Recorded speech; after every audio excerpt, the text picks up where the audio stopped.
Prologue, Justice and Evil. Alps, one of the longest natural defenses that crosses the center of Europe. It was on this ridge that the headquarters of the terrorist organization Rebellion was located, which once tried to build a new world where blazers would take the supreme position. But all this is in the past. The headquarters has completely lost its strength. Now it is just a pile of rubble with torn corpses. Responsible for such destruction was one of the leaders of the rebellion, the puppet King Orgal, who was part of the 12 Apostles. All 12 Apostles were destroyed by Orgal's faction, with the exception of himself and a couple of other people. The uprising fell completely. From now on, this place will forever be abandoned. However, the now destroyed terrorist headquarters was teeming with countless people. Among them was an old man, one of the surviving 12 Apostles, and the head of the largest conglomerate, Kuzu Kazamatsuri. Despite his advanced age, he had a dense, muscular body, and the strict black suit and white scarf only emphasized the dignity of his body even more. Beast tamer Rina Kazamatsuri, daughter of Kuzu Kazamatsuri. Rina Kazamatsuri's maid, Charlotte Corday. Sarah Bloodlily, whom Kuzu Kazamatsuri adopted after the death of a friend of the artist. And a loyal ally of Kuzu Kazamatsuri, Prime Minister of Japan, Bakuga Tsukikage. Thanks to Tsukikige's moon ball ability, they were able to clarify what happened at the devastated rebellion base. But when they tried to find and test the leader of the rebellion, Tyrant, who was hiding in the depths of the hideout, another force interrupted them. A myriad of armed soldiers, with the roar of helicopters, parachuted directly to them in a destroyed shelter.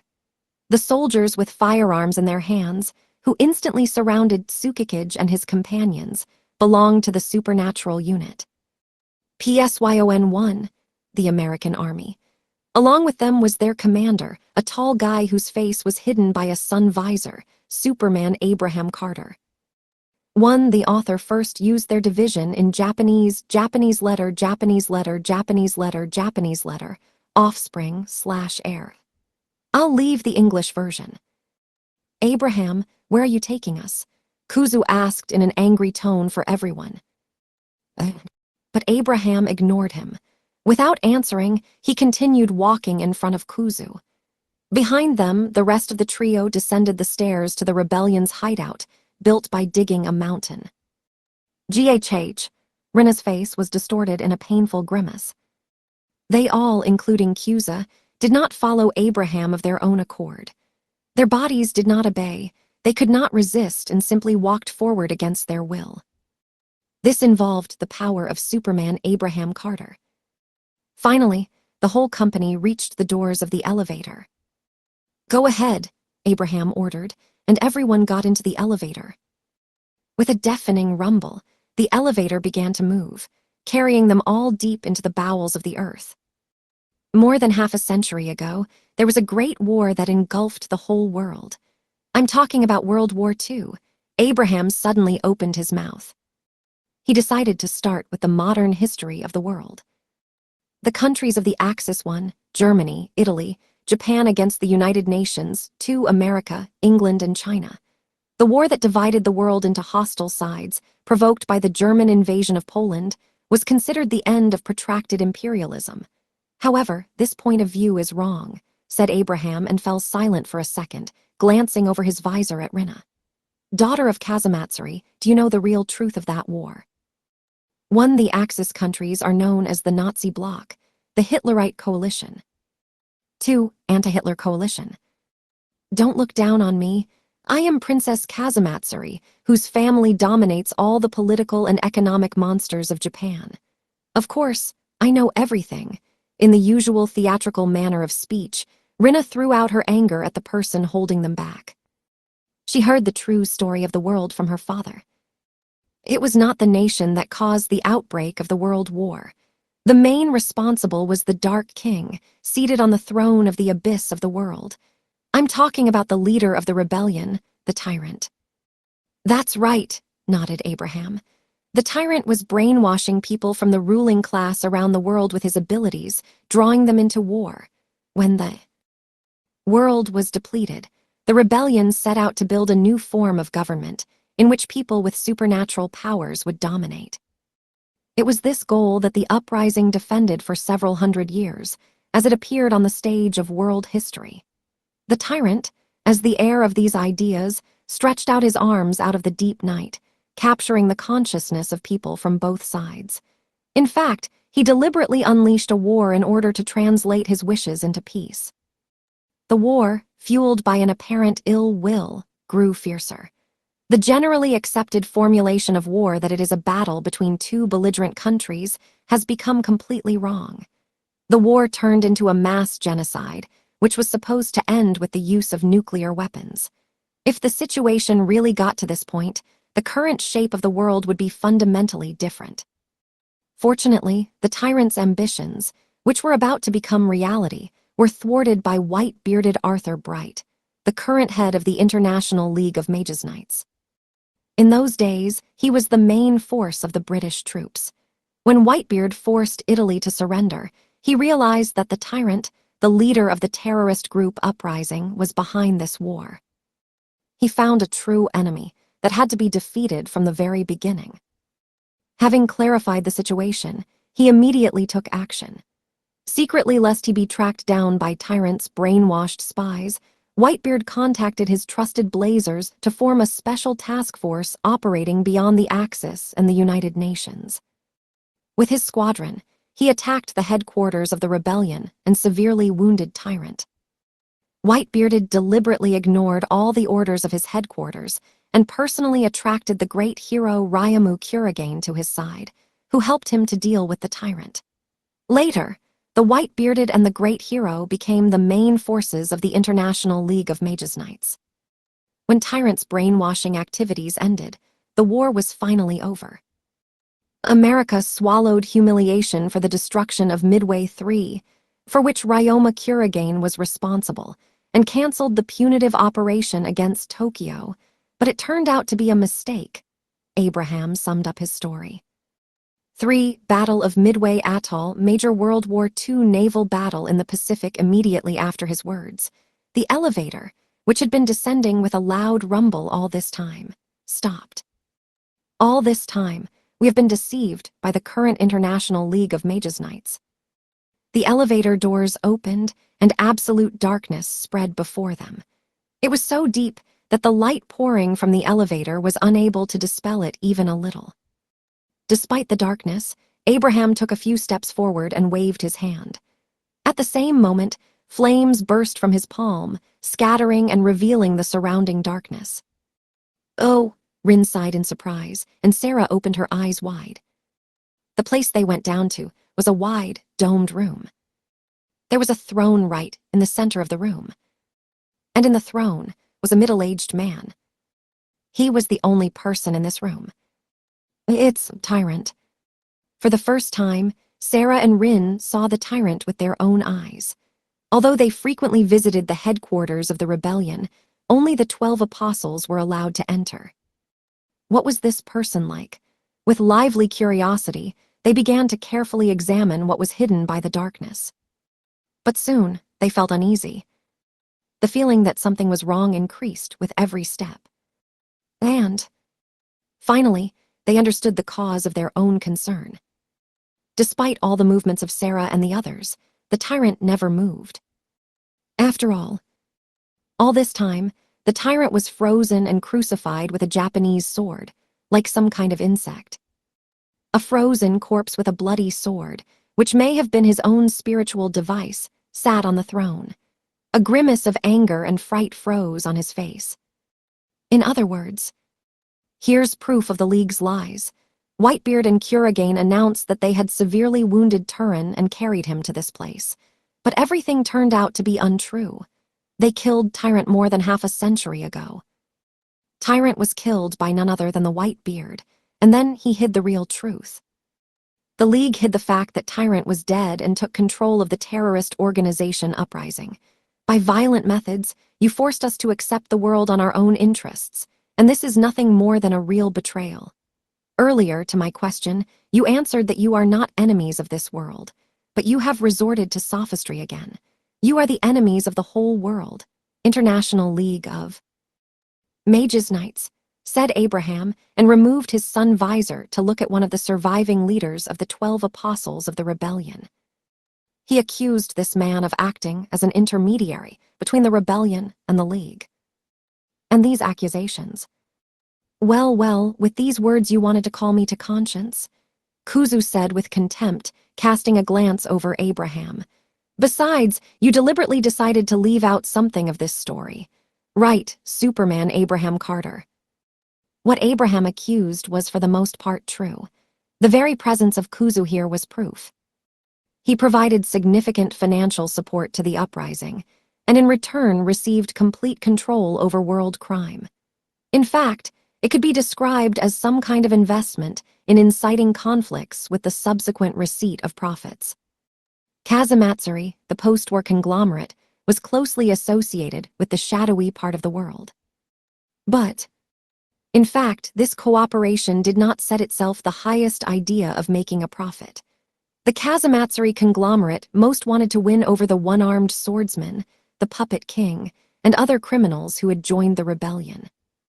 The real purpose of Kuzu's affiliation with the rebellion was to bring Japan, and therefore the League, into the epicenter of evil, to keep abreast of the rebellion's actions and somehow control their voting rights, which they received after generous financial support.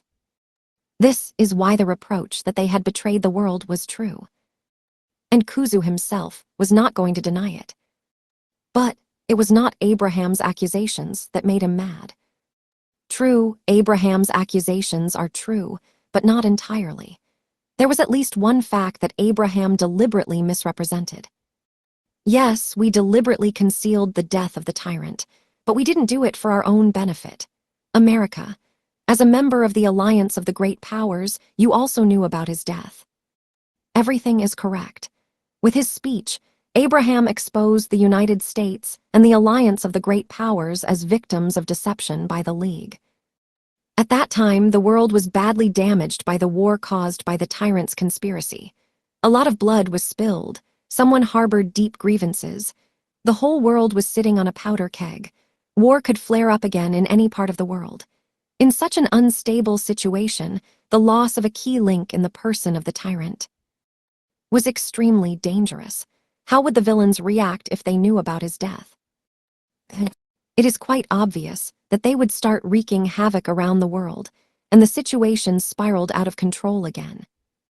A world fueled by ugliness would once again be mired in the fire of violence. Then the world more than ever needed time to calm down. It was for this reason that the uprising could not be allowed to leave the world stage. Sharing a common idea, representatives of the largest factions in the person of the League and the Alliance secretly met here in the uprising in order to maintain the necessary evil. If the criminal forces were directed and the rebellion was unobtrusively controlled, then the opportunity opened up to cross at the root any dangers that could provoke the destruction of the three-pole structure of the world. Of course, from time to time, terrorist organizations arranged local outrages, but from a global point of view, until now, it has been possible to maintain the system in excellent condition. Don't tell me you didn't know about it. You are the son of a great professor, one of the top leaders of the revolt of the 12 apostles, like me, and also a member of the Alliance of the Great Powers. Everything is correct. In other words, Abraham and the Alliance were also part of the great deception regarding the rebellion. In a sense, this is self-evident. If the two largest factions could not come to an agreement, it would be impossible to maintain the great deception for a century.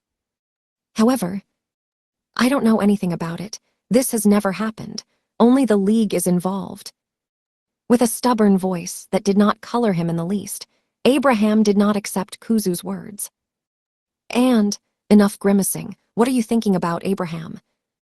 Why is the person in front of him lying so blatantly? Not understanding Abraham's thoughts, Kuzu broke into a cry. But, clear, so this is what you want. A Tsukikage. Previously, Tsukikage, who silently followed Abraham, was the first to unravel the enemy's plan. So you intend to push all the blame onto the League in order to begin to administer justice around the world. Tsukikige's words made Kuzu's face harden. Of course, as he did not immediately guess. The only reason a nation can call itself world justice is only to justify a pretext for war. Do you intend to repeat the last war? You, the alliance of the great powers, no America. Exactly. When Tsukikige asked Abraham a question, there was applause from behind the throne. Everyone reflexively turned to the source of the sound. After a couple of seconds, a man emerged from the shadow of the throne. He was an obese, barrel-shaped old man in a white coat. When the old man saw that all attention was riveted on him, he narrowed his eyes in satisfaction and stopped clapping. His hand went to his breast pocket from which protruded a bong one device for smoking hemp and tobacco. Phew, khh.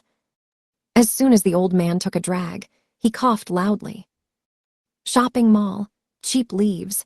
Never mind, later I will definitely file a claim with the dealer.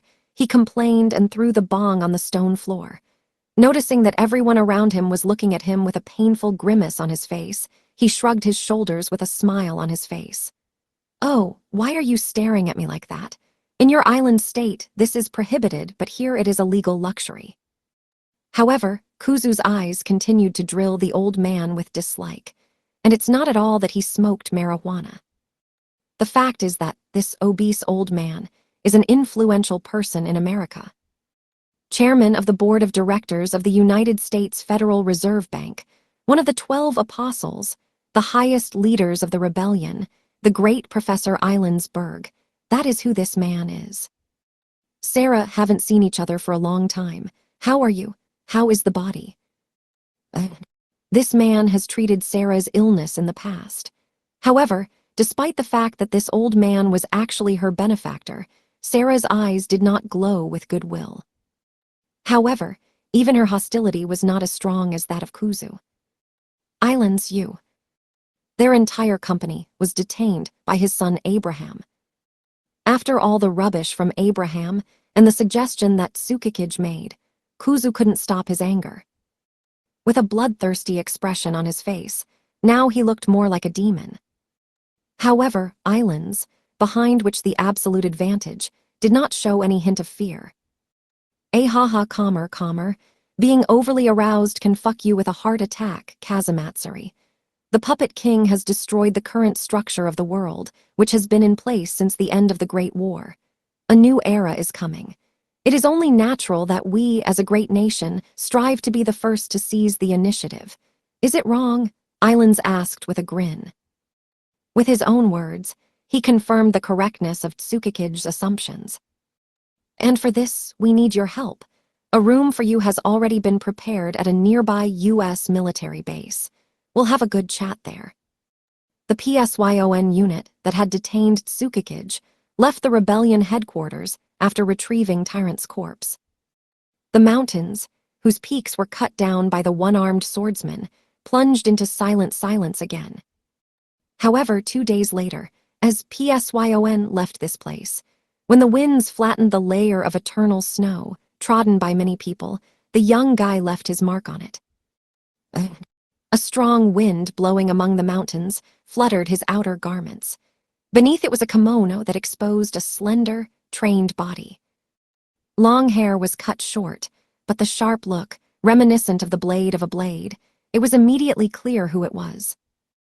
With a materialized sword in hand that was much larger than an ordinary Japanese sword, Hurricane Sword Emperor Auma Kurigane appeared in the mountains. Immediately after the end of the Seven Stars Sword Art Festival, he crossed the continent to arrive at this place. He had one goal, to return the debt to the tyrant, who humiliated him in the past. However, before he could set foot on the alpine ridge that was his original destination, a sudden call came to his student's smartphone given to everyone at the academy. When he read the name of the caller, he was extremely surprised. Auma never thought that there would be even one more person on this planet besides his brother Ikki who could call him. Remembering how to use this device, he accepted the call. On the other side of the tube, a request for help was heard. The place spoken by the caller, oddly enough, coincided with his original destination. Without a second thought, Alma crossed the Alps and arrived at the destroyed refuge of the rebellion. Turning his head quickly, he peered into the surrounding landscape, but found no one besides himself. Where did the person who called him go? As if answering his question. "I'm here." A voice called out to him. The voice came from where no one should have been. When Alma turned around, he saw a human silhouette that had not been there a second ago. Before him stood Charlotte Corday. It was she who was the person who asked him for help. "I am glad that you are near this place. Sarah's noble art. The roadside stone is gray." Bloody da Vinci's noble art embodied her own images into the world through colors. This technique completely hides the painted object from others. Since the painted object in this case was Charlotte, in the eyes of people, she looked like part of a rock. However, when she called Alma, Sarah's magic vanished. There were no talking stones. That's why Alma quickly put two and two together in his head and realized who could own such an ability. However, he was more alarmed by the situation that they had to use such magic. "Where is Kazamatsuri?" "Madam was kidnapped. It was the American army." "So America." "Please, help Lady Rinsan and Grandpa," Charlotte asked. She staggered over to Alma and folded her hands in a pleading gesture. Her body was as cold as ice, and her fingers were white with frostbite. Unsurprisingly, she stood in one place all this time until Alma arrived. Having carefully examined the desperate girl from head to toe. "Tell me where the American troops were headed," Alma asked Charlotte and threw his outerwear over her. Exhausted Charlotte could no longer speak, but nevertheless found some strength in herself and pointed her finger in the direction where Psyon had gone. That was enough. "Dragon's Eye," Alma said, and pointed the blade of his Rutsum sword into the sky.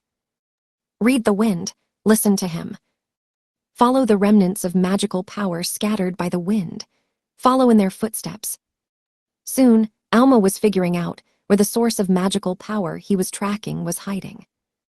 Chapter 1, Hurricane Sword Emperor vs. Superman. Czechoslovakia. This country suffered the most from Nazi Germany during the World War. In the post-war years, she aspired to join the League, the center of which was Great Britain. But after the former Axis countries such as Japan, Italy, and Germany began to join the League, Czechoslovakia pulled away from the old ideas and finally fell completely under American influence.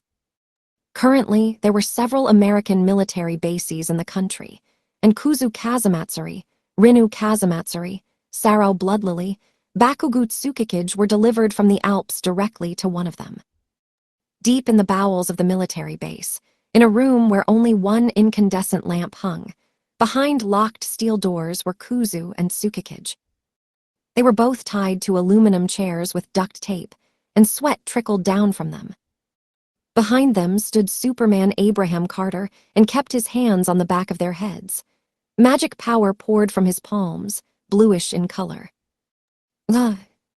As the blaze of his magical power grew brighter, Kuzu and Tsukikij's bodies shook more violently, and they both vomited from their mouths. Spiritual manipulation. Both of them were brainwashed with Superman's abilities to give an American-friendly testimony. But things weren't going well. More than 3 days have passed since they were taken to the base. Without rest and sleep, both of them were brainwashed with magical power, but even that did not break them.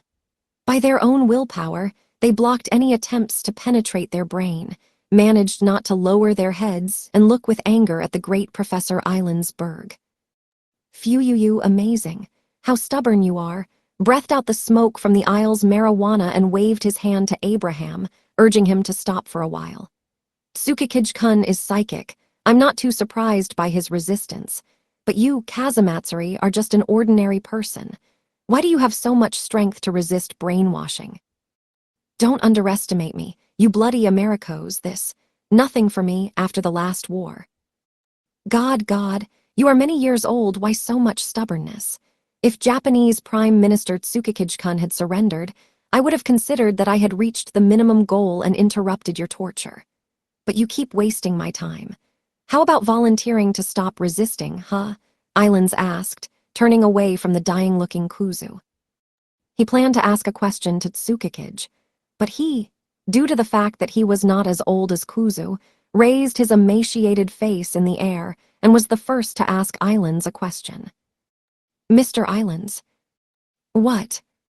America is already the superpower of the Alliance. The League, consisting of small countries, cannot compete with you. Well, yes, so what? Then why do you so want to become world justice and unleash a war? Why do you want to become even more powerful and threaten the lives of innocent people? Tsukikage's head did not leave the scene that once was shown to him, the ability to look into history. Tokyo, engulfed in blazing fire. The restraining force in the face of the rebellion has been completely destroyed by Orgaul. The alliance of great powers, taking advantage of a turning point in history, is trying to unleash a new war, declaring itself world justice. But why all this? Is what America has achieved in the alliance of great powers not enough for them? This is exactly what Tsukikage asked. His face, pale with pain and exhaustion, twisted into an angry grimace. Observing the despair on Tsukikage's face, Island's lips, tarnished from the constant smoking of marijuana, stretched into a grin, revealing yellowed teeth. Haha, that's how it is. Tsukikage-kun, you saw something right.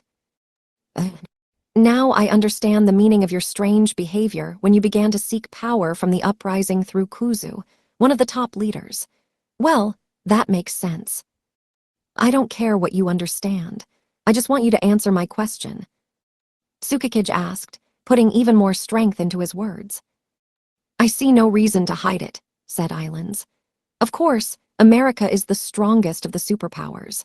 Although in terms of population we are inferior to China, in terms of the scale of the economy and national power, we are in first place. But all this is not enough. We, the United States of America, desire a strength that exceeds that of the League and Alliance combined. Nobody will point the finger at America. No one dares to object to us when we publicly shoot a person in any country. This is the kind of nation America is striving to become. For such purposes, it is not enough to have an overwhelming military power and a thriving economy. We just need justice. In our world, not a single person can object and go against the concept of absolute justice. We will convince the whole world that America must become the rulers of world justice. And in order to assert its position as the ruler of justice, America decided to blame the entire post-war deception entirely on the League. After we declare the League evil, we will crush, dust your country, and engrave the righteousness and fear of America throughout the world. We will create a new world in which we will become world justice. A new era will begin with the rise of America. Stop talking nonsense, shouted Tsukikage, unable to listen to all the nonsense of the islands. We humans have the right to vote. We have hearts. You are going to pursue your goals with violence. Having gained such power, you will once again start a war that will burn the whole world. Nobody in the US wants this. No one. Haha, who would have thought that some politicians could say such nonsense? I don't care what people want and what they don't want. Even if the war broke out, the political and economic businessmen will not fight on the front lines. Islands laughed. Maintain hegemony by any available force. Disdainful attitude of politicians to their duties. Complete rejection of any negotiations and rational cooperation with other countries. Bleeding other countries with the forces of their own youth in order to support their own selfish goals. Watching the flames of a flaring war aside is not what a democratic state should strive for. It is understandable why Tsukikage was furious, but unfortunately, his thoughts never reached the islands. After all, this man saw nothing wrong with people with low social status putting their heads down for the ideals of America's political and economic elite. Well, to be honest, I repeated only the words of our president. In fact, I am not at all interested in world justice or new era. What? As you know, I am a researcher of people with psychic abilities. Any activity in the political and business spheres of the world, I consider nothing more than funding my research. But now I am experiencing some difficulties. For example, fundraising for my experiments on humans. Ethical rules have followed me everywhere, preventing users with supernatural powers from being properly studied. I cannot begin experiments to transform an incompetent person into a person with supernatural powers.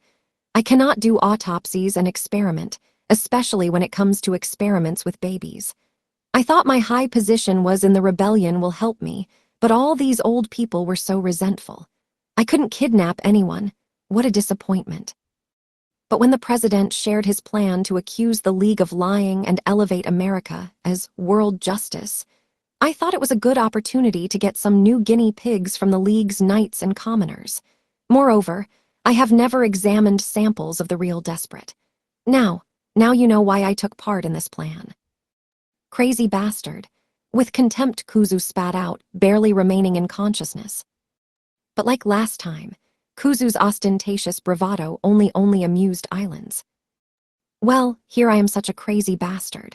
And now I am obliged by any means to force you to testify about the crimes of the League in Japan in court. Of course, you can do without violence and peacefully discuss the price for your words, said Islands and went at Tsukikage. Leaning over to him, he began to whisper in his ear. When the Third World War to destroy the League begins, we will completely crush Japan, as a symbol of the birth of world justice. If you cooperate with us, we promise to provide protection to all your relatives before the war begins. Of course, we are talking about subsequent generations up to the third generation. What do you think? Sounds good, right?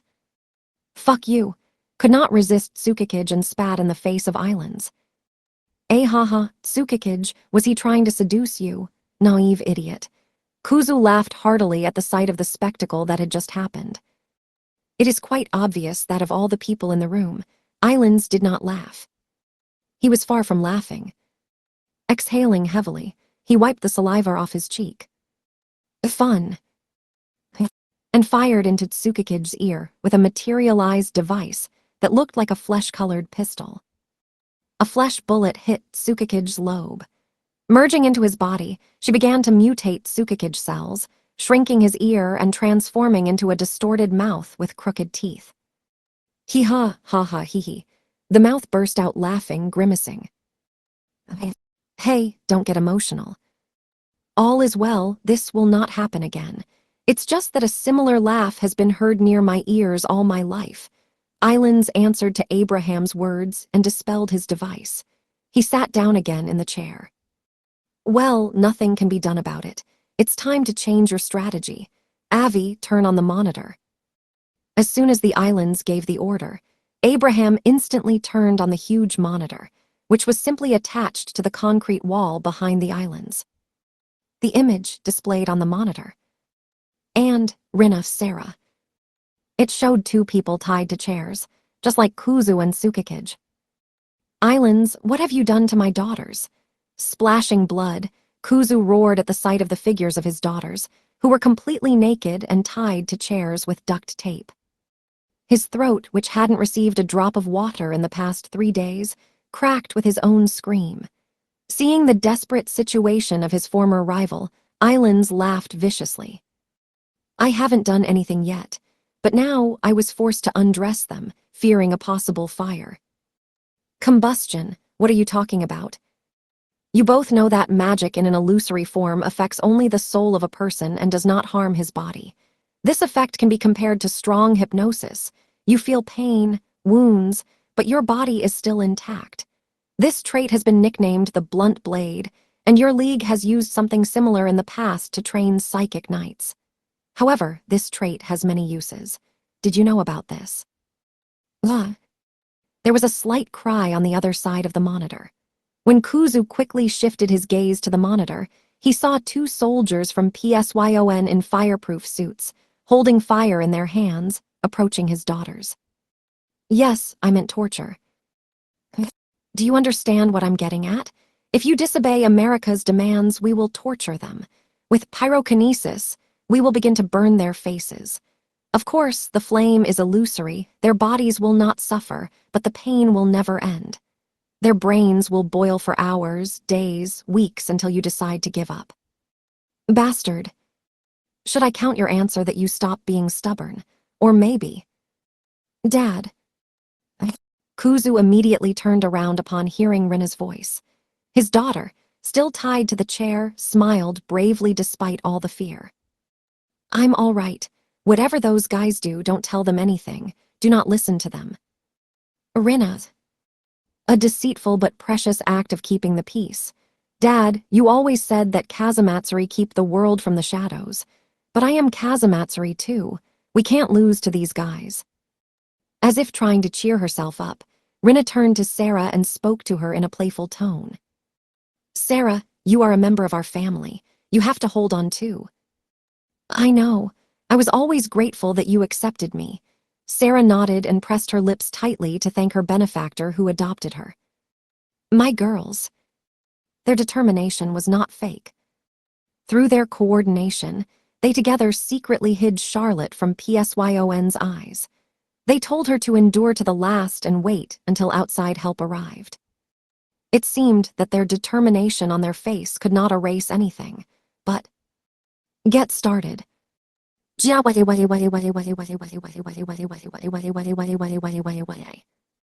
Pain and fear easily made their adjustments. The tightly clasped lips, which were supposed to help contain the screams, immediately parted. When the fiery hands grabbed their faces, the girls' screams filled the entire narrow room.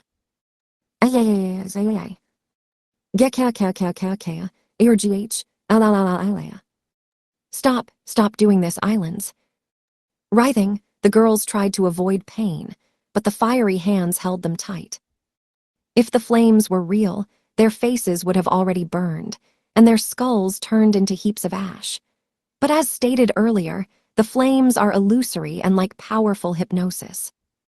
Outwardly, their faces remained intact, but the incessant pain made their brains boil in hellish torment. Naturally, unable to withstand the torture, both girls fainted after long convulsions and screams with bubbling foam from their mouths. Lost consciousness. Mine also lost consciousness. This smug, impudent imp has suffered too little. Bring them to life. Following orders, the soldiers from Psyon slapped the girls' faces, forcibly forcing them to regain their senses. Such a violent scene is unbearable for any parent. I understood. I got it, just stop. And what is interesting, did you understand? I'll say anything, just stop torturing my daughters. All this time I expected such words. Islands nodded importantly, indicating that his request was heard. But you see, the words of Kazamatsuri alone will not be enough. The news that Japan's largest conglomerate has been behind the uprising all this time is shocking, but the world will not shake. Any words are useless if the League does not appear in them. We need recognition from the Prime Minister of Japan, one of the leaders of the League countries. Well, what do you think about this, Tsukikage-kun? Your friend Kazamatsuri is ready to cooperate with us. What about you? Tsukikage, you are welcome. Kuzu turned to Tsukikage. But... I'm sorry, but I can't do that, he said quietly, shaking his head. So you intend to leave them? Is that what they do to the people in your countries, Prime Minister Tsukikage? Despite its illusory form, the pain is real. With a strong will, you can suppress pain, but it can work as long as you are energized. You can hold back the pain for hours, days, but everything comes to an end. Everything has its limits, even. Willpower. There is nothing worse for a brave warrior than being broken by torture. The autonomic nervous system will fail, and their intestines with the bladder will begin to empty. Long, strong screams will tear your throat to shreds. Oh, even I hate to see the torment of such young girls. Maybe you disagree with me, Tsukikage-kun. Tsukikage, I understand your torment, but please tell him that you will cooperate too. Under pressure from both sides, Tsukikage pressed his lips together so hard that blood dripped onto the floor. His friendship with Kuzu began long before his political career. He had known Rina since childhood and Sarah since she was adopted. These girls were like his own children. That was why his heart was bleeding, just like Kuzu's, at seeing the girls suffer. Still, there are principles that cannot be abandoned. I am a politician who is trusted by the Japanese people. This trust helps to preserve the sovereignty of our country. I want to save my country from a terrible nightmare. You play dirty, but I will never become a traitor. Tsukakage. Kuzu began to carry the burden of Japan long before Tsukakage. That is why, with a pain in his heart, he understood the responsibility on the shoulders of a friend. As Kuzu groaned in powerlessness, Islands looked at Tsukakage with disappointment. Okay, I understood everything. Then from now on I pledged to make the situation even more tragic. Jick. Wow. Soldier, PSYON, forcibly stuck their fingers into the mouths of two girls. Pyrokinesis still remained to be active on their toes. What's next for them? With fear and despair at the approaching new nightmare, tears flowed from the eyes of Rina and Sarah. But if you, Kazamatsuri, still manage to convince your obstinate friend, I will change my anger to mercy. In the meantime, let's watch the new torment of these girls. Alia. Right at this moment. There was a loud, deafening roar that shook the entire base. In the wake of the sounds of destruction, a loud siren whine sounded, warning of an emergency. Is something wrong, Avi? When asked by Islands, Abraham was silent for a while. With his own power, he checked the situation at the base and only then opened his mouth. We have an uninvited guest. The Tatras was the name of the U.S. military base in which prisoners were hiding. This military facility was surrounded on all sides by a 10-meter concrete fence, so getting there is by no means easy. However, whatever the wall is, it is nothing in front of the power of the blazer. The compressed vacuum bullet hit one side of the outer concrete wall. Hurricane Sword Emperor Auma Kurigane made a hole with his own hands and entered the base. Before simply chasing in the direction Charlotte showed, Auma used Dragon's Eye ability to hunt down traces of magical power. Of course, he traced in detail the location of the source of magical power. With the tip of the Ryutsum, which was much larger than an ordinary Japanese sword, he pointed towards the base. Kazamatsuri are in that building. Have you found out their exact location? Auma nodded briefly and put Charlotte on the ground, which he had been carrying under his arm the whole time.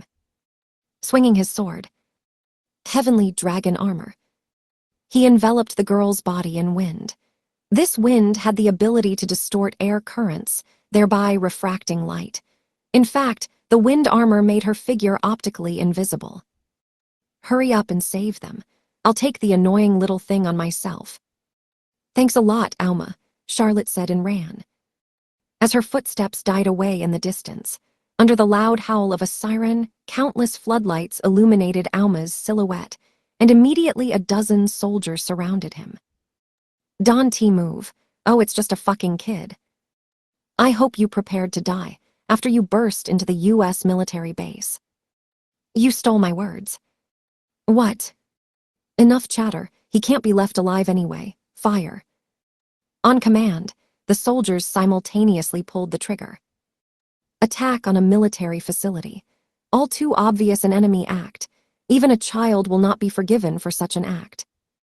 All the weapons supplied to the American troops are calculated to kill even a blazer protected by magic armor. A dozen rifles fired a simultaneous volley at the enemy. An ordinary blazer is able to slow down the bullets flying at it and get off with bruises. But when it comes to a flurry of fire, it's really necessary. However, Almu is by no means an ordinary blazer. What didn't hit? He dodged. Not all the bullets flew to the target. One of the soldiers was the first to notice that something was wrong. The line of fire, which was supposed to converge at one point and hit the enemy, was greatly distorted. This led to the fact that all the bullets were simply scattered on the ground. Alma's element is wind. Using the wind, he deflected all the bullets flying at him. And then immediately, "I hope you didn't think that your weapon could harm me in any way. Well, it seems now it's my turn to ask you. Are you ready to die?" He attacked in response. Alma is not one of those knights who play defense. He always believed that if you are not ready to demonstrate to the enemy your determination to fight, then you have no right to join the battle. A vacuum barrier tragedy. Alma threw his giant Ryutsum blade high into the night sky.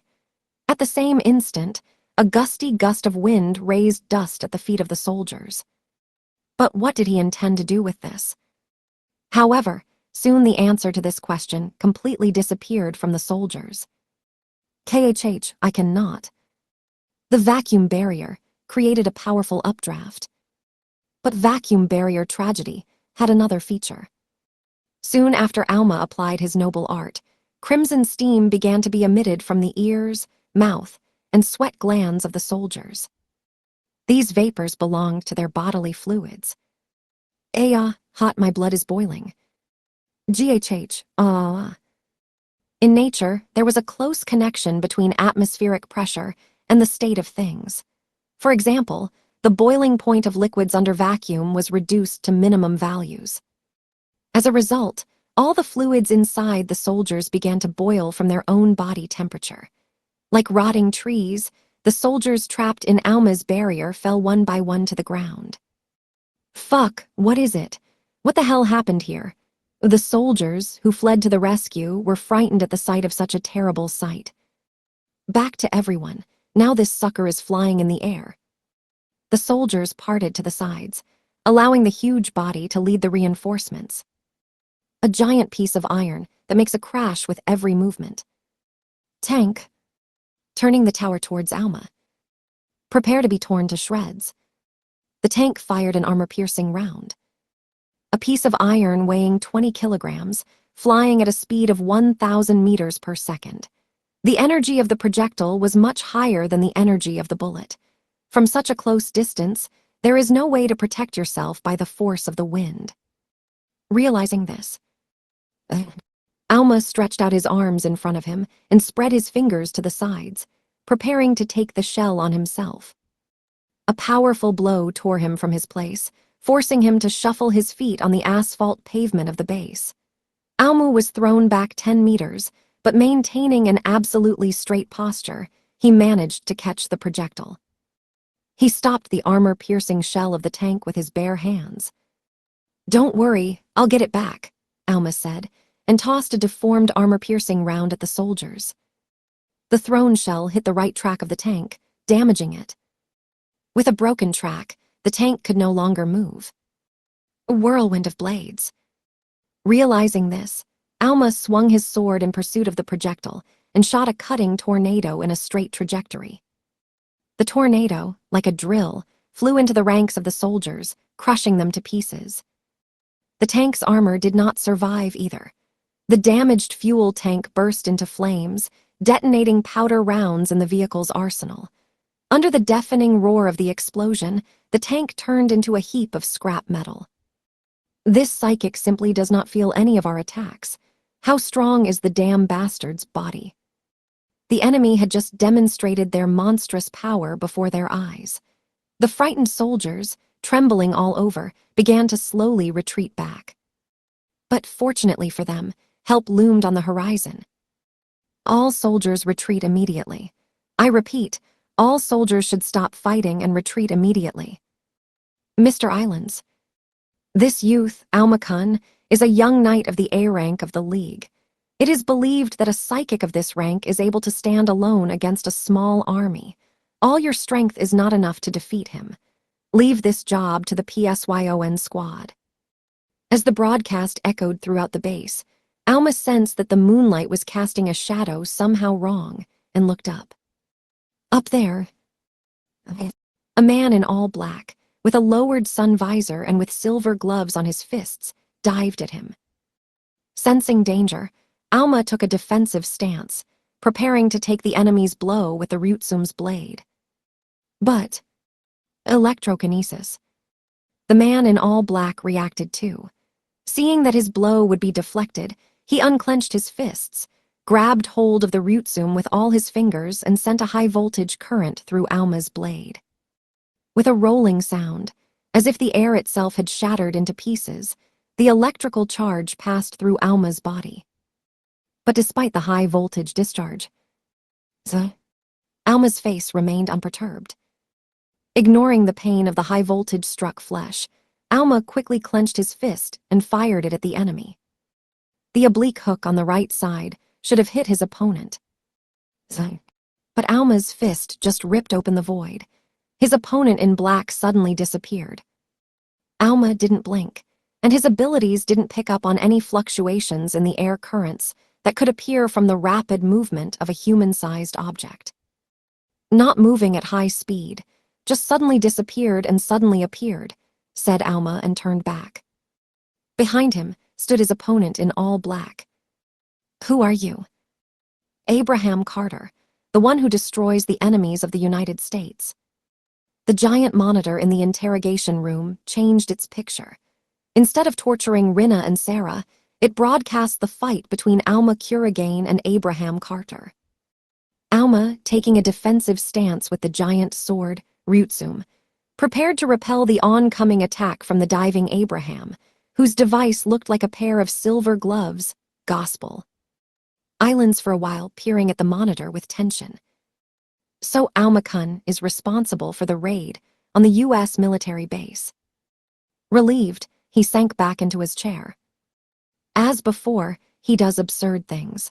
Is this young man completely out of control? I don't think it's worth treating him with disdain. As you noticed, Alma-kun is an A-rank knight. Its potential is enormous. Even so, we need not be afraid. After all, we have our own desperate. With arrogance in his voice, Islands answered the words of Tsukikage. However, he had every right to do so. Superman Abraham Carter is the strongest psychic in the United States of America. Abraham Carter is a psychic with the power of Ispura, pyrokinesis, electrokinesis, teleportation, spiritual manipulation, and so on. In addition to the fact that Superman can manipulate countless abilities at will, he has an unsurpassed power of attack and defense. I admit that Hurricane Sword Emperor Alma Kuragain is strong, but he is far from Superman. Especially, the superiority and inferiority between these two has been tested in the past. Do you understand what I'm talking about, Kazumatsuri? Said Islands, and quickly shifted his gaze to the emaciated face of Kuzu. What is he talking about, Kuzu? Tsukikage asked, seeing bitterness in his friend's eyes. To maintain balance in the world, the death of the tyrant had to be hidden from everyone, even the 12 apostles, among whom were members of the League and the Alliance, did not all know the real truth. However, even so, there were people who suspected something, Kuzu replied. The one-armed swordsman Wallenstein, who shared the ideals of the rebellion, the puppet king or Gaul, who simply enjoyed the creation of evil. People like them were relatively obedient and did not bring problems to the rebellion. But there were other people in the world. Hungry for the legends of the tyrant, they dreamed of meeting the tyrant, overthrowing the throne and taking his place. That is why these people completely ignored the prohibitions of the 12 apostles about contact with the tyrant and came to the mountains to challenge him and fight.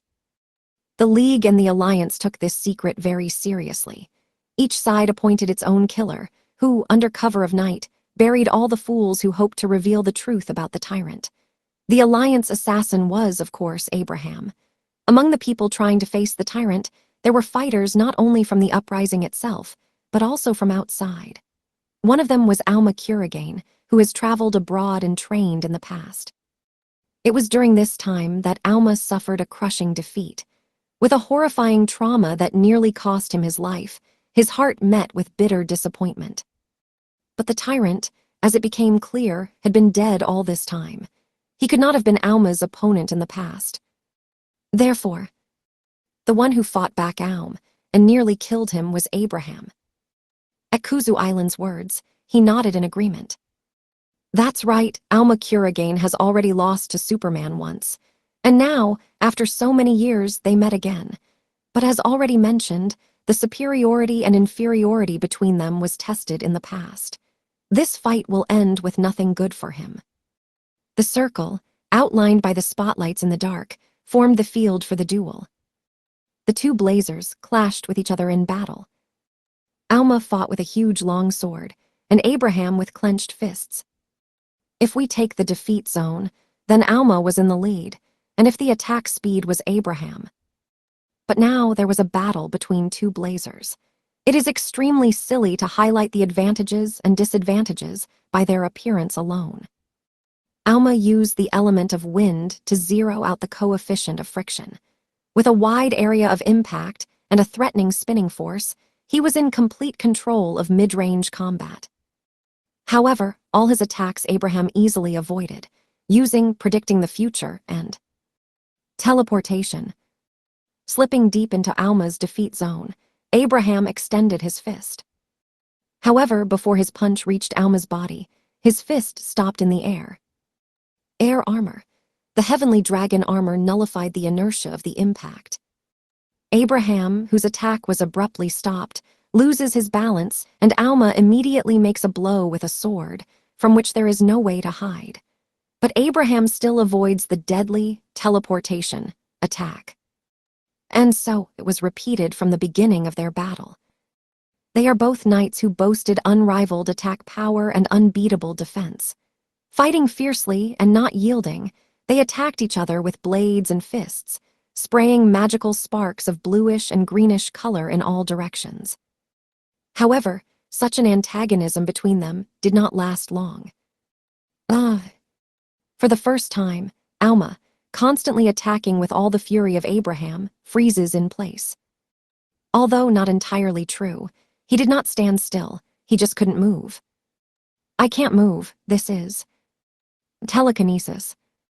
Abraham's pupils sparkled brightly under the sun visor. Telekinesis, one of the supernatural powers of Superman Abraham Carter. This ability added dynamic interference to the object with an invisible force.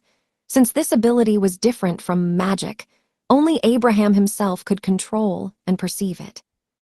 Right now, Abraham's telekinesis was reaching out countless invisible hands and holding Alma's body with them. Of course, telekinesis was needed not only for containment. A psycho rush.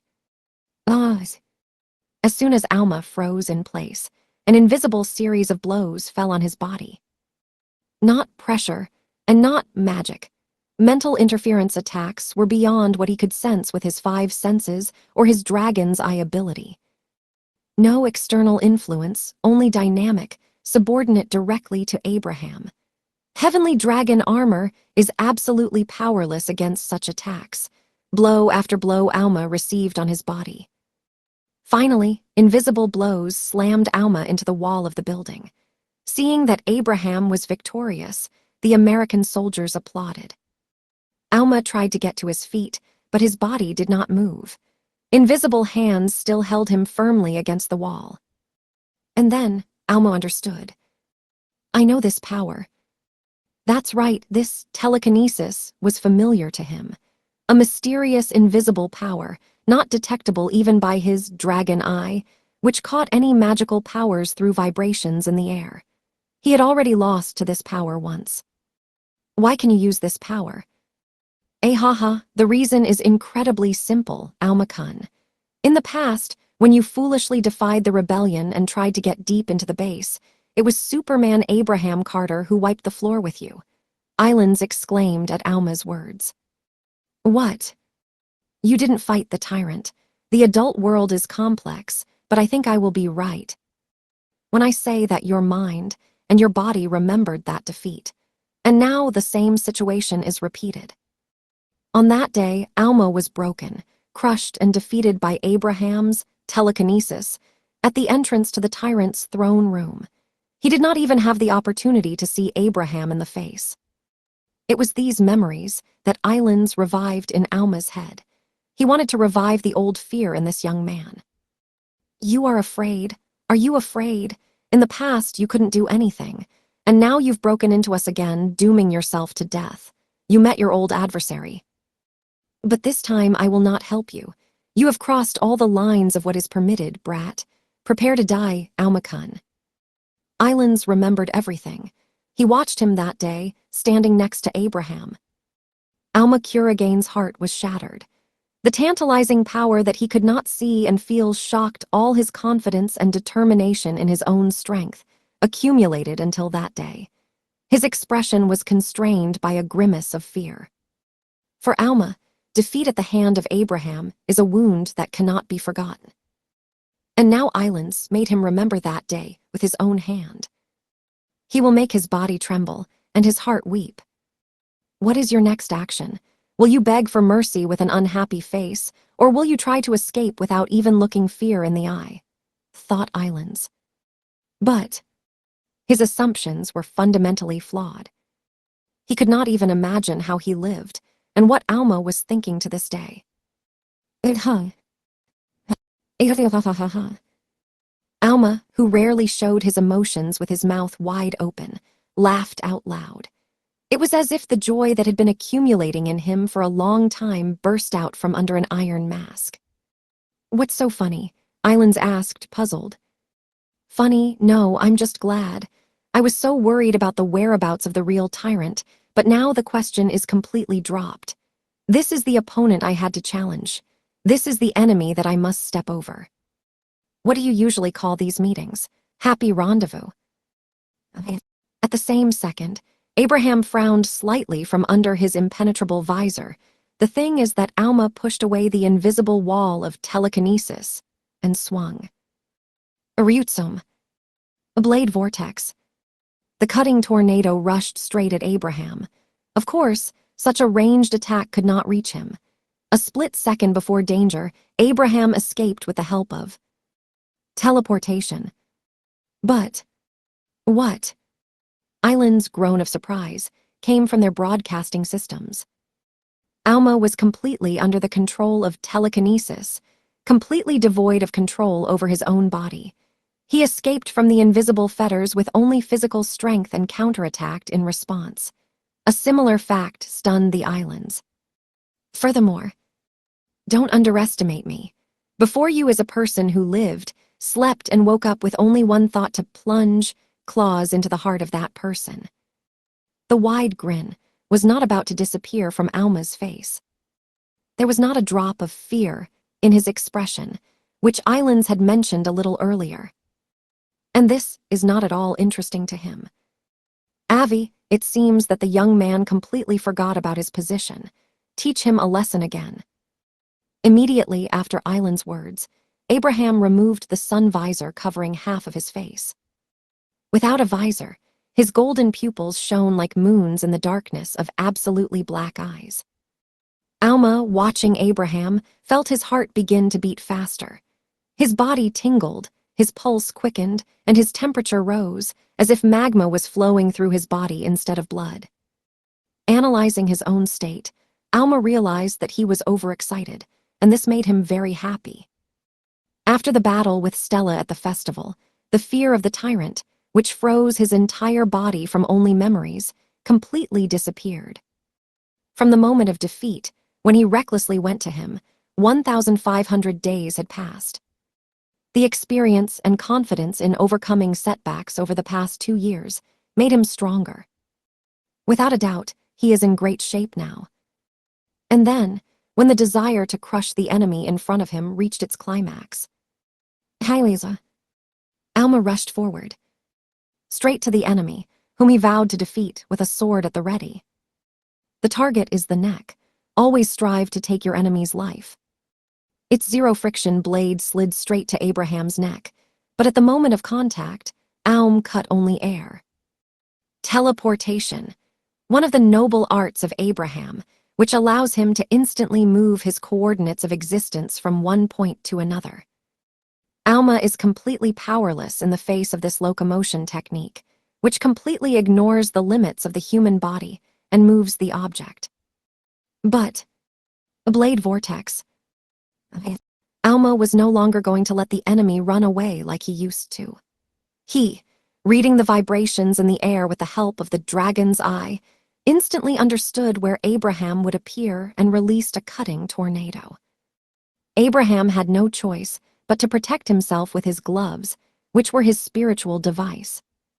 Teleport is incredibly powerful, but at the same time, a difficult technique. It is impossible to use it continuously. Teleportation necessarily takes time to activate, and it was this disadvantage that Alma took advantage of. Taking the opportunity, he began to approach the enemy. His legs moved without the slightest resistance in the air. Alma, as if riding the wind, was getting closer to Abraham and Liza. Like a fierce typhoon, he swung with all the strength Stella could envy, a huge blade. However, in addition to teleportation, Abraham still had telekinesis. With this power, he could reach out invisible hands to the enemy and attack. Activated only by his mental work, he could use it as a protection during the use of teleportation. But Alma didn't stop. Being beaten, spilling blood, feeling pain, shock, and fear of invisibly wielding blades. A crushing defeat that he once had to endure. To overcome the shame of that defeat, Alma vowed never to flee from the enemy. For the sake of victory, he must learn to withstand the monstrous force of any opponent. Overcome your own fears, and overcome the most important fear of oneself. If he succeeds, then he can become stronger. It may seem like a waste of time, but for the sake of future victory, he honed his skills to perfection. He took every chance he got. Absorbing all the experience that he received during the presented opportunities, he tempered his steel body even more, and his will, which would have previously been clouded by fear, no longer feared the enemy's power. Shopping mall. Within a moment, Abraham predicted a dangerous future. A future in which his right arm will be cut off by the next enemy attack. If he does not urgently intervene, the prediction will overtake him. Using brute force, Abraham set in motion. He knows the future trajectory of the enemy blade. Then it makes sense to defend yourself with the gospel and electrokinesis. Use a high-voltage discharge again to slow down Alma's attack. Fire thunder. All efforts are in vain. Abraham put a block in front of him, but Alma pushed. The Ryutsum blade forward with force and cut off the opponent's arm to the very shoulder, completely ignoring the charged gospel. With Alma's loud warlike cry, Abraham's hand flew far beyond the floodlights. Tsukikage, watching his figure on the monitor. "What's happening?" shouted loudly. There were notes of disappointment and confusion in his voice. The fact is that the figure of Alma, broadcast on the monitor, she stood motionless opposite Abraham. It's just Avi's hypnotism. Hypnosis, really. From the moment Avi took off his visor, Alma-kun fell into a deep sleep, into the wonderful world of dreams, where you feel at home and where any of your dreams come true. I think in his sleep he will defeat Avi and satisfy his thirst for revenge. It's so cute. No matter how sad it was, everything that happened was just a dream. At the present moment, the further fate of Alma lay entirely in the hands of Abraham. No matter how sad it was, but the difference in their strength is colossal. However, Alma-kun is to blame for trying to compete with Avi.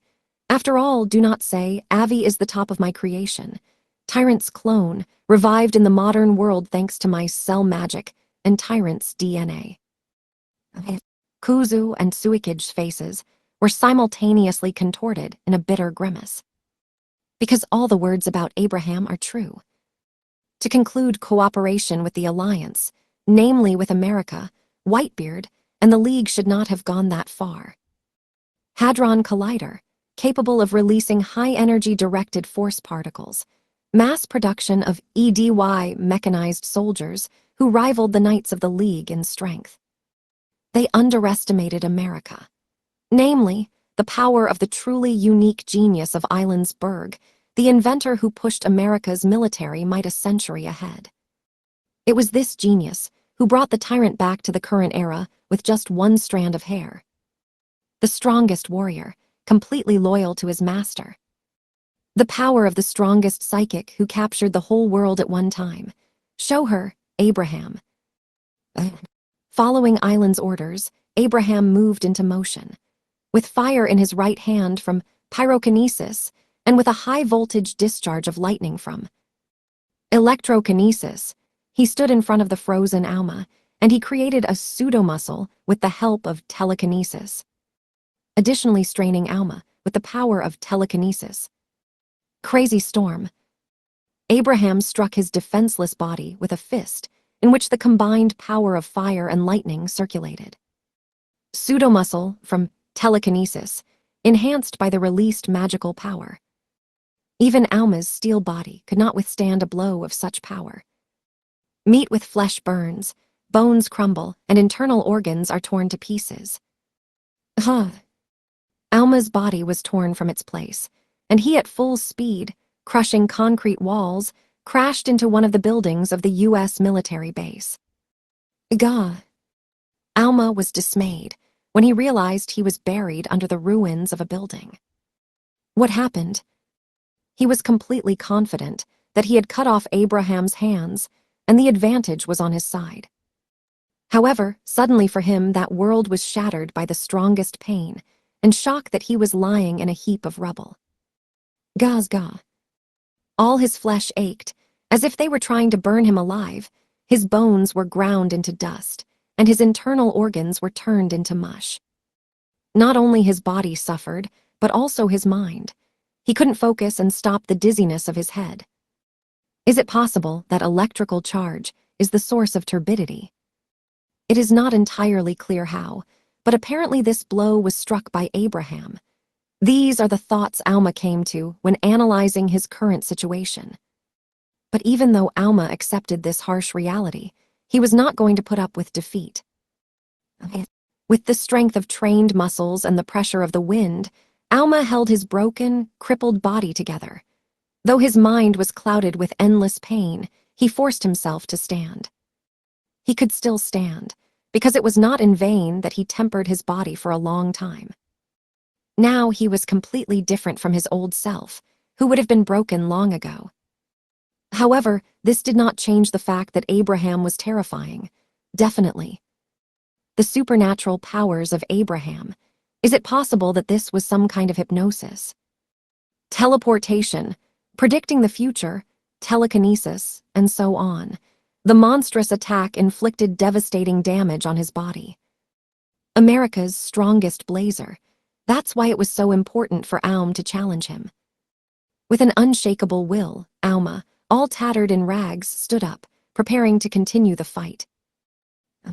Pushing the debris in front of him, his eyes suddenly stumbled on Rinna and Sarah. A concrete room with non-hidden pipes on the walls. The unconscious girls, completely naked, were tied to chairs with duct tape. With rolling eyes and bubbling foam at their mouth, a puddle of what appeared to be their urine was spreading on the seats below them.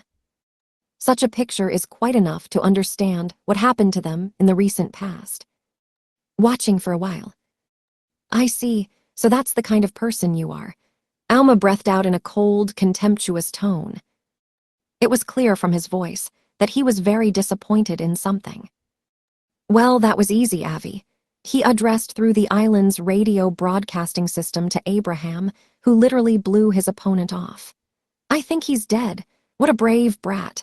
Okay, let's leave all the cleaning up to the base soldiers, and we ourselves will continue the interrogation. We have already deviated from the schedule a lot. Islands ordered Abraham to return. But, Avi, something happened. Abraham didn't even try to budge. Standing motionless, he looked in the direction where Alma had flown. The direction of the wind has changed, Abraham muttered. What? At first, Islands did not understand Abraham's cryptic words, but looking more closely, he exclaimed. That's it, the wind is drawn inward. Abraham's dark coat swayed unnaturally. Even the dust in the air moved strangely. Wind direction has not changed. It's just that all the air around their entire base converged at one point where Alma was buried. The air currents began to circulate more and more, forming an air vortex, similar to a tornado. Air was sucked in. The wind was getting stronger. In proportion to all this. Impossible, Abraham muttered. The magical power of the man he had just mortally wounded grew steadily. Finally, as the wind exhausted all its strength, a pillar of light exploded at the center of the tornado. The blinding blue of superdense magical power burned the night sky white. And in the center of this radiance, Alma, in a robe of magical power, walked through the rubble to once again confront Abraham. In that it was Alma, Abraham was convinced that all the circulating masses had settled down. You swallowed all the wind around. The total magical power of the blazer is determined at the time of birth. After all, magical power is the total weight of the blazer's fate, which he must bear. The only way to increase your magical power is to step beyond your own limits set by fate and enter the kingdom of the desperate. However, there are exceptions everywhere. Natural interference blazers are capable of transforming their elemental power into pseudo-magical power. The current timeline is slightly ahead of the main plot. A little later, Reikiri Toka Tadu will use the same technique and suck up all the electricity from the Kyushu power plants to convert it into his power. It is this feature that Alma has now taken advantage of. Hurricane Sword Emperor Alma Kurigane is a natural intervention blazer whose element is wind. He was able to absorb all the wind blowing around the world and turn it into his own magical power, which would greatly increase the power of his abilities. That's right, he could always do something like that. Then a logical question arises. Why did he not use such power in difficult situations before? The answer is simple. Previously, he did not even think to use this power. Alma Kurigane is not a warrior like his younger brother Ikki Kurigane, who puts all his power on the line to win. Alma has always been a seeker, who challenges adversity in order to assert himself that he is the strongest of them all. He has absolutely no interest in social status, fame, and money. He is not interested in flattery and praise from others. He just wanted to reach the top, where he could finally believe in himself. People like him are wanderers who strive for this summit all their lives. By challenging himself, he did not try to somehow strengthen himself or weaken the opponent. Using only his strength, he strove to win the battle in front of him and step to a new level. Therefore, what he has done now is for him a step back, not a leap forward. Embrace the full strength of the enemy with your own strength. Accept and conquer. That's what the battles meant to him. In a sense, no one showed more respect for the enemy than Alma Kurigane. But right now, he gave up his principles. With a strength that was not inherent in him by nature, he was going to do away with the current enemy. Absolutely cold-blooded, the glint of admiration and excitement disappeared in his eyes. I changed my mind. Right now, I will end you with the same war you started. The moment he saw Rina and Sarah, the meaning of the battle for Alma completely changed. This is no longer a challenge to difficulties, but an ordinary fight that would erase another unpleasant creature in front of him. There is no need for admiration anymore. When Alma pushed Ryutsum high into the sky, the light pouring from his body turned into a giant blinding tornado. A monstrous force that seemed to reach the moon itself spilled over into the Ryutsum's blade. A raging giant tornado enclosed in a sword. This is Alma Kurigane's special technique, which he once used in a battle against Stella. Some time ago, Alma absorbed the force of the wind until the entire surrounding area became a windless space. By controlling, squeezing, and inserting the raging giant tornado into the Ryutsum's blade, he infused his sword with immense magical power. Laying down layer after layer of the tornado's magical power, he squeezed the tornado into a glow that was not much larger than his own sword. In other words, Kusanagi Shinachi won. One Chinese letter, Chinese letter, Chinese letter, Japanese letter, Chinese letter, Japanese letter, Chinese letter, Chinese letter, Japanese letter, Chinese letter, Chinese letter. Chinese letter, Chinese letter, huge, dragon claw that rips apart the moon disk, true blow. It was the finished form of Kusanagi, which he could not use before, because his strength alone was not enough. What is this sword? Scared Superman Abraham Carter. Kusanagi Shinichi. At first glance, he seemed to be drawn to the thin blade of light. But this was different from wind suction, as a little earlier. He seemed attracted too. The very space of the world was curved in the direction of this blade. The reality is that a monstrous amount of energy has been wedged into such a thin blade of light. That thought alone horrified Abraham. What will happen to him if this blade touches him? Avi, stop him immediately. Don't let him do whatever he pleases, shouted Islands, sensing that something was wrong. But his order was late. Abraham began to act without his words. Hypnosis. One of their techniques of Abraham, which penetrated through the eyes of the opponent into the depths of their consciousness. He decided to once again use the technique that had previously crushed Alma. But Alma didn't stop. His right hand, he touched the left hand holding the Kusanagi Shinichi, as if intending to stretch the shoulder joint. This guy, he is not looking at me. Hypnosis will not work if the enemy does not focus their attention on him. Abraham could not penetrate the depths of his consciousness because Alma completely lost interest in him. Abraham became another stone for him by the side of the road. Who even pays attention to stones? In the next instant, the ability to predict the future showed Abraham the picture awaiting him in the next few seconds. On it, his torso and head were separated. It's all very bad. He could no longer stand in one place. He needs to run, long away, run as far as possible. With this thought in mind, Abraham activated teleportation to the maximum distance. He chose the point for moving 5 kilometers from the base, namely, the slope of the Tatra mountain range located near the U.S. military base. And when Abraham was teleported to leave the battlefield, wind of the single impact, the picture before his eyes turned upside down. The mountain slope of the Tatra Mountains, whose peaks were cut across, were reflected in his eyes upside down. When heaven and earth changed places once more, he saw his body in front of him. As though, which was headless. Single blow wind. Alma's special noble art that can only be used when Kusanagi Shinichi is active. The effective range of this technique was about 500 kilometers, a sword that slices through everything from the surface of the earth to space debris in the outer atmosphere. To activate, it is enough to unfold the cutting edge of Ryutsum. Even teleportation to a maximum distance of 5 kilometers will not save you.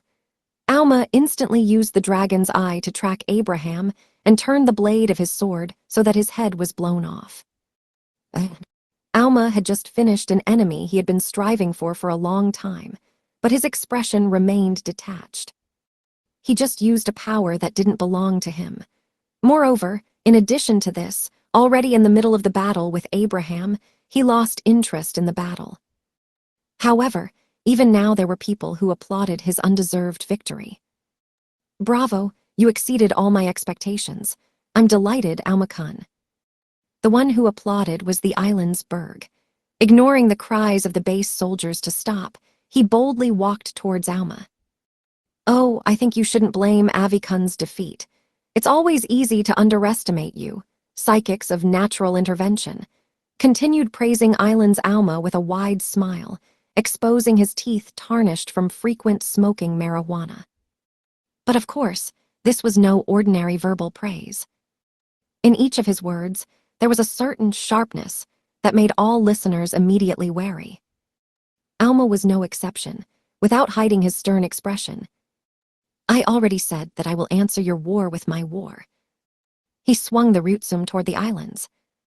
Don't even think that you will be able to return safely to America, islands. Alma knew that the island's berg was behind Abraham.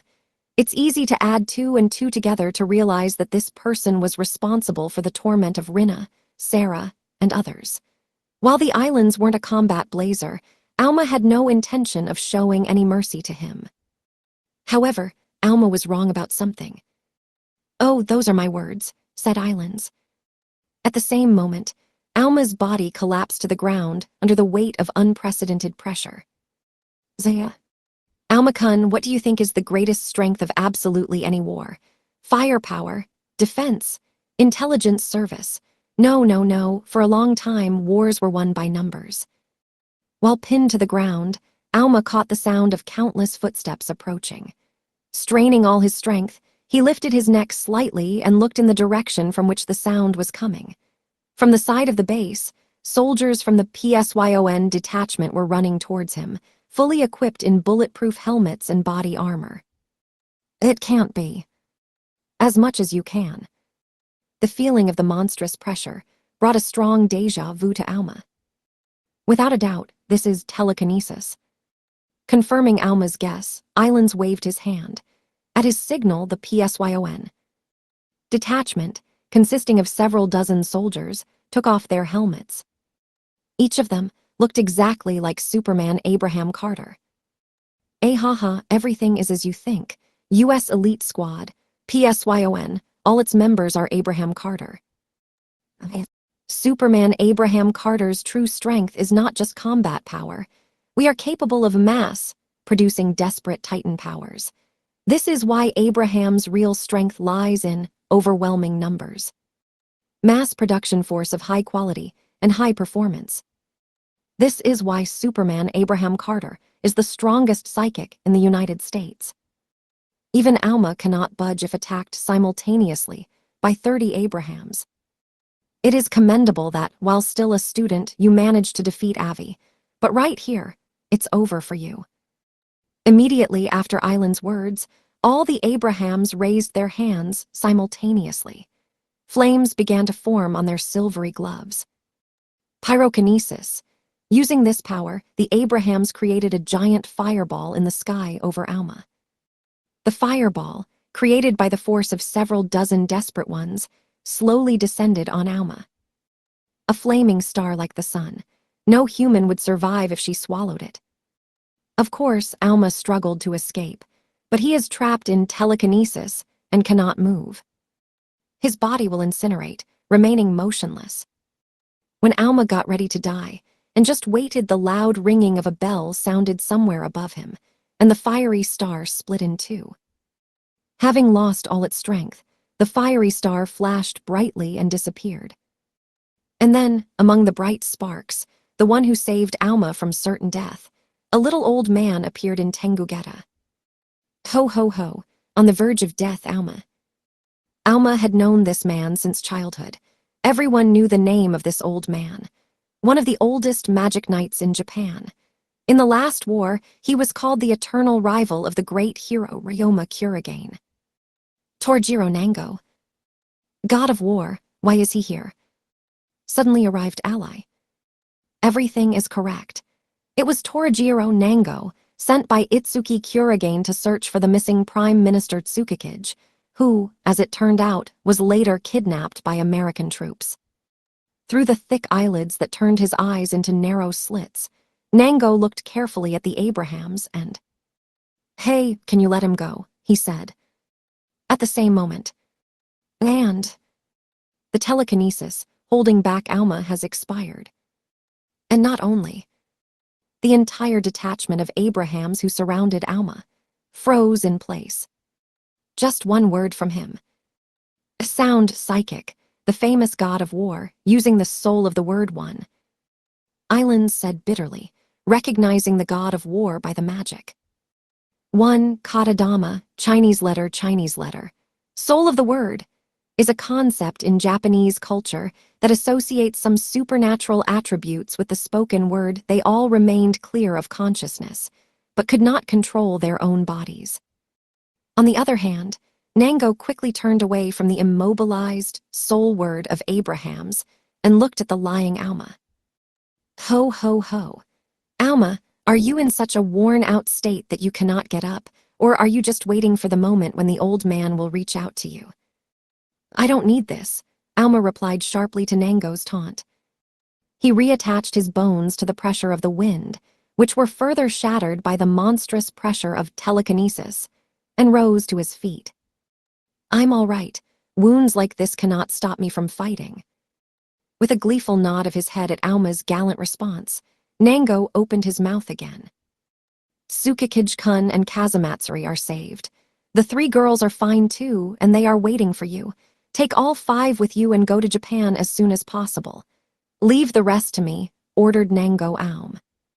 There was power in his words, but Nango is the oldest knight, who is over 90 years old. That's why Alma asked again. Do you want everything to be left to you, old man? Ho ho ho, exactly. When you are old, you can allow such a childish act, but even so, we adults have our pride. Maybe in another case, I let you help me, but now everything is different, Nango laughed, shaking his small body. It sounded selfish. Maybe, but I have entrusted you with other equally important work. Go away, Nango Alma ordered again. Before Alma could protest, he added, stroking the handle of his cane, which was his spirit device. I don't want the blade of my magic flute to rust any further. His words were imbued with determination and fortitude. It was not just bragging. Behind his words stood strength and achievements that many could only envy. Got it. Alma no longer intended to object. With a submissive nod, he was about to follow the order, but... Do you think I'll let you run away? And you will not leave here, Avi. While Alma talked to Nango, Islands and Abrahams did not sit idly by. God of War, you have been standing on the world stage for too long. We know how to handle your stunts. You are no match for Avi, Islands shouted. The noble art of Soul of the Word is believed to suppress brain waves with sound waves. By selecting the same frequency, it blocks the brain waves, and the person cannot move. But it is enough to control your body directly with the help of telekinesis. Then your Soul of the Word will simply become useless. Avi, leave this old man alone.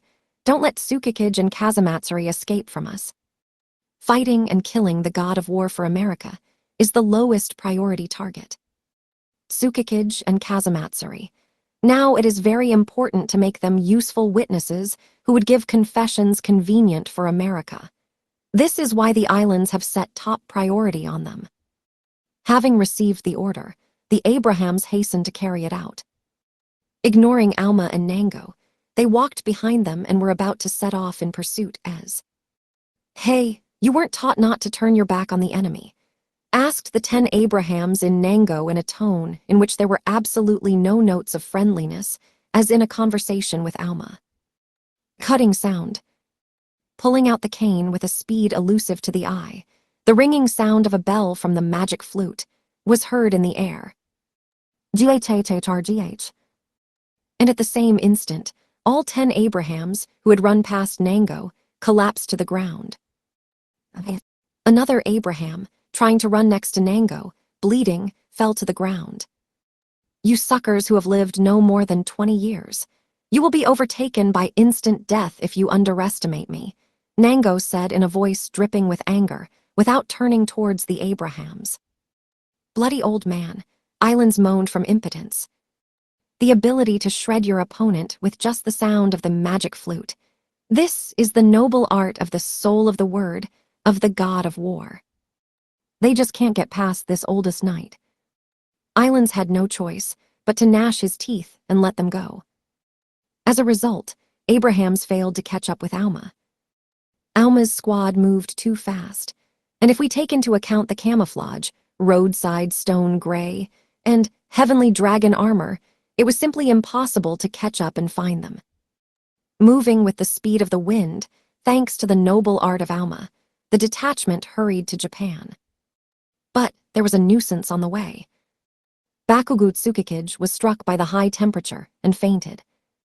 At first, everyone associated his illness with exhaustion from Abraham's long brainwashing. But later, they suspected something was wrong. Unconscious, Tsukikage groaned and tossed about as if he was having a terrible nightmare. Master Sama. I'm fine. What's with Tsukikage? Still bad. Crossing the Himalayas, they ended up in China, where they temporarily stayed at a hotel to show Tsukikage to a doctor. But even the doctor did not find out the cause of Tsukikage's unconsciousness. It was then that Kuzu recalled a long-standing dream of Tsukikage, which prompted his friend to go into politics. Is it possible that he is dreaming again, a new nightmare that threatened to come true? I have to finish some business here first, but when the sun goes down, we need to hurry to Japan. Warn Alma, Kuza ordered Charlotte. Understood. We need to return to Japan as soon as possible. Kuzu's intuition sounded the alarm. And to the greatest regret, his fears were not unfounded. It was on this day that the U.S. Pacific Fleet invaded the coastal waters of Japan, which was in the midst of the Great Flame Trials. Chapter 2, Slaying the Crows of 3,000 Worlds. Cloudy rainy day. A woman in a formal suit hung motionless in the air. A rank knight of the Japanese branch of the League, Kurono Shingyuji. Sometime in the past, after establishing herself as a talented knight, she rose to 3rd place in the High League of Knight Kings. There she also received her nickname World Clock. But now all she could do was stare in despair at the blazing land. A fire of unprecedented power rose to the sky, painting it crimson. It all happened in an instant. Kurono was briefly distracted when she decided to take a look at how the Japanese ground forces were doing. Then it happened. The enemy she confronted in Tokyo Bay, the white whale Douglas Appleton of the main weapons of the Enterprise, a device belonging to the monster class, pierced the heart of Japan. Namely, Tokyo's underground shelter in the geofront, where all residents of the capital were evacuated. The shelter's defense can withstand a direct hit from a nuclear missile, but it is completely useless against the Enterprise's 88-inch hadron cannon, which fires high-energy directional force particles, an invention created by America's advanced military technology a century ahead. The multi-layered armor separating the Earth's surface from the geofront melted in one attack, creating a huge explosion. Scorched Tokyo. Hundreds of thousands of people, if not millions, died at that moment, but her family could have been among them. Kurono gazed silently at the burning Tokyo, completely forgetting about the enemy. Oh, exactly. Destruction like this makes you feel guilty, right? Douglas Appleton, the man responsible for such a disaster, spoke to Kurono over the loudspeaker. But if you hadn't left the High League of Night Kings, continued to work hard on the front lines and achieved awakening, you were able to defeat me and prevent this reality. Am I right, World Clock? But you chose to give up your talent, leave the front line, and devote yourself to your family. The family kept you from fighting. The existence of things that need our protection only weakens. Your family has become fetters for you. Kurono's shrill cry of pain ripped through the air. Now it is only the 2nd day of the defense of the capital. But how did it come to this? Let's go back a little. The battle for the defense of the capital, from the suddenly attacked U.S. Pacific Fleet. Using all the forces of Knights Magicians, Knights Apprentices, and forces of self-defense on the first day of military events, Japan somehow managed to fight back and push the enemy back. The looming threat over Tokyo at nightfall disappeared from the battlefield for some time. During the lull, the Tokyo Bay defense line set up an overnight camp and began preparing to eat. Each defender looked emaciated and wounded, but still, that didn't stop them from having slightly upbeat expressions on their faces. For their generation, this war is the first in life. They have not yet had time to feel all the pain and horror, and the appearance of the Knights Apprentices on the front line was greeted with solemn shouts. Girl, you are so fast. My eyes could not follow your movements. No wonder I wear the nickname Runner Euphoria. Speed is my credo. The kid is also incredibly strong. With one blow, he crumbled EDY. I think your body needs a lot of strength. Would you like a chocolate bar? Many thanks. Meanwhile, a little behind the bustling defense line, a bustle began again in the city center. This was the transportation and distribution of supplies to shelters. Although the U.S. Pacific Fleet retreated, it still remained in Japan's exclusive economic zone. There he awaited support in the person of the Second Fleet, which was soon to reach the shores of Japan via the Pacific Ocean. The estimated time for the unification of the two fleets is tomorrow morning. This could only mean one thing. The end of the war is not yet near. Tomorrow their enemy with reinforcements will attack Japan again. This means the next battle will be much tougher. Moving along the side of the road, so as not to disturb anyone, Kurono was walking to the shelter, to the place where her family lived under protection, when she heard the previously familiar voice of a young man. Well, don't cry like that. Boys have to be strong, right? Wow, this brother speaks just like my mom. I'm scared. Oh, don't be afraid. Everything will be fine. Are you back yet, Arasuin? Called Kurono, a tall boy with lilac hair, who, to all the commotion, announced that he would go to his hometown and visit the graves of his friends. Oh, Director Sensei, you look tired, Arasuin said with a welcoming smile on his face. Are these kids lost? It's like that. The evacuation was sudden, and many children were separated from their parents. I use my abilities to bring the children back to them in one piece. Arasuin responded, wiping the 5-year-old's tears with a blue handkerchief while stroking his head at the same time. I'm not very useful on the front lines, so I decided to concentrate my forces in the rear.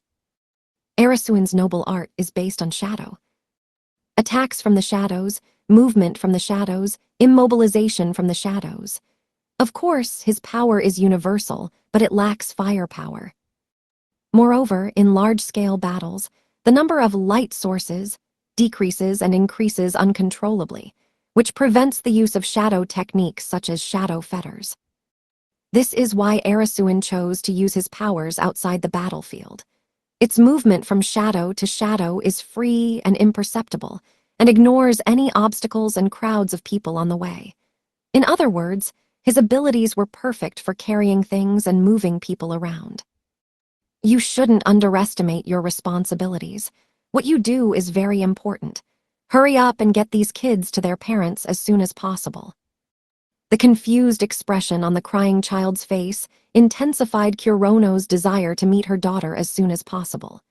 Saying goodbye to Arasuin, she sped up, but when Kurono reached the first sector of the hideout, she saw a person whom she simply could not help but say hello to. Good evening, head. Thank you for your hard work, Shingyuji-kun. Everything is correct. It was the head of the Japanese branch of the League who temporarily took over the duties of Prime Minister Tsukikage, Itsuki Kurigane, the father of Ikki and Shizuku Kurigane. I'm sorry. I expected to cope with everything until tomorrow morning, but did not take into account the size of the enemy. Things are good. We were able to knock back the first wave of enemies only because you held back the Enterprise all this time. But, Kurono grimaced. The reason for her haste lay in the walking disaster in Kyushu. Great Flame of Tendu Harem, the criminal who escaped from the ice prison, attacked Kyushu. Kurono had no choice but to leave Kyushu and return to Tokyo for protection. But without her power, people will continue to die. That was why she wanted to deal with the Enterprise as soon as possible and get back to Kyushu. Watching the expression on Kurono's face, Itsuki opened his mouth. I have a good news. Without waiting for your return, the disciples themselves suppressed the Great Flame. Tadou-kun consumed all of Kyushu's electricity and destroyed the Great Flame. That, before. Kurono's eyes widened in surprise. When she last saw Toka, the girl was completely crushed by the power of the Great Flame. It is amazing, not only that she was able to come to her senses, but also that she found the strength to destroy the enemy. I always thought she was a talented student knight with extraordinary abilities, but so that, indeed, the news is really good. The same battle for the defense of the capital took place in Kyushu, and the young generation of B and C rank knights did an excellent job. Such achievements are the result of excellent work on the part of teachers. We don't do much.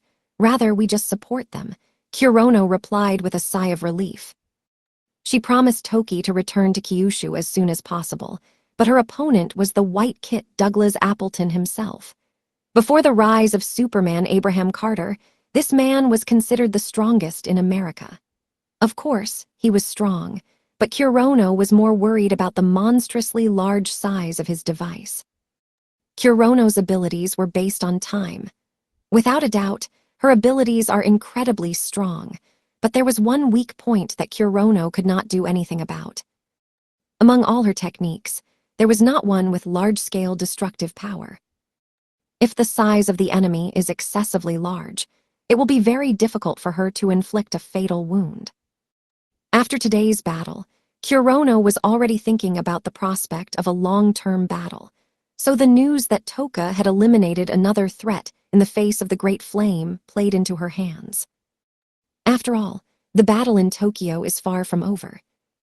Nene and the others have not returned yet. Princess Yaksha, still on a business trip in Vermilion, was to receive an order to return immediately after the enemy attacked Tokyo. That's why Kurono decided to ask Itsuki, but Hisuki only knitted his eyebrows and shook his head. In the battle against Kabub, Princess Yaksha lost her hand. As one of the members of the High League of Night Kings, she should have somatic cells in the cell bank and there should be no problems with recovery, but even that will take some time. I'm sure she's no longer Vermilion, but because of the enemy attack, we have a problem with the interruption of communication. It is not known when she will be able to return. Itsuki paused for a second, as if collecting his thoughts, and resumed his speech. In addition, the largest countries of the League, like Japan, were attacked by the Alliance. The reason for the attack is absolutely the same betrayal by the League. America incites the Alliance take part in the war by saying that they captured the Japanese Prime Minister Tsukikage, and that he confessed to the uprising. But now that Tsukikage has arrived at the Tsushima military base, we can discredit America's claim and request assistance from other League countries when the Alliance forces retreat from them. But, as you can see, other countries just sit on the sidelines and have not responded to our request for help. Therefore, at the very least, we will again have to defend ourselves against an American attack. Agree. The next enemy attack will take place after joining up with a second fleet crossing the Pacific. The approximate time of the attack is tomorrow morning. Some knights sent to Kyushu have already returned to us this evening, so tomorrow there will be an all-out war. Now go and get some rest. Okay, Kurono made a slight bow and walked on.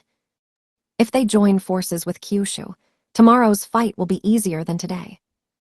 And then the outcome of the war will entirely depend on the outcome of her battle with Appleton. Feeling an even heavier burden on her shoulders, Kurono approached the entrance to the hideout. The Kurono family occupied a separate room in the hideout. This privilege was enjoyed not only by the Kurono family, but also by every night magician who fought on the front lines. In modern wars, victory or defeat is highly dependent on the outcome of the battles between blazers. To maintain a good mental state, the government took full responsibility for their families. Mom. May. When Kurono opened the door of the tiny 4-tatami room, her eyes met the teary eyes of Mei Shingyuji's 3-year-old daughter, who immediately ran towards her. Kneeling down to be level with her, Kurono hugged her daughter tightly and hugged her to her chest. Hello, my dear. You're doing well, aren't you hurt? Whimper, whimper. No, but I was so scared. Do not be afraid. I will protect you and our home. Mom, does nothing hurt you? Do not worry. Your mom is very strong. Thank goodness the crowd only crumpled her a little, Kurono thought, as she stroked May's crumpled hair. To her great relief, she did not find any injuries on her daughter's body. Kurono-san, you did a good job. In addition to her daughter, there was another person in the room. A gentle-looking man with brown hair greeted Kurono as he continued to arrange things in the room. This man was her husband, and his name was Takumi Shingyuji. Takumi, have you been here long? People from the League came for us. We decided to trust them. Forgive me for entrusting the government with your evacuation. How I would like to say that now I will be with you and take over protection. Her sincere desire is unrealizable. The current situation needed a knight with her strength more than ever. Realizing that Kurono won't be back tomorrow, Takumi nodded. I understand. Please don't worry, I will protect Mei with all my might. Don't worry about us. You better take care of yourself, Kurono-san. Oh. We just got food. Let's have dinner. Boiled rice, the one that Mei likes. The night has come. Long-absent Kurono finally found time to retire with her family and have dinner together. She has not seen her husband and daughter since the turmoil began following the chaos wrought by the Puppet King. But now, ironically, the war has brought her back to her family. Smiling bitterly, Kurono reached for the canned food. The next day, with the indigo sky turning blue in the morning, yesterday's enemy loomed again on the horizon. Confirming the threat, one of the figures separated from the defense line in Tokyo Bay. A woman running across the sky with pistols in hand, Kurono Shingyuji's world clock. With the help of her abilities, she fixed the time of space and ran along it, as if on the ground. The target is the center of the enemy troops, or, to be more precise, a huge ship with an aircraft carrier deck and an inverted battleship bottom. The monstrous aircraft carrier Enterprise was the materialization of the soul of desperate Douglas Appleton, better known as the White Whale. Today I will be done with you, Douglas Appleton. Ha ha ha, as usual you alone confront me, what courage. Kurono approached him at high speed. Ignoring the other ships, Appleton launched myriads of EDY mechanical soldiers at her. The number of mechanical soldiers exceeded several hundred. Just glancing around, it was not possible to count them all. With jetpacks on their backs, EDYs rushed through the air towards Kurono and began firing at her with miniature handheld hadron colliders in an attempt to shoot her down. But, doubling time, tenfold speed. Kurono is able to speed up his time and move at a speed unacceptable for an ordinary person. Such monotonous artillery barrage could never hit it. Moving a little to the side. Hourly draw of death. Kurono fired a time-accelerating bullet at EDY, blocking her path. Death's hour draw devoured EDY in an instant. Rusting and cracking, the mechanical soldier's armor turned to dust, and he, falling apart into pieces, collapsed into the sea. Kurono's noble art fired magical bullets that, upon contact, accelerated the object's time 10,000 times, causing decrepitude and wear in an instant. It took very little time to turn 20 more EDYs into rusty wreckage. The path is clear. Aiming at the huge aircraft carrier battleship Enterprise, which was within range of her pistols, Kurono pulled the trigger once again, and the no-death Sentinel's bullet pierced the ship's hull, as did EDY. But the Enterprise is not just a machine. Douglas Appleton's device has been modified with biometal with the help of Island's cell magic. As soon as the Death Sentinel's magic bullet hit the Enterprise, it instantly cleared the affected hull. Preventing destruction from rapid wear and tear, Douglas moved the biometal and filled the resulting cavity.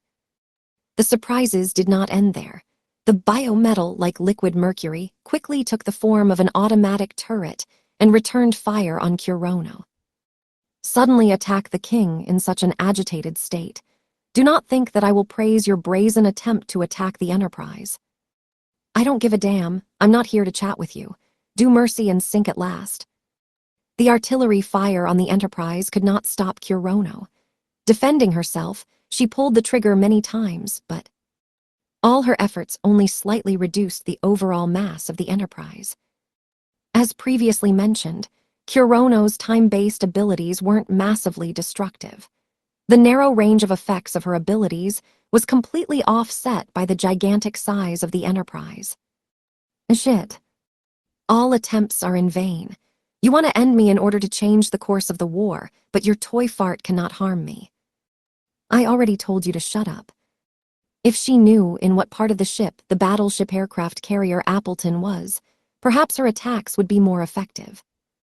Unfortunately, Kurono does not have any detection techniques.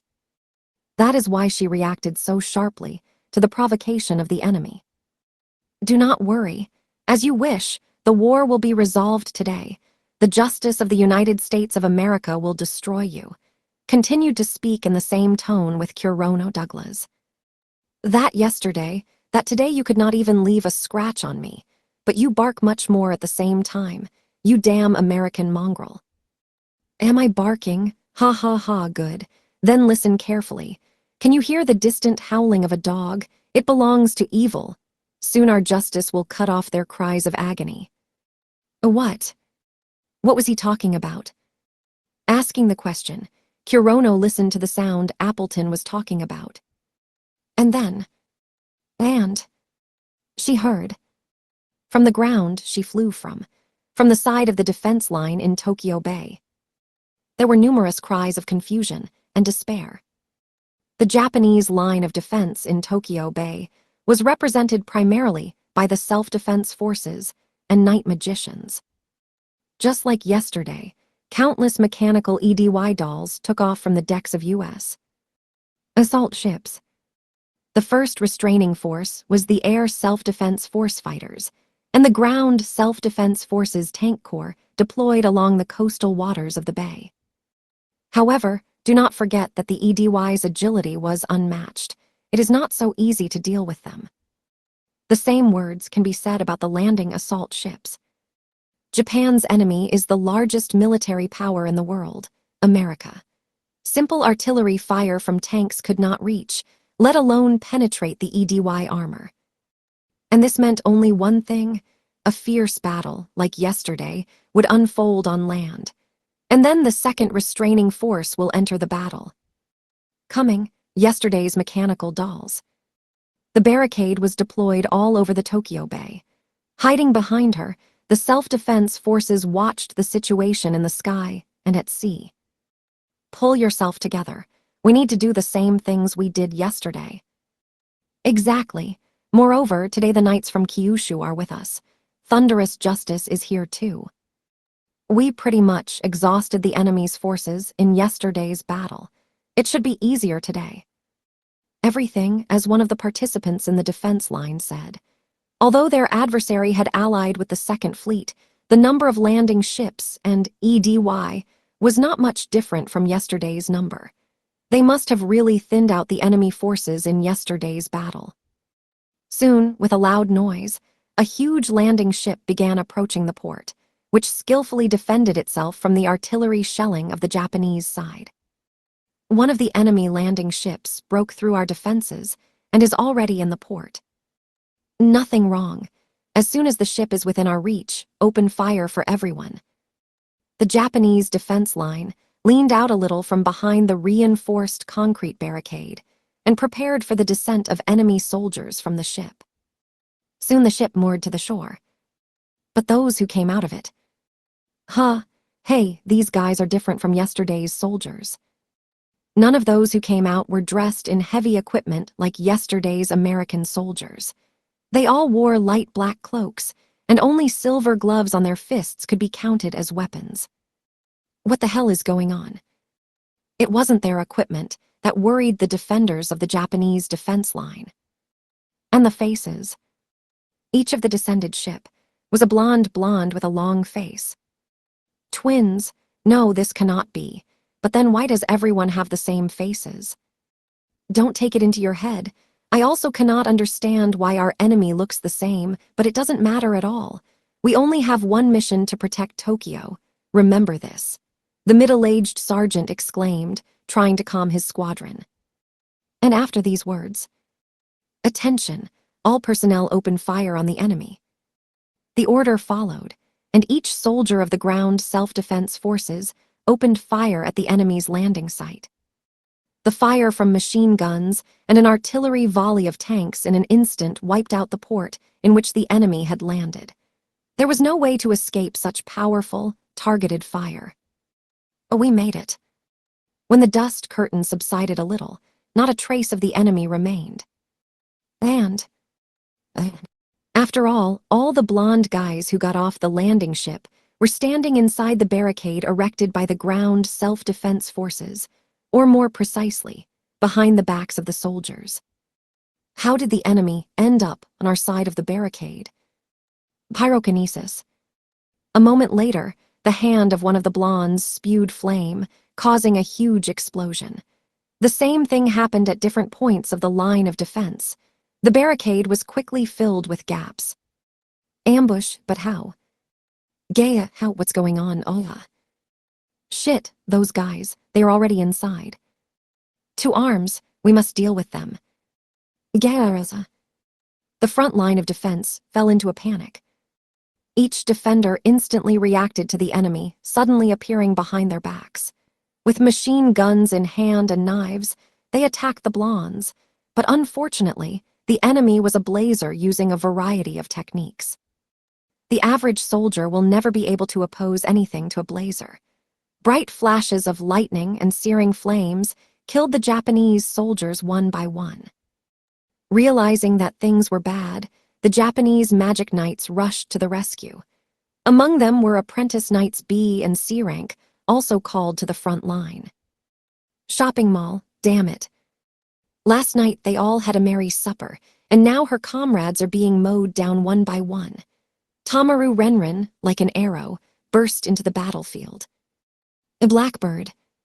Supersonic speed strike. She instantly intercepts one of the blonde guys.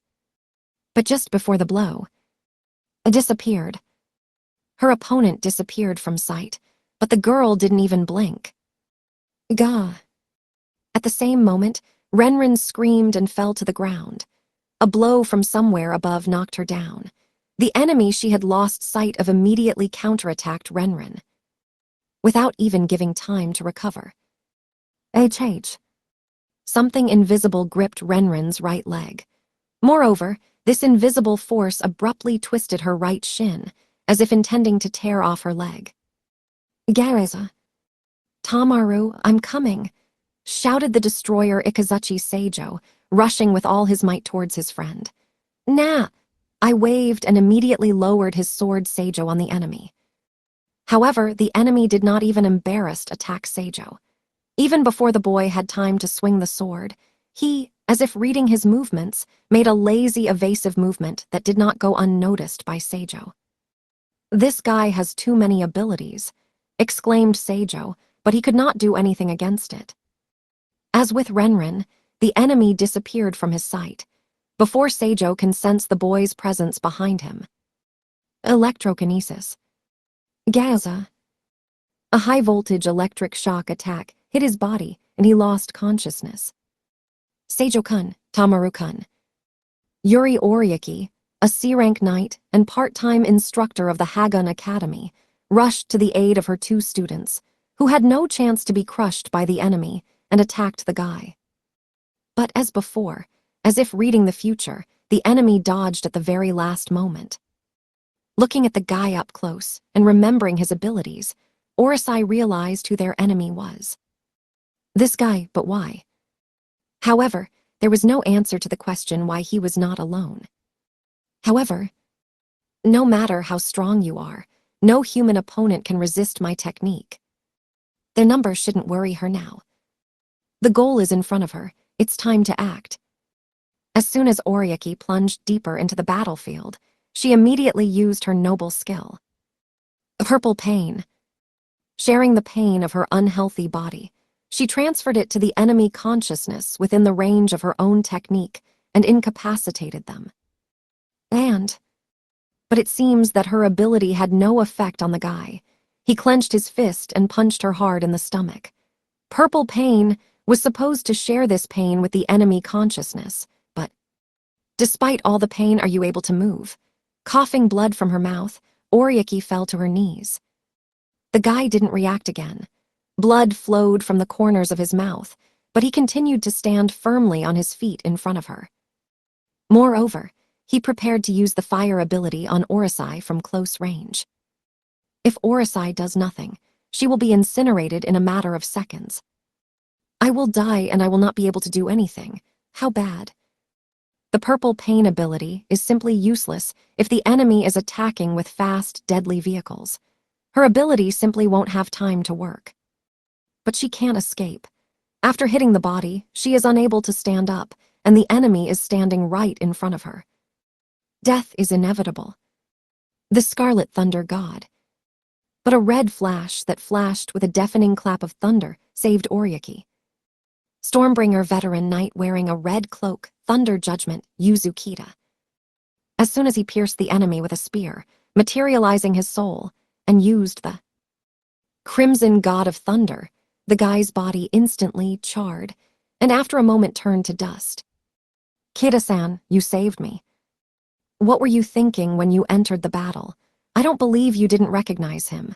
This guy is able to predict the future and teleport. If your movements cannot compete with the speed of thought, don't even think about going into action, shouted Kida, biting into the camp of the enemy with a truly lightning speed. The combination of incredibly fast speed and monstrous attack power, Yuzu Kida, as one of the leading magic knights of Japan, fully lived up to his A rank. But still, there were too many clone guys. Other mage knights on the battlefield are nowhere near as strong as Kida. Of course, the line of defense ceased to fulfill its function and to contain the enemy. God, not that, shouted Oriaki, watching the situation in the sky. Mechanical dolls, EDY, whose number exceeded 100, rushed across the sky towards the unprotected city.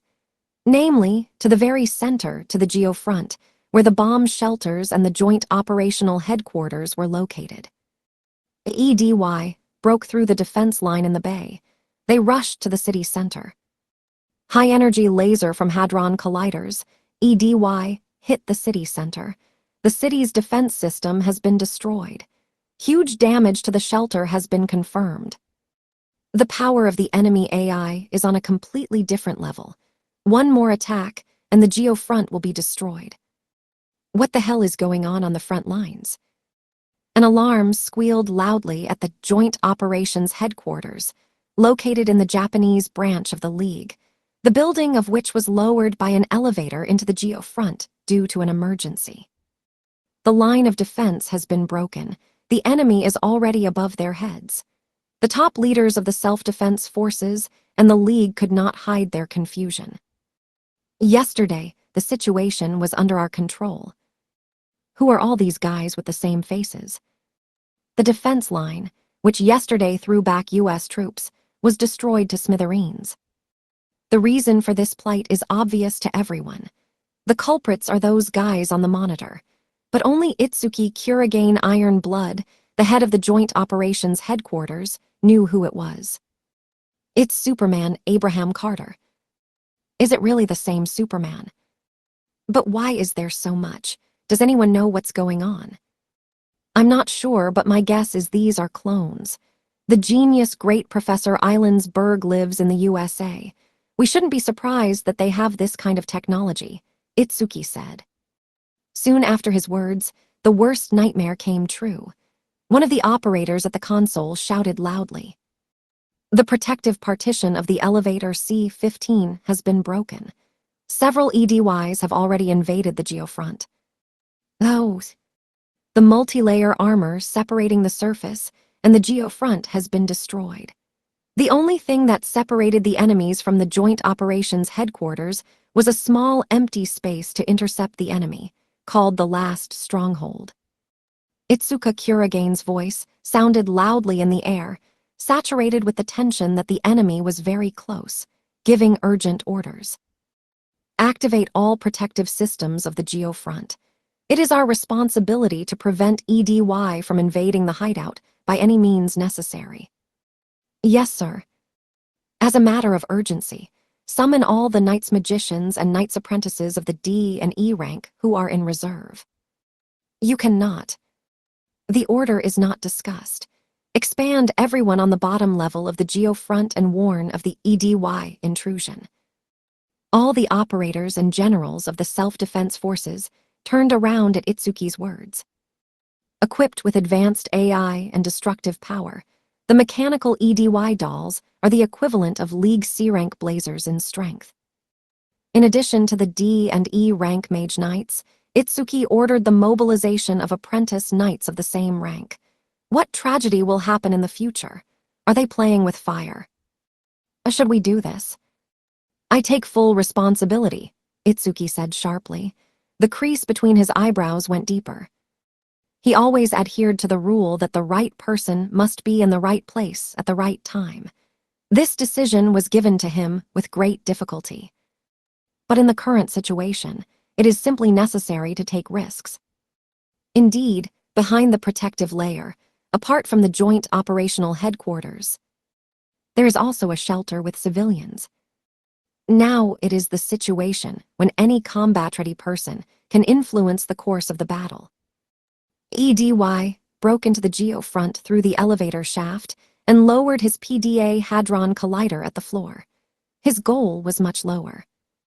In the same second, the Hadron Collider's orange high-energy laser easily melted the iron coating beneath it and brought down the floor. Without hesitation for a long time, EDY jumped into the resulting hole. And I came face to face with them. Here he is. Just think, the enemy is already here, in this place.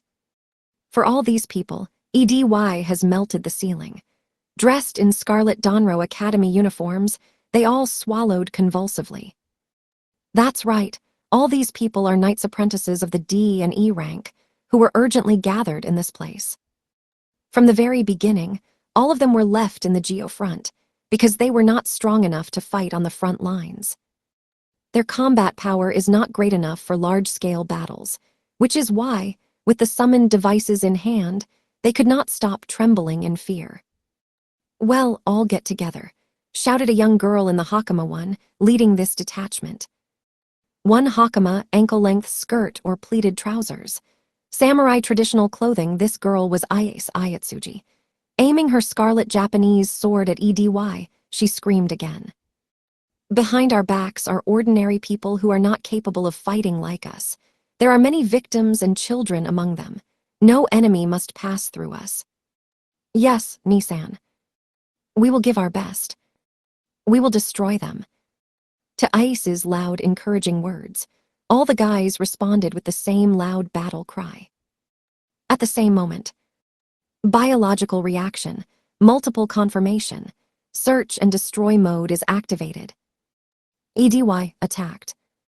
He pointed his hands towards Ice and fired from the palm Hadron Colliders. Dodge. Ooh. On the verge of death, everyone pressed against the walls of the narrow passage. The incinerating laser beam flew across the entire passage and exploded somewhere at the end. The scalding air from the explosion flew across the entire passage, frightening Ice. Even a blazer can't stand a direct hit. And what about ordinary people like her father if the beam hits them? It's even scary to think about something like that. That is why she is obliged to prevent such a reality. Hallelujah. Before EDY could attack again, Ice went on the offensive. Blade at the ready, she rushed towards him. Needless to say, EDY was not going to stand silently to the side. A movable, ultra-vibrating blade came out of his hand, and he made a chopping blow. As the master of the Ayatsuji style, which relied on parrying enemy attacks and then counterattacking, Ice had little difficulty in dodging. Jumping up high, she stabbed EDY with her sword. But, painfully, her scarlet Akatsume blade, capable of slicing through any human flesh, didn't even leave a scratch on EDY's armor. Moreover, the sensation of a blow with something hard gave off from the palm and ran all over the arm, causing pain in the bones. EDY moved and swung the blade again. Fearing of being hurt, Ice jumped back to her squad. How hard? Incorrectly applied force will damage the muscles that control the blade, Ayasa. When Ice turned to look at the voice, she saw a middle-aged man approaching her, who definitely shouldn't have been there. This was Kaito Ayatsuji, the father of Ice Ayatsuji, who was nicknamed the last samurai in the past. Father, why are you here? There is only one reason why an old swordsman might show up on the battlefield with a sword in hand. After his words, Ice noticed that her father was indeed holding the katana in his hands. This is madness, father. She's right, sensei. You are not even a blazer. Besides, you've just been discharged from the hospital. You should go. Ice was forced to distract herself, but the mechanical doll was not going to pass up the opportunity. A machine gun appeared from the same place from which the ultra-vibrating blade was leaving, aiming the muzzle towards the detachment, EDY. Prepared to open aimed fire. Beware. Oh. But not a single bullet fired from the muzzle of the machine gun. Ayatsuji sword style, patterned haze. In an instant, having reduced 10 meters distance, Kaito's blade, without breaking, cut EDY into 5 pieces. Even if I'm old or sick, you shouldn't worry about me, Kaito said, destroying. EDY. Dad. Now, in battle, his face seemed to be 10 years younger. Do not stand in pillars. The next ones are on the way. Why, that's right.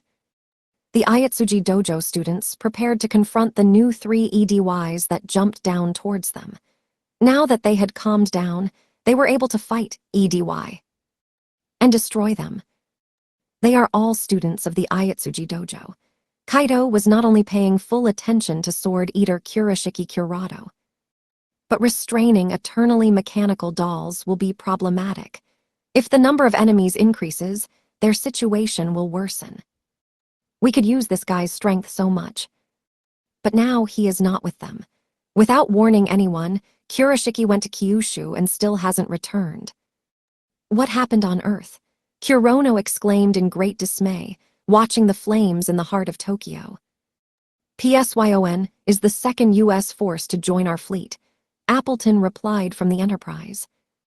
I see you are familiar with a special unit, PSYON, led by the most powerful psychic Superman Abraham Carter. However, the PSYON squad has one surprising fact that even I was not aware of before the operation began. I mean, all the PSYON members are clones of Abraham Carter, created by Dr. Islands. What? Haha, it sounds really scary. They use telepathy to unite their own minds, which allows them to achieve amazing results in a team. Of course, their combat power does not match the original, but even so they are stronger than your average static A-rank psychics. Superman and PSYON are why the U.S. Army is the strongest in the world. Appleton broke off for a moment, as if intending to tease Kurono with a pause. There are 200 Superman clones involved in this operation. A terrifying fact for both Kurono and all of Japan. Our absolute justice will burn evil to the ground. Damn you. Reflexively, in the face of a desperate situation, Kurono made a mistake that a knight of her rank had no right to make. Or, to be more precise, she turned her back on the Enterprise and tried to return to Tokyo. I guessed that this would happen, but you should have understood that even a second distraction of attention from me can lead to the death of a colossal number of people. And, just as Kurono was distracted from Appleton, the EDYs circling around her took action. Everyone, at the same time, shot her with their own hands. The strong cables connecting their arms to their bodies wrapped around Kurono's arms, depriving her of her freedom. Let me go, you. Then, in front of the disarmed Kurono, the Enterprise began loading the twin-main hadron cannons attached to its bottom. His goal was the very heart of Tokyo. Hey, that's enough. Douglas Appleton, what are you going to do? Scared Kurono. Stupid question. Too stupid question, world clock. Evil must die. This is what justice does. Stop. In addition, there are evacuation shelters for civilians in the geofront, shouted Kurono, desperately trying to break the cables. But it is sad, true, but we have no right to let evil prevail. If we want to eradicate evil in the face of the League, which, acting from the shadows and under the guise of the rebellion, threatens the whole world, we must act with confidence. These are precious sacrifices for the good of justice. Did not listen to Kurono Appleton. He fully believed in his own justice and in the justice of his country. Without a shadow of doubt and hesitation, purifying fire of justice. He fired. An orange flash fired from its .88 caliber main guns. He just erased Tokyo with his own hands. And with it, millions of innocent lives. What happened? Douglas Appleton asked himself in confusion. What happened? Again and again, he asked himself, but the answer was not incomprehensible thing he did not have. He saw nothing and noticed nothing. Just, Suddenly, Kurono appeared before him, and at the same instant both of his main weapons were destroyed. Degrading magic bullets hit his main guns just before he prepared to fire. The energy that had lost control exploded right inside him, severely damaging its lower part of the Enterprise, made in the form of a battleship. If you just line up these facts one after another, nothing strange was observed. But Kurono, who destroyed his main weapons, was tightly tied, EDY a second ago. Considering its position, time, position, the chain of events that occurred is absolutely impossible. This is 100% fact. Only one thing would help Kurono, make something impossible into reality. Have you finally achieved awakening? Everyone knows that the world clock is a knight who manipulates time. If she really can overcome her destiny and all her power awakens, perhaps she will be able to overcome the irreversibility of fate in time, which no one has previously been able to do. There could be no other explanation for this situation. Kurono Shingyuji has definitely rewound time. Knowing what would happen in the future, she rewrote the past and prevented him from bringing an act of justice. What a terrifying power. A thought flew through Appleton's head in awe, but... Haha, good, I got it. Otherwise it would not be interesting. The time has come for me, as one of the desperate, to give my best. That's right, he is also desperate. It is not in his best interest to succumb to fate. If the enemy in front of him is able to distort the past and rewrite it in the way that suits him, then he, Appleton, just needs to continue to distort the present with all his strength. Overflowing with fortitude, he set about rebuilding the exploded underbody of the Enterprise with biometal in order to once again confront Kurono. But, KHHBU. And, to his surprise, Kurono, frozen in the sky, vomited blood. Only then did Appleton notice something strange, previously unseen by his eye. Although this is not surprising. After all, Kurono has dark hair, and she is dressed in a dark blue suit. Kurono's entire body was covered in blood. From a suit to leather shoes, the blood literally dripped from her. What, world clock, what's wrong with your body? But Kurono did not answer. Or maybe she couldn't answer him. Breathing heavily, her shoulders rose and fell painfully. But Appleton is definitely not responsible for these wounds. He had not inflicted a single wound on her since yesterday. As for Kurono, the Enterprise was too much of an enemy, so for Appleton it was too small a target. Therefore, the assumption that the wounds were not from his hand is quite reasonable. Then, could it be that her wounds are a consequence of rewinding time? Even if you rewind time back, you cannot control the act of returning to your time stream. The human body is not adapted to such travel. Then maybe all of Kurono's wounds are from that. Appleton pondered this idea for a while, but no. When he moved the camera and took a closer look at it, on her bleeding scars, on her bruises on her face, on severe burns with caked flesh that is stuck together with burnt clothes, to deep lacerations. Such wounds can only be obtained in combat. It can't be you. When Appleton scanned her body from head to toe, a terrible guess hit his head. Exactly then. Admiral, something terrible has happened. His guess was confirmed by a report from the front line. Garg. Kita-san. Thunderous Justice Yuzu Kita fought like a lion. But Abraham is an American biological weapon created on the basis of tyrant cells and possessing incredible physical and magical powers. Abraham is far from an enemy that can be dealt with alone. At first, Kita dominated, thanks to lightning speed and strength, but gradually he began to lose ground in front of a large number of enemies, and in the end was caught by the invisible hand of Abraham. After being trapped, it was all over for him, twisting his arms and legs in psychokinesis. The Abrahams delivered a powerful blow that threw Kita back. Rolling on the ground, he pressed his back against the wreckage of the barricade and could no longer move. A dozen Abrahams, who dealt with Kita, simultaneously looked at the next target of Yuri Oriaki, who remained the last mage knight on the front line. Everything is bad. I cannot do anything against them. The battlefield, where the Abrahams raged, was not the only one. You might even notice that due to Kita's struggle, their section of the barricade suffered the least. Everything around her was destroyed with extreme cruelty.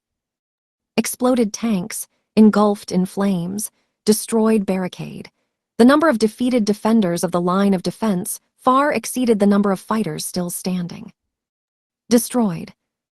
The entire line of defense was destroyed by a small handful of enemies.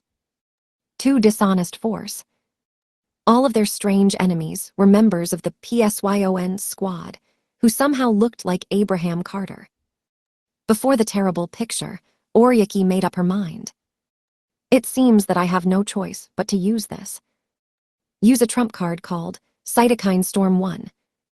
One cytokine storm, or hypercytokinemia, is a potentially lethal response from the immune system.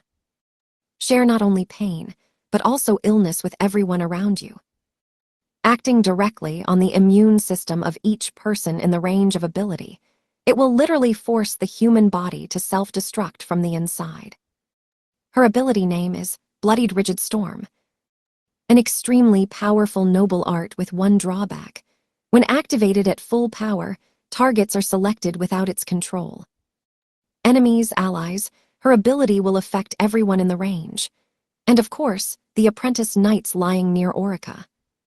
Those who are already wounded will suffer much more severely than Abraham. Perhaps they will even die. But there is no other way. As a night magician, Oriaki simply had to take this step. If you can, forgive me, guys. Oriaka apologized to her beloved students and prepared to activate the ability. But immediately before use, all the bodies of the slowly approaching Abrahams were filled with holes. Oriaki was willing to swear she heard the sound of 1,000 gunshots. This noble art is familiar to Oriaka. Stop time, open fire, and then restart the course of time. A technique that instantly hits a target with hundreds of bullets at the same time. Hourly draw. Only one night magician in Japan could do this. When Oriaki looked back, Kurono Shingyuji was standing behind her. Director Sensei, why are you here? No time for explanations. Grab the students quickly and get out of here. Kurono screamed with a furious expression on her face. She quickly ran past Oriaka and rushed straight to the Abrahams she had perforated. As soon as Oriaka turned back to the Abrahams, she saw that they tried to counterattack, manipulating their perforated bodies with psychokinesis. Another shot, and Kurono from a long distance blew off the head of one of the Abrahams. But, caution, the enemy is not alone. The other Abrahams, combining pyrokinesis and electrokinesis in both hands, rushed to attack Kurono. But in the next moment, Oriaki could not contain a surprised cry. When she already thought that the number of Abrahams would crush Kurono, the same amount of Kuronos appeared from the air as the Abrahams, and they at once extinguished the enemy's attempt to counterattack. And this happened everywhere. Surprised screams echoed here and there. As soon as Oriaka looked around, she saw that Kurono fought against the Abrahams along the entire line of the barricade. What's going on here? It was not only Oriaki who was confused. The Joint Operational Headquarters, monitoring the situation on the front line on the monitor, was also extremely embarrassed by everything that was happening. Report from the battlefield. Several, no, a large number of Kurono Shingyuji's world clocks appeared all over the battlefield. They made contact with PSYON. What it is? Why is Kurono-san getting so many? It can't be like that, but does Japan also have cloning technology? The headquarters immediately became noisy. Everyone present began to discuss the similarity of Abraham's cloning technology with Kurono. But not. Only one person, at the Joint Operations Headquarters, knew what Kurono had done. Shingyuji-kun, what recklessness. Head, explain to us. Tell me what the hell is going on the battlefield. Shingyuji-kun's abilities are time manipulation. There is only one explanation for everything that happens. Shingyuji-kun has made dozens, hundreds of identical interventions in the past in one period of time. You didn't just change the past. World clock, you intervened in the past many times at the same time, accumulating results. Is this really the power that you got beyond your own destiny? Said Appleton, the general commander of the entire U.S. Army, after a report from the front line.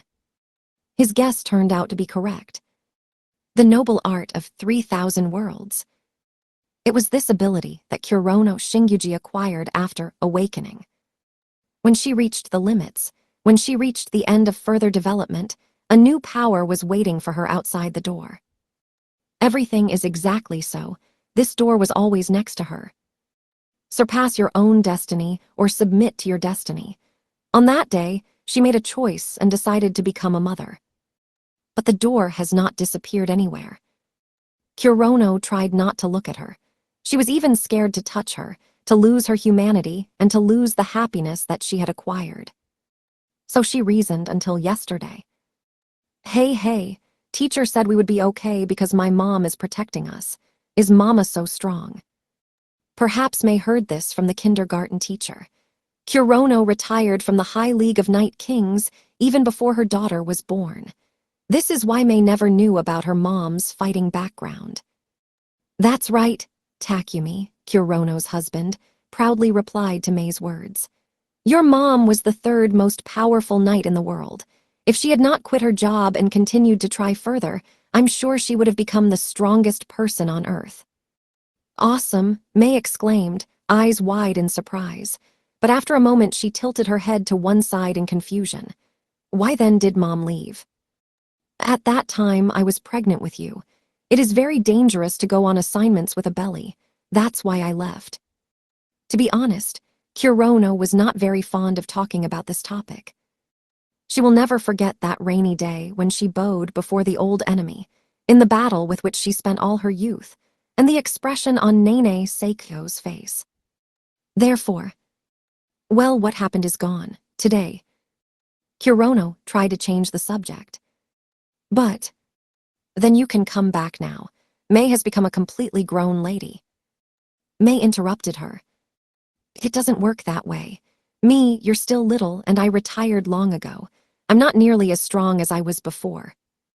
But even after you left, you continue to train every day. Takumi, I heard that you were the only one who could hold back Admiral Douglas Appleton of America. If you are capable of this, I don't think there will be any problems with the return. May really wants to see her cool mom. That's enough, Kurono said sharply. Perhaps they think that if she continues to try at the same pace, she can return. It is true that today she fought on equal terms with Douglas Appleton, one of America's leading fighters. But today I fought to protect you. For your sake, I am ready to put even my life on the line. You are my precious family, I have a duty to protect you. But the A-Rank League is different. I don't want to risk my life for my pride anymore. My life no longer belongs to me alone, but this does not mean that the world shares my ideas. Kurono knew how greedy people were for victory in this world, and they are so greedy that they are even ready to die. Once Kurono was the same, but not now. She no longer felt that determination when she struggled to compete with Nene at the Seven Stars Sword Art Festival. This is not the world I would like to return to, Kurono said. Can I say one more thing? I'm sorry, Takumi said. He felt that the conversation was unpleasant for Kurono, so he apologized first. After all, I'm just an E-rank knight, so I really cannot understand how you, Kurono-san and Nene. Chan felt in the battle for the pinnacle of skill. If Kurono-san says that the other world is alien to her, and she is happy to be with us, that is great. Oh, of course. I really think it's best with you, Kurono tried to reply instantly. But it didn't work out. The words stuck in her throat and did not immediately come out of her. Meanwhile, Takumi continued to speak, not looking at Kurono but somewhere through her. But still, there is one thing that I would like to convey to you. Kurono-san, family is not a shackle that shackles hands and feet. You know, Mei-chan has never cried for today. She understood that it would be difficult to evacuate with the teacher from the kindergarten, so she had patience and waited. True. Naturally, Mei is no longer a child. Lovely ladies never cry. Our treasure has grown so quickly. In this war, we are as strong as our child is. The family is not a burden to be constantly defended. The family is a faithful companion who fights alongside you. Even though I use the word fight, in reality, we can only support you. We strongly support you, Mei exclaimed. Kurono-san, you said earlier that you cannot join that world because you no longer have the same determination. Of course, we understand what you mean. We would be very worried if you continued to fight for your pride. But can't the voice of family replace your past desperate determination? Takumi asked, stroking Mei's head. I'm so stupid. I didn't notice until my husband told me directly. Kurono muttered, coughing up a lump of blood that had entered her lungs. Of course, I lost my former life-threatening passion. To win at the cost of my own life, I stopped thinking that way. That's why I didn't open that door. I believed that my ego was not enough to exist on the other side of the door. I thought so to this day, for a long time. It even seemed to me that I became weaker. Maybe this was the reason for my escape from Nene. I didn't want to show her my weakness. But, along with the losses, new things appeared. New life, family, love for family. And probably a new pride. I really wanted my family to be proud of me. Now, finally, the long-awaited voice pushed me in the back. The impulse led to the excitement of infinite power. And I very much doubt that this new power is inferior to my old one. Therefore, this moment is the heyday of the Kurono Shingyuji world clock. I don't think that my family has become a fetter for me. White whale Douglas Appleton. Immediately after her words, Kurono lifted her wet face and smiled. Feeling all the energy, all the determination in Kurono's words. Bravo. With applause and praise, Appleton stepped onto the deck of the Enterprise. I hate evil, but this does not mean that I am unable to admire the enemy. Continuous intervention at the same time. With your abilities, this sounds easy, but the way you look, what you said is the undeniable fact that you have continuously intervened in the past and fought 200 desperate ones. You came back with a terrifying victory. Bravo, amazing willpower. I can't resist taking off my hat as a sign of respect for you, world clock. Continued to praise Kurono Appleton without ceasing to clap. He hid inside the Enterprise for a long time, but now he deliberately stepped onto the bridge and showed himself. There was, of course, a reason for that. But, as you can see, the price was great. Your appearance no longer suggests further combat. You can't even point your pistols at me. That's exactly how it is. It was Kurono's current condition that caused him to open up. She no longer has the strength to fight the Enterprise. And his beliefs are absolutely correct. Right now, Kurono was doing her best not to fall from a height to the ground. She couldn't even hold the pistols in front of her. Then it turns out that all Kurono's efforts were in vain. She only won a short respite before crushing the defensive line. With your desperate efforts, you earned 10 minutes. In 10 minutes, I will rebuild the Enterprise's main guns and fire one more shot into central Tokyo. You no longer have the strength to stop me. My second blow will end this war. With his buoyancy ability, Appleton manipulated biometal. At the time of his words, he had already begun to disassemble the destroyed weapons in order to recreate them again. Despite everything, Kurono's face remained fearless. 10 minutes, this should be enough. What? You haven't understood anything yet. It's obvious, though. Probably only I can always sense the approach of that disgusting person. What are you talking about, huh? Approximation. The meaning of the word reached Appleton belatedly. Enterprise anti-aircraft radar. She notified him about the approach of something huge falling from the sky. Something with a diameter of 20 to 30 meters. And it was not an artificial body, it was a real comet. Watch out, Appleton. Despite her disgusting behavior, she is extremely strong. A moment later, it dawned on Appleton. A comet with a fiery tail that, piercing the cloudy sky, flew to the Enterprise. Why? You always know on WHOSE girl you put. Your dirty paw. Riding her was a miniature figure in a scarlet kimono, Princess Yaksha Nene Seikyo. Lead clouds hanging low over the sea. The shooting star, leaving behind a fiery tail, was ready to tear everything with itself to shreds. It was Princess Yaksha Nene Seikyo and her forbidden ability, Hadu Tensei, which pulled out various space debris outside the atmosphere by gravity and hit them with all force at the enemy. And now, this incredible supermassive attack was falling directly on the Enterprise. Shit, direct hit on me, prepare for an airstrike. Appleton reacted instantly. Abandoning an attempt to rebuild the main guns, he used biometal to turn the deck of an aircraft carrier into the deck of an air defense cruiser with a huge number of anti-aircraft guns and rocket launchers. With a volley of fire from all the cannons, he met a falling meteorite with a diameter of 30 meters. But the entire massive attack led to a slight decrease in the volume of the meteorite and did not stop its fall in any way. Heavenly Dweller. Realizing that he could not destroy the meteorite in time, Appleton tried to counter it with his buoyancy ability. Appleton's buoyancy ability is an incredible power that allows the Enterprise to freely manipulate the 12,000 tons of the Enterprise. With the same ability, he made the Enterprise soar in the sky. But now, despite his abilities, Appleton only managed to slow down the meteorite's fall a little. In conclusion, we can only add that this surprise attack led to a change in the course of the war. Direct hit by Hadu Tensei in the Enterprise. The impact from the contact caused a huge explosion. A deafening roar, as if 1,000 thunderclaps struck one place, shook the sea.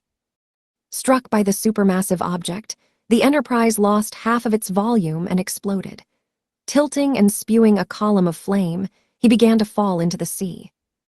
On the other hand, Nene quickly jumped off the Hadu Tensei before a direct hit. Ku-chan, she shouted at Kurono, who, after the Enterprise's explosion, began to fall down, as if all her threads had been abruptly cut off. She caught and hugged Kurono's body tightly, continuing to float in the air thanks to her own gravitational forces. At the same moment, Nene's face turned deathly pale. Oh God, where are all these wounds from? I've never seen such a wounded person. Hey.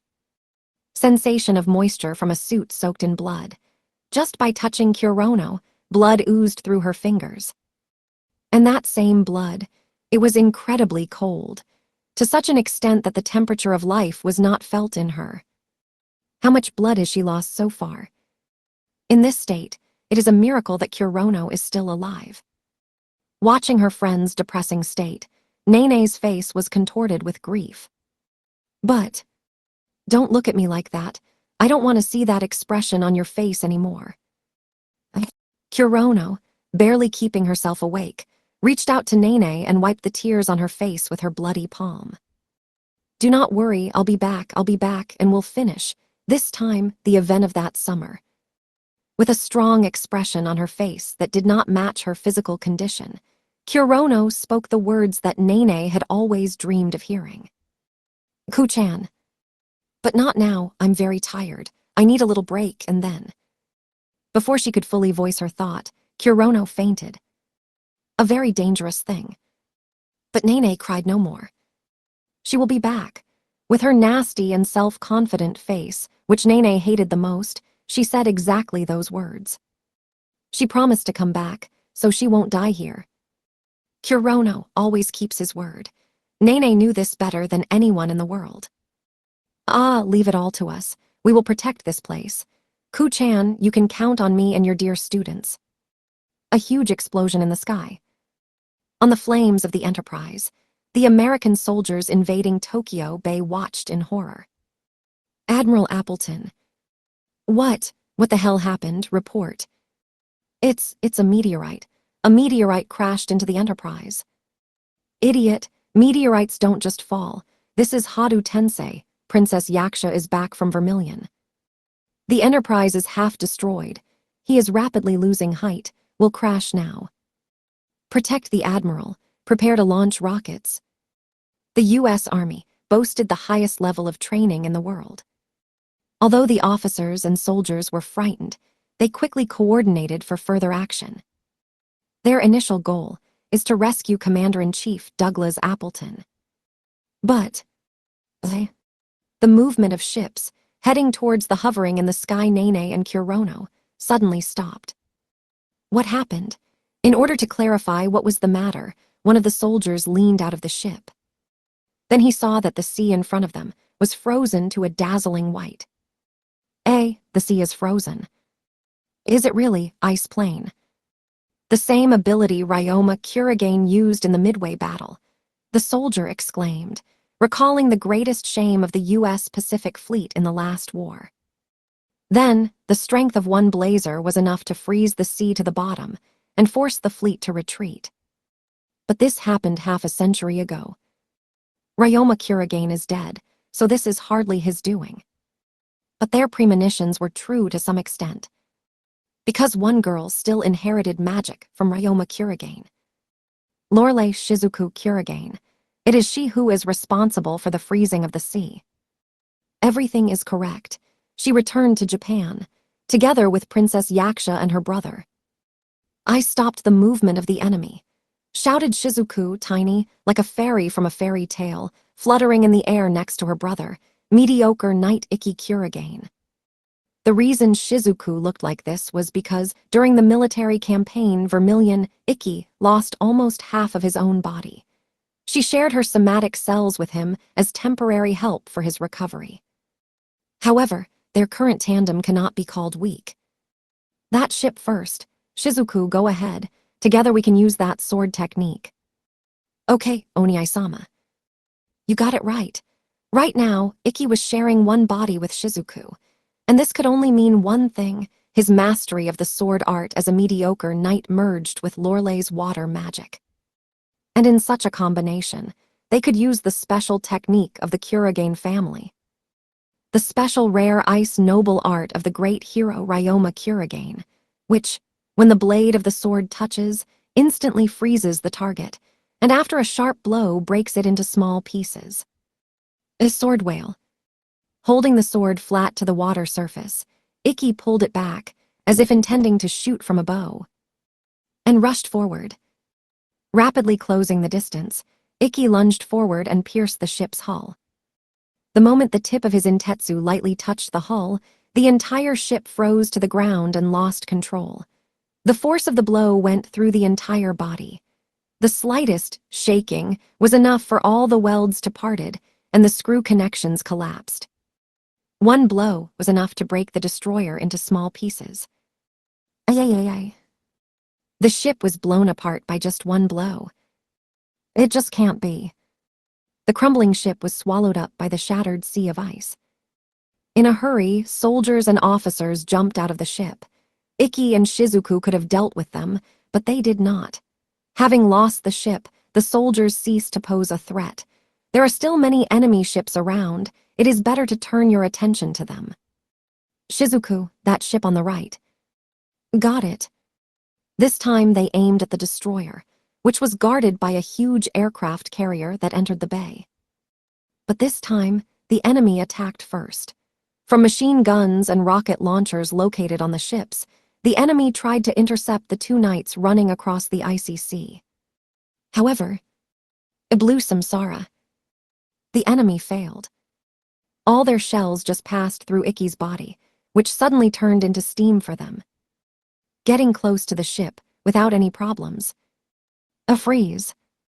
Ikki fired his sword forward. Only on this one he made an oblique attack. Although the attack was slightly different, the principle remained the same. Ikki's attack cut the frozen destroyer in two, and the ship quickly sank into the sea. The most powerful magical power of Shizuku, and the incredibly sharp skill of using the sword of Ikki. Merging together and gaining magical powers, the mediocre knight became a knight magician without the slightest weaknesses in the defense. Normal attacks will never stop him. But, good job, Oniai-sama. Then the next should be an aircraft carrier. Shizuku. And, suddenly, orange heat flashes rained down on Ikki's head. Heat attack. Blue Samsara is absolutely powerless against this.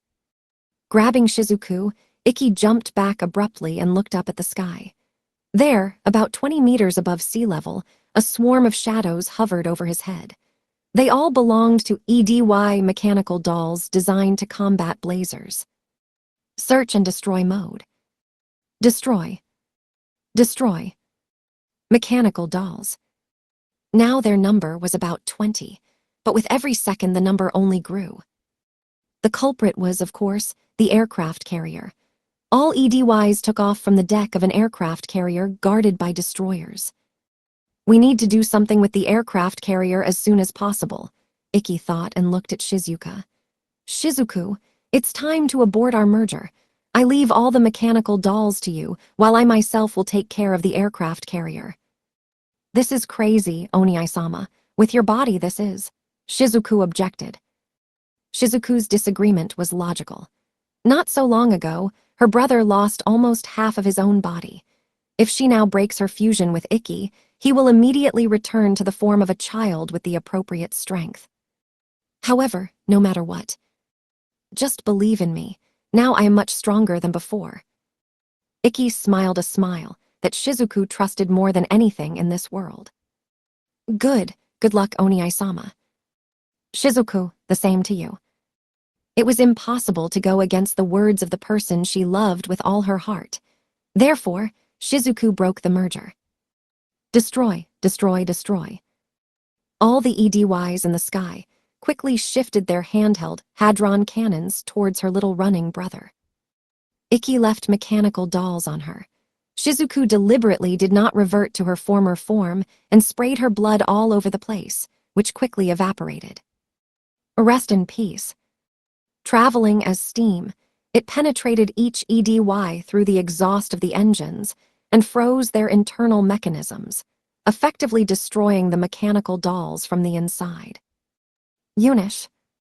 Having lost the ability to soar in the sky, EDY, one after another fell into the sea. Meanwhile, Ikki, clinging to the irregularities of the hull of the aircraft carrier, reached the deck. A dozen soldiers armed with machine guns were already waiting for him there. Attention, the enemy is already on deck. Yes, it's a jerk. But very skillful, no mercy, shoot to kill. All soldiers simultaneously prepared to open fire on Ikki, but when they pulled the trigger, Ikki was already out of their sight. Where did he disappear to? The answer was at their feet. Down below, this jerk dived under a barrage of fire. Ikki immediately realized the main advantage of his small body. Body type and height. With a fragile and small body, he gained the maneuverability of a cat. Making full use of the small size of his body, Ikki ducked from the shower of bullets and threw himself at the feet of the soldiers. But his body, in addition to advantages, of course had disadvantages. Attack power. All American soldiers wore protective suits made of extra strong fibers, which were also used to make EDY armor. With such a small body, it is naive to assume that he will manage to somehow scratch the armor. But Ikki knew something similar could happen in the future. That's why. Now is a great time to try your idea with Edelberg. He said that he is stronger now than before. The last words addressed to Shizuku were not untrue. Now Ikki planned to use the idea, which he was inspired by when he learned to concentrate his magical power on the top of Edelberg. Training taught him to spend magical powers more restrainedly during Ito Rezetsu and Ito Shura, but instead of using his trump card, Ikki began concentrating magical power in Intetsu. Using his acquired skills to control magical power on Edelberg, Ikki squeezed, sharpened, and made the Intetsu's blade even thinner. Then, on Edelberg, Ikki concentrated all his magical powers at one point and repulsed the attack of Edelweiss. It's time to put theory into practice. The connection between substances. Create such a thin blade to deal with enemies not by force, but by skill. AAARGH. Spinning like a top, Ikki cut off the legs of nearby soldiers along with their armor. But he didn't stop there. Moving as bent as possible to the deck, he cut out the soldiers one by one. Impossible. We're wearing the same armor as EDY. Damn it, it's too small, I can't aim. Idiots, we can't lose to the jerk. Gah. Shit, damn brat, where did you get so much power? Garg. Over time, the surviving soldiers completely lost sight of Ikki Kuragain. Their eyes could not track the boy, who leapt around them with the agility of a cat. He disappeared, as if he had melted into thin air. However, in reality, everything was different. Ikki did not disappear anywhere. All this time he was near the soldiers, standing in one place. All because of the blind spots, which, being an unconscious awakening, increased in the soldiers so much that they narrowed their field of vision. One, I have no idea what the author meant in this proposal. Ikki slipped from one blind spot to another using a special movement technique, better known as the traceless step. To be honest, I have just returned and am not at all in the know. I do not understand the meaning of justice for which this war was unleashed. But this is my home. You have done so much harm. Don't even think that you will get away with it all. It took very little time for Ikki to destroy the interception team of American soldiers and seize control of the aircraft carrier. Such changes in the course of the battle took place not only at sea. There below, in the underground part of the city, in the protected layers of the geofront, the last line of defense awaited outside help. The line of defense in the geofront was hard. It consisted entirely of D and E rank knights. No matter how they fought, their strength could not stop the advance of the 50 EDYs, simultaneously invading the geofront. Little by little, the defenders were pushed into the deeper zones of the geofront, located on the top floor. Ga. Ice. Ne-san. Ice could not evade Fist, EDY. A powerful blow tore her off the ground and threw her into the wall of the last bulwark of defense. The last floor, as the last line of defense, was intentionally made wider. But now, besides her, about 100 defenders, including EDY, fought here. The ability to maneuver was severely limited. Ice tried to get up quickly, but her legs didn't even move. She hit her back too hard against the wall and injured her spine. An orange flash illuminated her pathetic look. Light of annihilation oozed from the muzzle of the EDY handheld hadron cannon.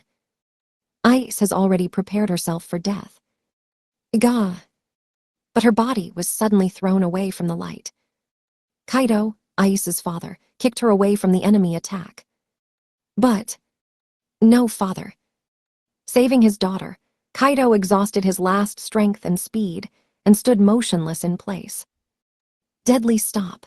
The light grew brighter, burning out the shadows to white, and prepared to devour Kaido. How pathetic you are. Let some dolls mock you like that. With that, a man who had jumped from one of the countless holes, punched in the ceiling by the EDY invasion, landed on the mechanical doll's head and trampled it. Ice and her students knew this man in red clothes all too well. You. Keiryudio-san. Everything is correct. This was the sword eater Kurashiki Kurado, who was well known to the Ayatsuji family and all the students of Danro Academy. "You're back, Kurado. Please stop leaving without permission. Don't you know how difficult Tokyo is right now?" "Oh, I'm sorry," came an apologetic voice, and from the same hole where Kurado had jumped, another guy appeared. A knight with a spear in his hand, and in a bandana tied around dyed blonde hair. Last year's King of Swords of 7 stars, Star of Naniwa Yudai Moriboshi. "I understand your anger. You've been driven so deep into the Geo front." "Moriboshi-san." "Sorry, Nichan, that he took this scoundrel with him." Moriboshi apologized again to Ice, folding his hands in a pleading gesture. Meanwhile, behind him, EDY swung his ultra-vibrating blade. "Caution, EDY is cars, mind your abilities," tried to warn Ice. "But, oh, my noble art is useless against such enemies, but even I wouldn't call the opponent too uncomfortable." Her warning was in vain. As if he had eyes in the back of his head, Moriboshi lunged back and tip of the spear, Taurus, easily passed, through the chest armor EDY. Ice was speechless. When she attacked with the sword, EDY, she could not even scratch the armor of a mechanical doll, and Moriboshi's spear went into the armor like a knife into butter. "Stop counting flies, sword eater." "Well, don't command me here." Kurado snapped at Moriboshi's words and materialized his twin bone blades, Orochimaru. Following Moriboshi, he jumped into the crowd approaching EDY. And then he looked over his shoulder at Ice, lying on the floor. "Hey, take care of your wounds." Dropping a phrase that could be counted as a semblance of concern, Kurado completely turned his attention to EDY. With machine guns and hadron cannons, mechanical dolls were already preparing to intercept the guy. King of bad roads. But all their efforts were in vain, in front of a real genius of violence. He parried machine gun fire with the help of Teni Muho, and hadron cannons with his spiritual blades. Go ahead. Closing the distance along the shortest path, he reached EDY and plunged his bone blades into them. As with Moriboshi, he pierced and chopped EDY without much problem. As she watched the EDY squad that nearly killed them toppled to smithereens, Ice keenly sensed the difference between her and their powers. Such a huge gap in strength made her feel unpleasantly weak. Soon after Kurado and Moriboshi, Reikiri Toka Tadu arrived a little late. She decided not to use the hole in the ceiling, but to come to the Geo front along the usual route.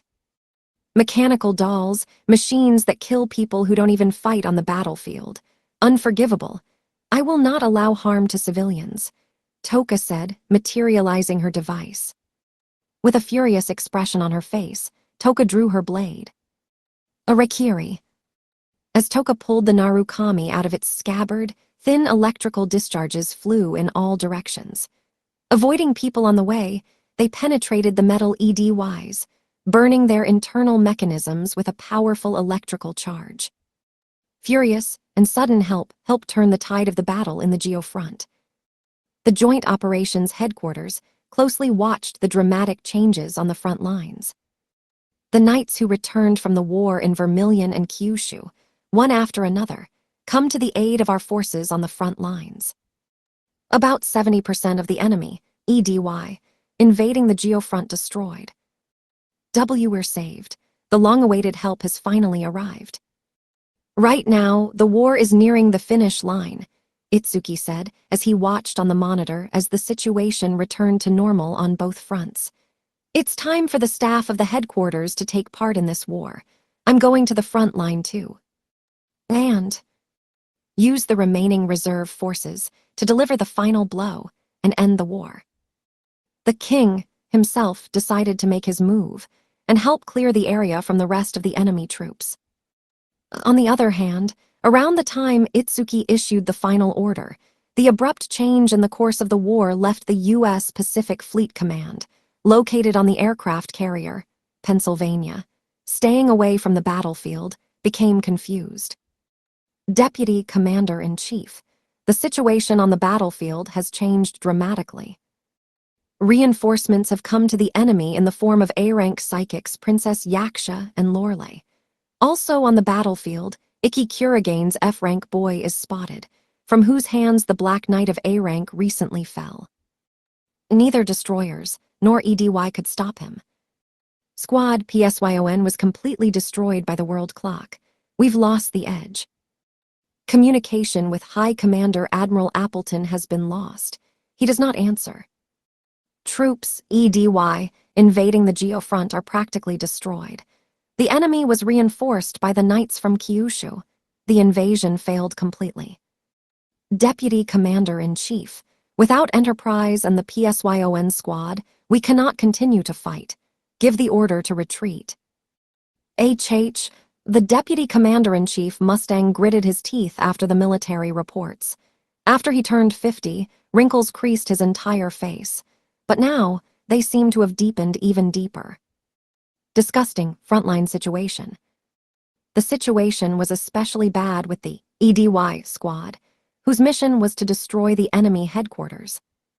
It is quite possible that their enemy will unite with a reinforcement detachment, and they will decide to push the front line further.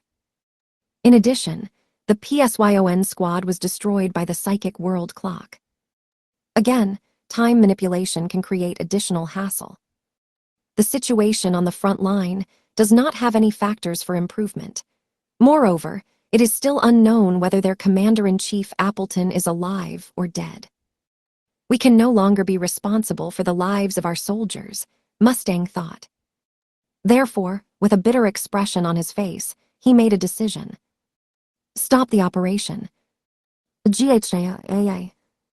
However, a sudden cry on the communication line prevented him from uttering the full order. And Admiral Appleton. Admiral Appleton, you are alive. The operation continues. I forbid the withdrawal of troops. The flaming bridge of the Enterprise. Sitting on it, Appleton insisted on continuing hostilities while he stopped the bleeding with his jacket. Haru Tensei's attack tore off his arm. We were all at the briefing. This war is to defend world justice. All this time, the League hid the death of the tyrant and secretly manipulated the uprising from the shadows, provoking various wars and terrorist attacks around the world for more than half a century. Appleton shouted into the still-working communicator.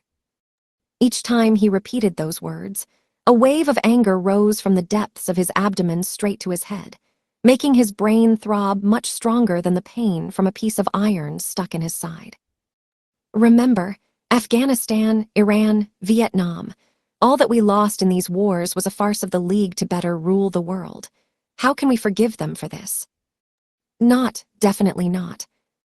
Believing in this justice, Appleton once sent his son, who never returned from the war long ago.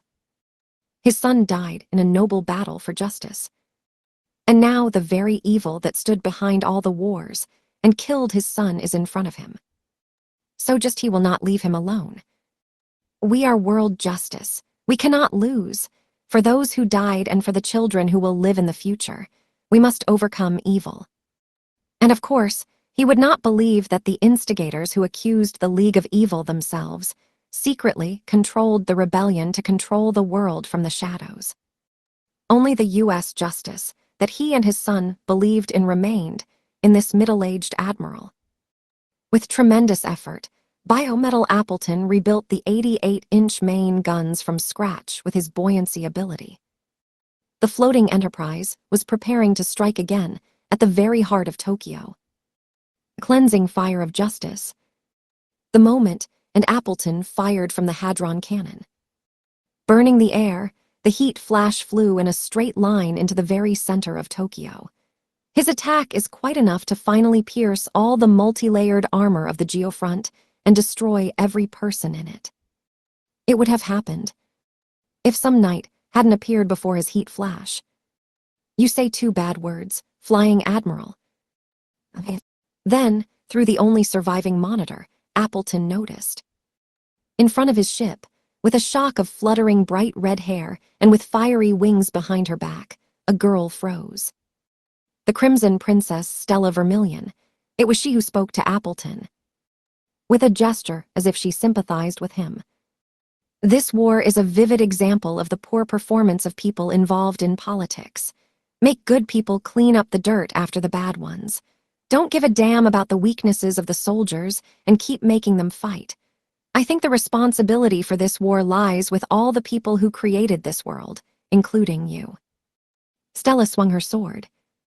But you should know, I will not let you kill anyone. Say. The dragon's flame rose up like a pillar of flame from the sword that Stella was holding. The monstrous flame never stopped circulating around the blade of the sword until it turned into a huge sword of light that propped up the heavens. And then, a fire salamander. Stella aimed her sword of light towards the approaching heat flash. Collision of white and orange flash of light. There was too much difference in strength between them. At the moment of contact, thermal spike LHC with fire salamander that had been destroyed and scattered in all directions.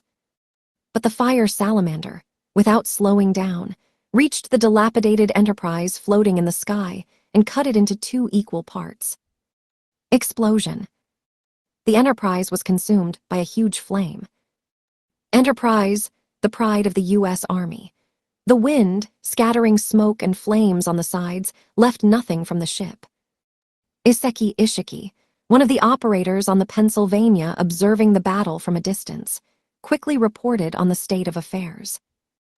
Communication with Admiral Appleton was cut off again, and the Enterprise has just been obliterated by an enemy attack. After listening to the report, the Deputy Commander-in-Chief voiced only one order. Give the order to retreat to all soldiers, cancel the operation, start withdrawing troops ASAP. The withdrawal of American troops went very smoothly. Without waiting for the tide, the U.S. Pacific Fleet left Tokyo Bay without delay. Unlike yesterday, today EDY and the PSYON squad fought for them on the battlefield. Not only the mechanical EDY dolls, but also the copies of Abraham had no will of their own. They are biological weapons designed to fight on the U.S. side. This is the order that islands laid in them during the creation process. They do not need anyone's control. They will carry out their order until destruction. Reinforcements from Western Japan were still strong. They wanted to open up the pursuit of the enemy, but Itsuki controlled this moment in time. No chase. Please report my words to everyone. Are you sure? We have an advantage. We are able to crush the enemy. If they now manage to thin out the enemy troops even a little, the next battle will be easier for Japan. That's why the chase sounded logical. But at the words of his personal secretary, Itsuki just shook his head. The third attack of the enemy will not be. Our companion failed to spot new reinforcements. Our enemy has suffered great damage today. Our first priority now is to heal all the injured. Itsuki said and placed his hand on the asphalt to activate the noble art. Iron blood transmutation. Itsuki allowed his blood to penetrate the inorganic matter. After gaining control of the debris that became part of his body, he erected a huge building next to him. I built a temporary hospital. I also contacted the medical staff and they will arrive soon. For those who need urgent medical attention, bring them to this place. Got it. I will immediately convey your order to everyone. I count on you. And now with regard to the inhabitants of the Geofront. Wait, Chapter. Itsuki's secretary interrupted. When he looked at him inquiringly with a truly conspiratorial air, the secretary voiced one sentence. Before we move on to the next mission, how about you personally tell everyone about the results of the war? Oh, I completely forgot. When Itsuki realized this and looked around, he saw all the wounded soldiers of the self-defense forces and magic knights looking at him expectantly. This is his fault. He completely forgot and planned to move on to a new assignment without completing the previous one. But he was reminded. Itsuki picked up the radio and alerted everyone in the area. We all had a hard time, but in this war, the victory went to us. Immediately after his statement, loud applause rang out everywhere, shaking the ground. Chapter 3, Mother of God Stella. The day of Japan's great trials has come to an end. As the sun went down below the horizon, Kuzu Kazamatsuri, who had arrived at Tsushima base under the protection of Auma Kurigane, received a phone call. He received a call from the head of the Japanese branch of the League, who took over the responsibility for the defense of the capital in place of the absent Tsukikage. Here's how. Got it. Nice work, Itsuki. When Ryoma's grandson, whom Kuzu considered to be his comrade in arms, Ryoma, in the past, told about the incident, Kuzu hung up and opened the door of the medical room, which he left during the conversation. I was just contacted. U.S. troops are leaving Japan's coastal waters and appear to be heading for Guam. Kuzu addressed his words to an elderly man in a suit lying on the bed. This man was Bakuga Tsukikage. During his escape from a U.S. military base, he lost consciousness and has not woken up since. A nightmare once dreamed of by Tsukikage. Thinking about him, Kuzu assumed that the war that had taken place was precisely this dream. Fortunately, the nightmare did not fully materialize. The young force has dealt with the worst future. Your dream was just an unfounded fear. Auma, who saved us, and the other young generation are safe. The future of the country can be left on them. Oh, you're still young compared to me. Your dream is prolonged. It's time to get to work like everyone else, said Kuzu and roughly shook the sleeping Tsukikage by the shoulders. His nightmare is over. It's time to wake up and return to your people. But, Tsukikage. Oh no, still no. Tsukikage suddenly muttered in his sleep. His voice trembled and his eyelids were closed with all his might, as if he continued to be afraid of something in his sleep. It's not over yet. After all, the coming catastrophe, that will go beyond Japan and overwhelm the League, and the alliance has not even begun. Sometime after Tsukikage left the U.S. military base. In the middle of the Tatra Mountains, illuminated by the blue light of the moon. The small figure, sitting in the shade of the rocks, took a breath. An old man in a blood-stained kimono. It was the god of war Torajiro Nango. It's impossible to fight so many at the same time, Nango muttered, taking off his tattered Haori one Haori jacket worn over a kimono. He wiped the adhering blood from the blade of the cane on the tattered Haori and tossed his dirty clothes aside. It had been approximately 3 days since Auma fled the base. All this time, continuing to wage guerrilla battles against a dozen Abrahams, the clone tyrants of America, Nango fought until his body stopped moving. Abraham desperate, with a rank strength and above. It is not advisable to fight one-on-one with such an opponent, and when it comes to dozens of such enemies at once, the utmost concentration and carefully thought-out actions are necessary. This is why Nango's exhaustion was inevitable. It would be great to get to the destination. The years take their toll. As much as he wanted, he could not deal with all the Abrahams alone. He was in hiding right now thanks to his noble art of lull, but if he tries to get out of it, he will surely be killed immediately. In an amicable way, he needs to somehow leave these surroundings. But, before escaping, I need to be sure of his location. It was about the body of the tyrant. Before Nango showed up here, he checked the headquarters of the rebellion and found out that Tyrant's corpse was no longer in the throne room. Following the trail of the corpse, he arrived at the U.S. military base of the Tatras, to which Tsukikage was taken. The reason Abraham and the islands abandoned their pursuit of Tsukikage was because the tyrant's corpse must have been located on this military base, serving as the cause of justice in this war. So Nango reasoned. But, agree. Someone had exactly the same idea. The Nango barrier, which suppressed absolutely all sounds. A girl with twin swords in her hands, resembling wings, broke through the barrier and confirmed the correctness of his thoughts. On a hill illuminated by the moonlight, she was beautiful and noble to a white flower. Haven't seen each other for a long time, Nango-san. Ho ho, what an amazing place to meet unexpectedly, Ada. Diptera Edelweiss.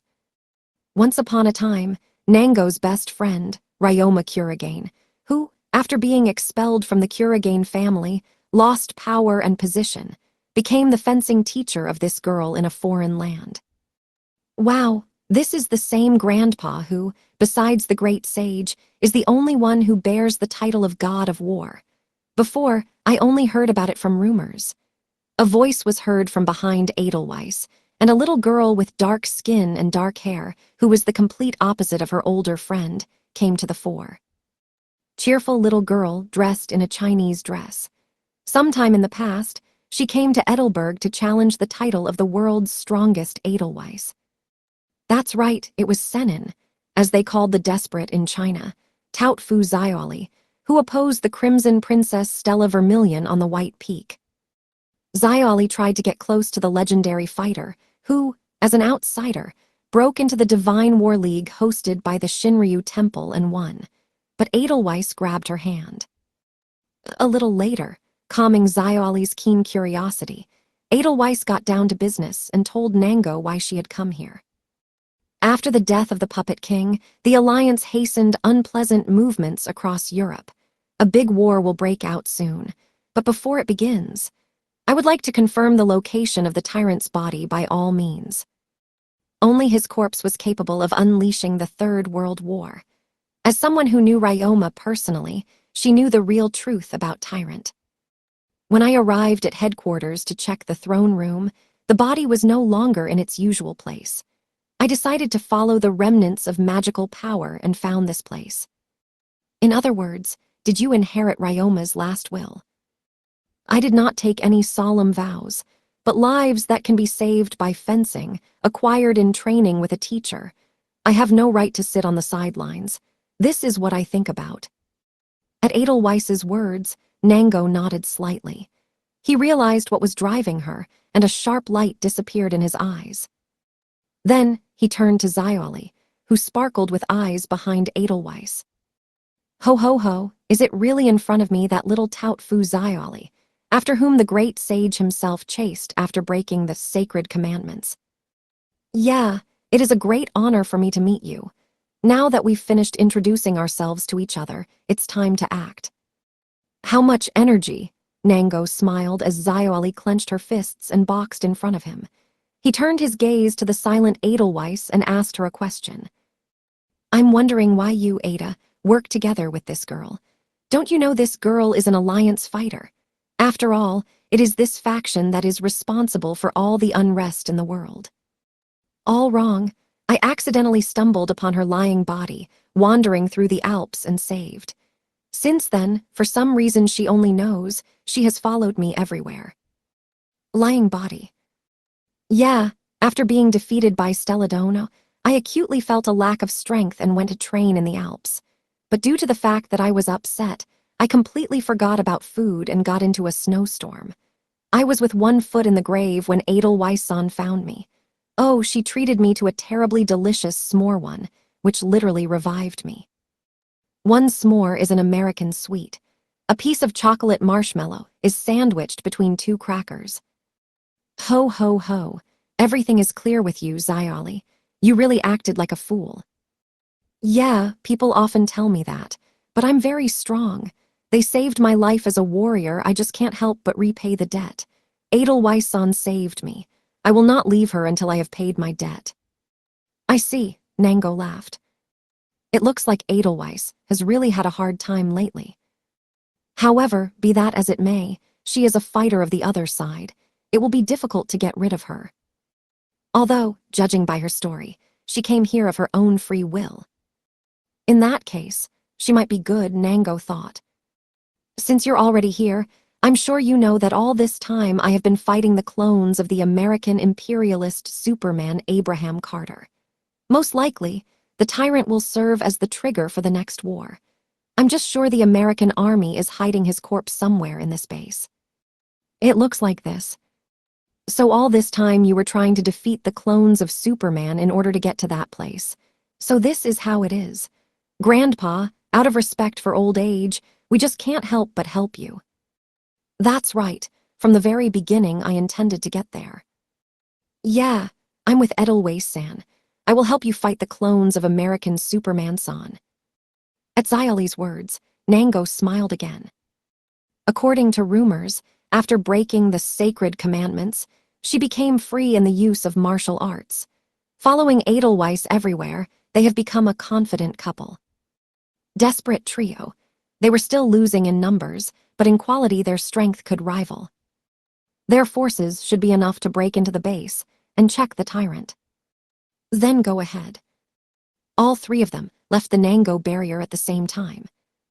At that very second, the Abrahams sensed their presence and with the help of teleportation, were in close proximity to them. The battle has begun. Many thanks to everyone for a job well done. To the dregs. The central part of Tokyo was lowered by an elevator under the multi-layer armor in the Earth's crust. As soon as the U.S. Pacific Fleet left the waters of Japan, the central part was raised to the surface. From an impregnable fortress, Tokyo turned into a sleepless city, whose lights shone so brightly that they overshadowed the stars in the night sky. After leaving the shelters, people filled all the streets of Tokyo. Restaurant and bar owners rushed to open their establishments to provide free drinks and food to everyone who fought for them in this war. Fun reigned not only in eateries. Streets, rooftops, the whole city was seething with fun. The people rejoiced at the end of the tests. Among them were a couple, a boy and a girl, walking around the city with joyful faces. Nagi Arasuin and Kusakabe Kagami, both first years of the Hagun Academy. Yuhaha, festive excitement throughout the city. Expected, the entire city experienced a hard battle. Everywhere you look, everywhere a storehouse for collecting materials. My blood is starting to boil, said Kagami, and began to click the camera hung around her neck. At Hagun Academy, she was the head of the journalism club. She was also responsible for the release of wall newspapers within the walls of her academy. The recent commotion was dire, which is why this event must be chronicled. Of course, the content can remind readers of past fear, but for this very reason, Kagami wanted to summarize her wall newspaper with material from this noisy fun. The pictures will decorate her wall newspaper and dilute the horrors of the battle. The first major special edition of the wall newspaper for the second semester promises to be exciting. I have already interviewed war heroes and other people. Oh, maybe you wanted to say that you will interview. Nope, I already conduct interviews in different places in Tokyo using my abilities. Look there. Kita-san is standing there, and next to him I am. Arasuin glanced, where Kagami pointed her finger at him. There, in the middle of a busy highway, stood a slightly reddish Kita holding a glass of shochu-one in his hands. Kagami was next to him and poked the recorder in his face. And that was not all. One shochu is a Japanese strong alcoholic beverage, stronger than sake. When he looked around, Kagami was everywhere. She interviewed the soldiers of the self-defense forces, the night magicians, the knight's apprentices, the housewives, the children. She interviewed absolutely all people who were somehow involved in the events of the recent war. In all this, she was helped by the ability that multiplies things, grow. Having increased her own number, Kagami was busy collecting material for the article. But, as I thought, I didn't manage to interview the most valuable player in this war, the director of our academy. Director-sensei, so she is still everything. Yes, she did a crazy job. The regenerating capsule seems to have healed all of her wounds, but she still hasn't regained consciousness. Seikyo-san is looking after her. Kurono single-handedly dealt with the PSYON squad before reinforcements arrived. But the price she paid was extremely high. Well, that's okay. I can interview her when she leaves the hospital. I would like to chat with Stella-chan, Senpai, and Shizuku-chan, but something I still can't find them. After all that has happened, you have not changed a bit and are just as full of energy. I think this is an amazing quality in you. Naya haha, that's exactly how it is. Journalism is my meaning of life, so stop. Suddenly, Kagami became alert. As a reporter, she found a familiar face in a crowd of people. Without saying goodbye to Arasuin, she rushed to the man. Erect, proud posture, a swaying shock of fiery red hair. It's all right. Stella Chan. It was her classmate, the Crimson Princess Stella Vermilion. Not expecting a response, Kagami lashed out at Stella and hugged her tightly. Kagami, wow. So much has happened in Vermilion. Kagami hugged Stella even tighter.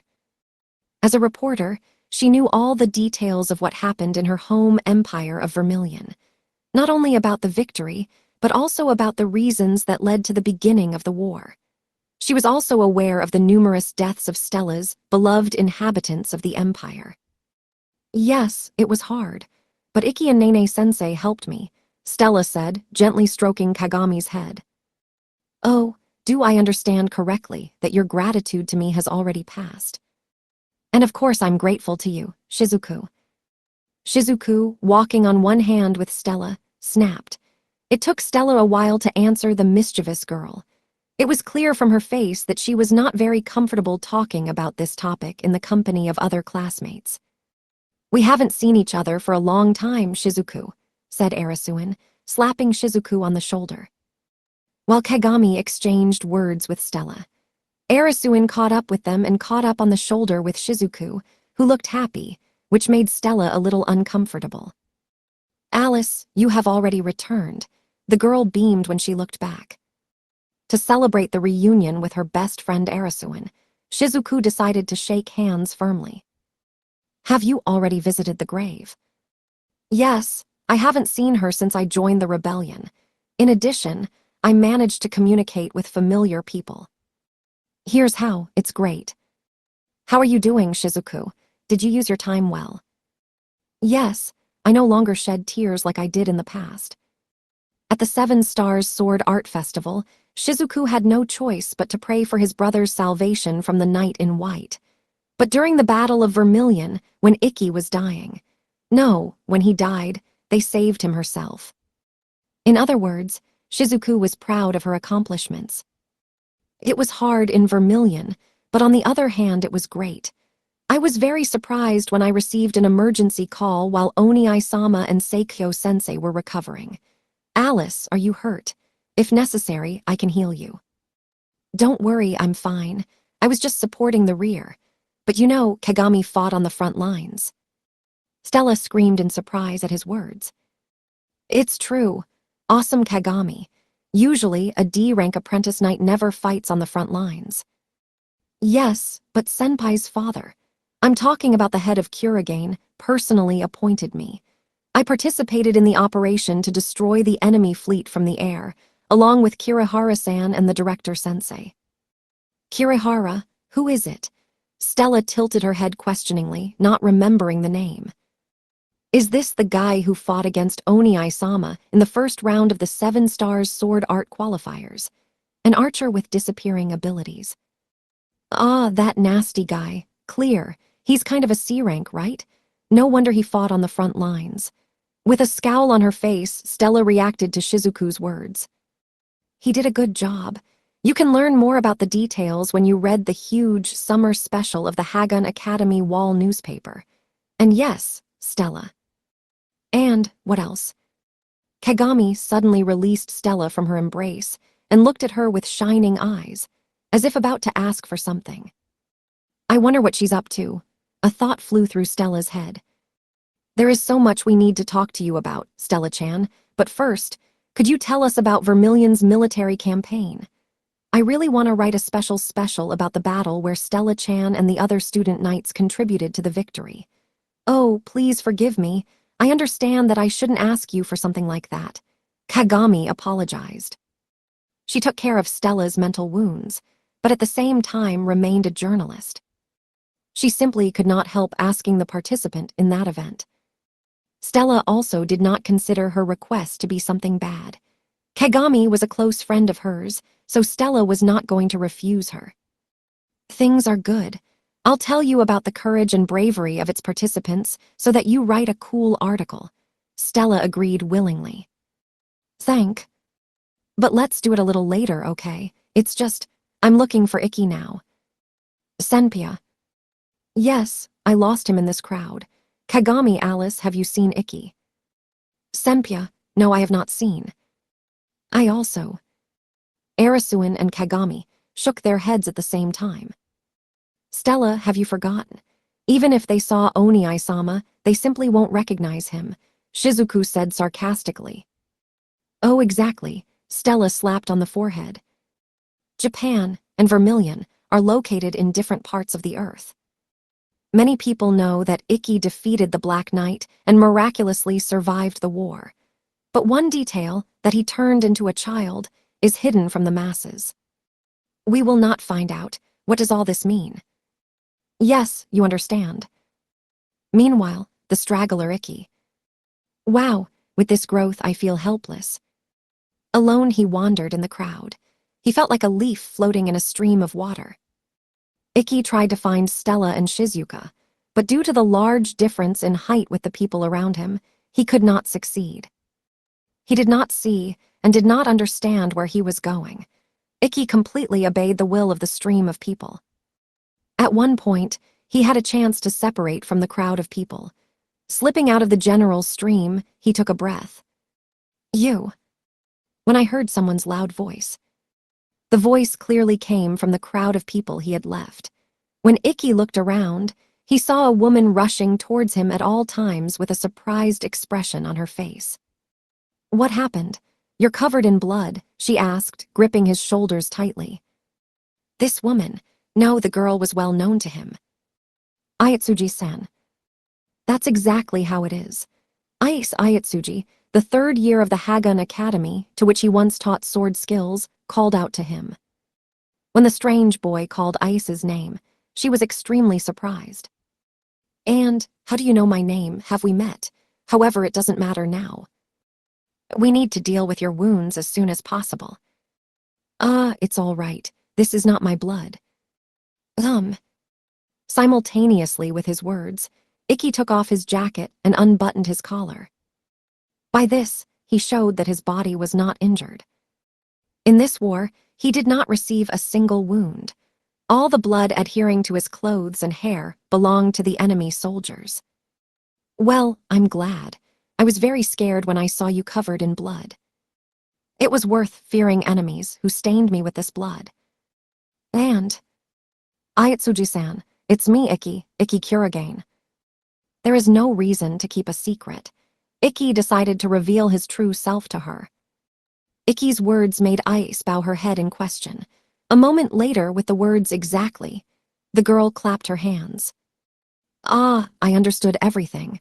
You are a fan of Ikki Kurogane. This is so cool, Kurogane-kun. What? No, I really am Ikki. Of course. Only I am familiar with the real Ikki, and he's not that small. My body was destroyed during the Vermilion military campaign. Now I am temporarily in this condition because I am seriously injured. I see, so this is how it is. She doesn't believe me. Don't blame Ayaz, though.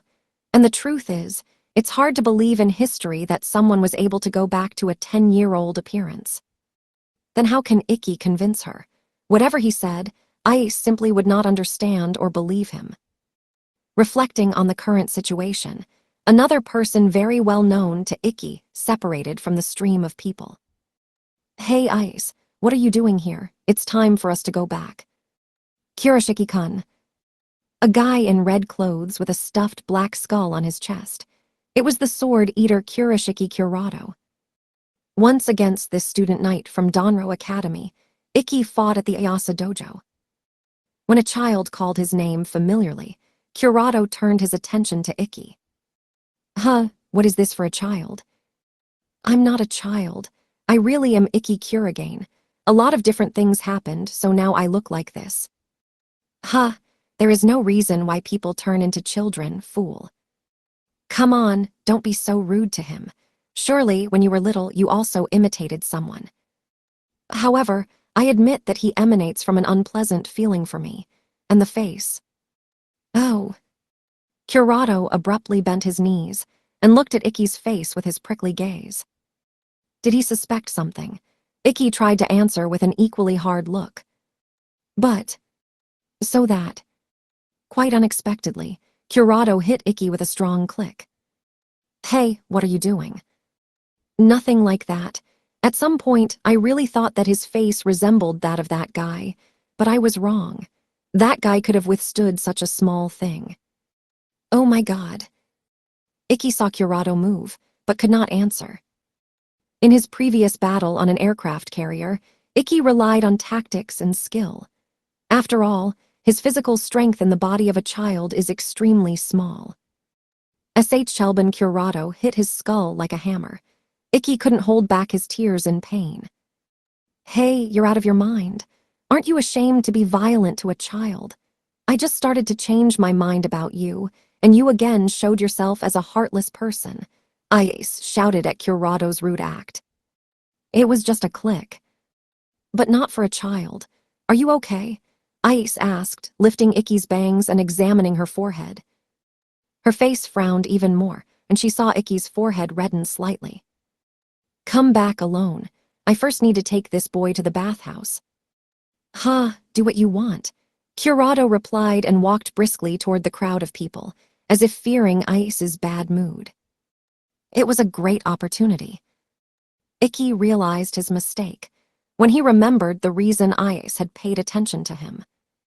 Bath. Yes, people may misunderstand when you walk around covered in blood. Public baths are now open to everyone free of charge. Come on, I'll see you. In Ikki's head, the appearance of his jacket appeared. Indeed, covered in blood, he looks terrible. If he continues to walk like this, a lot of people will worry about him, like Ice. Even he himself was unpleasant to walk like that. The feeling of his hair sticking together with other people's blood was unpleasant in itself. Good, thank you, Ayatsuji-san.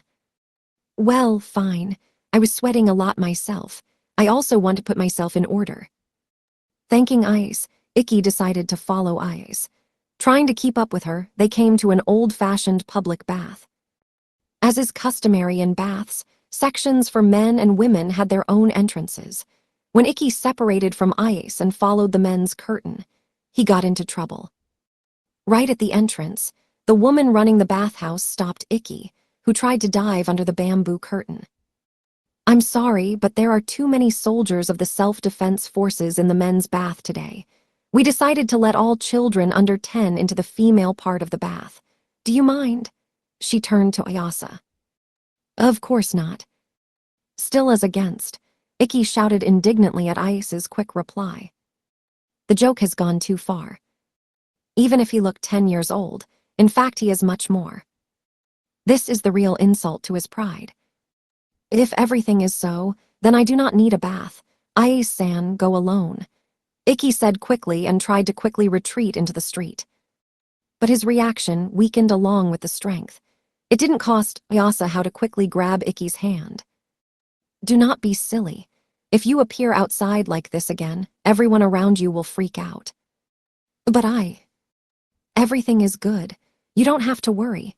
No one will mind if a child like you sees them, Ice said and pulled Ikki with her with all her strength. Ice is the daughter of the swordsman Kaido. She is constantly training in the dojo, so her physical strength is strong enough.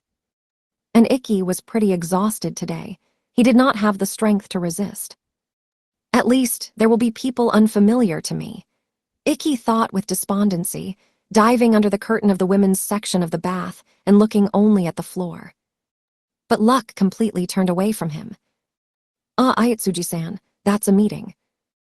Ayatsuji-senpai, good to see you. We have not seen each other since the special convocation. Good evening. The battle in the Geofront was quite tough. Hello, President. I am also glad to see you, Tamaru-san and Tadokubara-san. Good job. There are too many people I know well. Even though he did not see anyone, because he only looked at the floor, he heard voices clearly. Ikki felt cold sweat run down his spine. Oh, Ayatsuji-san, is this boy your little brother? Nope, I just walked and saw the boy covered in blood and mud. That's why I brought him here. In blood, he's not hurt, exclaimed Toka and ran to Ikki. She knelt down and began to examine his body with concern. Do not give up. Don't even think about catching a glimpse of Tadu-san. When Toki's chubby underwear came into Ikki's field of vision, he closed his eyes tightly. His face went red to ear. However, the girls at first did not pay attention to his embarrassed appearance at all. "Do not worry. I already examined him a little earlier. He is fine." "Ah, nice. I was really scared. Oh, he looks so plaintive. He deliberately doesn't look at us. Is he shy because there are so many women? How cute." Talking to each other, Tamaru and Tadokubara came even closer to Ikki. Ikki was convinced of this even with his eyes closed, analyzing the fluctuations in the air and the temperature around him. What is happening to him now, he must take with him to the grave. There were no other ways to avoid social death. All he has to do now is pretend to be a silly little child. While Ikki pondered this in his head, Toka gently approached his ear. "Hey, that might sound weird, but are you by any chance Kurage-kun?" Toka's words made Ikki breathless for a moment. His reaction was the best answer for Toki. Still whispering so that the other girls, who had already begun to take off their underwear, would not hear her, Toka continued speaking into Ikki's ear. "Oh, so it didn't seem to me when I felt the familiar biocurrent from you. I'm so sorry. I really didn't want anything like this." With closed eyes, Ikki was already beginning to make excuses. But Toka gently stroked his head. "Hush, I understand everything. Didn't anyone believe you when you said you were Ikki Kurage? I know that Kurage-kun is not the kind of person who would go to the ladies' bath. You're not that person at all." "Tadu-san. But it's not surprising that no one believes you with such an appearance. Why do you look like that?" "Generally." Ikki told Toki about everything that had happened to him in Vermilion. He was so small that only she could hear him. After listening to his story, Toka nodded in understanding. "So Kurage-kun is a seriously injured person who lost half of his body, and Shizuku-san's strength is responsible for his current appearance." "Yes, that's right, I'm sorry. It's a really unpleasant situation. Even if you materialize your spiritual device, you may not be believed. After all, the katana spiritual weapon is not uncommon for the knights of Japan," said Toka, and put her hands on his shoulders. "I understand how difficult it is for you to convince people that trouble has really happened to you. Leave it all to me. I will guide you, Kurage-kun, as long as you keep your eyes closed." "Many thanks." Once in Ikki's position, Toka promised to take care of him. "This boy won't open his eyes. He is a real gentleman, and I will help protect this little boy's pride. Things are good. I will secure him so that he does not fall anywhere with his eyes closed." "And, well, if that's what you want, President." Ice and the others just shrugged and left all the worries to her. They knew Toka was the best at communicating with children. "Okay, I'll help you undress. Please don't move." Toka took Ikki aside and helped him take off his clothes, which he could not take off with his eyes closed. Oddly enough, Ikki was not at all worried that Toka would see him naked and completely trusted her. When Toka removed all the dirty clothes from Ikki, she gently took his hand. The floor in the bath was slippery enough. Without her help, he could slip. Deeply appreciating Toki's understanding, Ikki firmly grabbed the arm of his savior. Toki's support was more useful than ever to Ikki. While he was thoroughly shampooing, Toka thoroughly lathered his body with shampoo. After, when he had a good soak in the bath with all the girls, he went with Toka into the locker room. Ikki breathed a sigh of relief as Toka buttoned the last buttons on his clothes. At first he thought he had a nightmare. Fortunately, everything went without incident. All this is thanks to Toki, who entered into his position. In the future, he needs to thank her properly. With these thoughts, Ikki with everyone left the bath. "Ikki, all this time I was thinking where you went. And that means you were having fun with Toka-san, yes.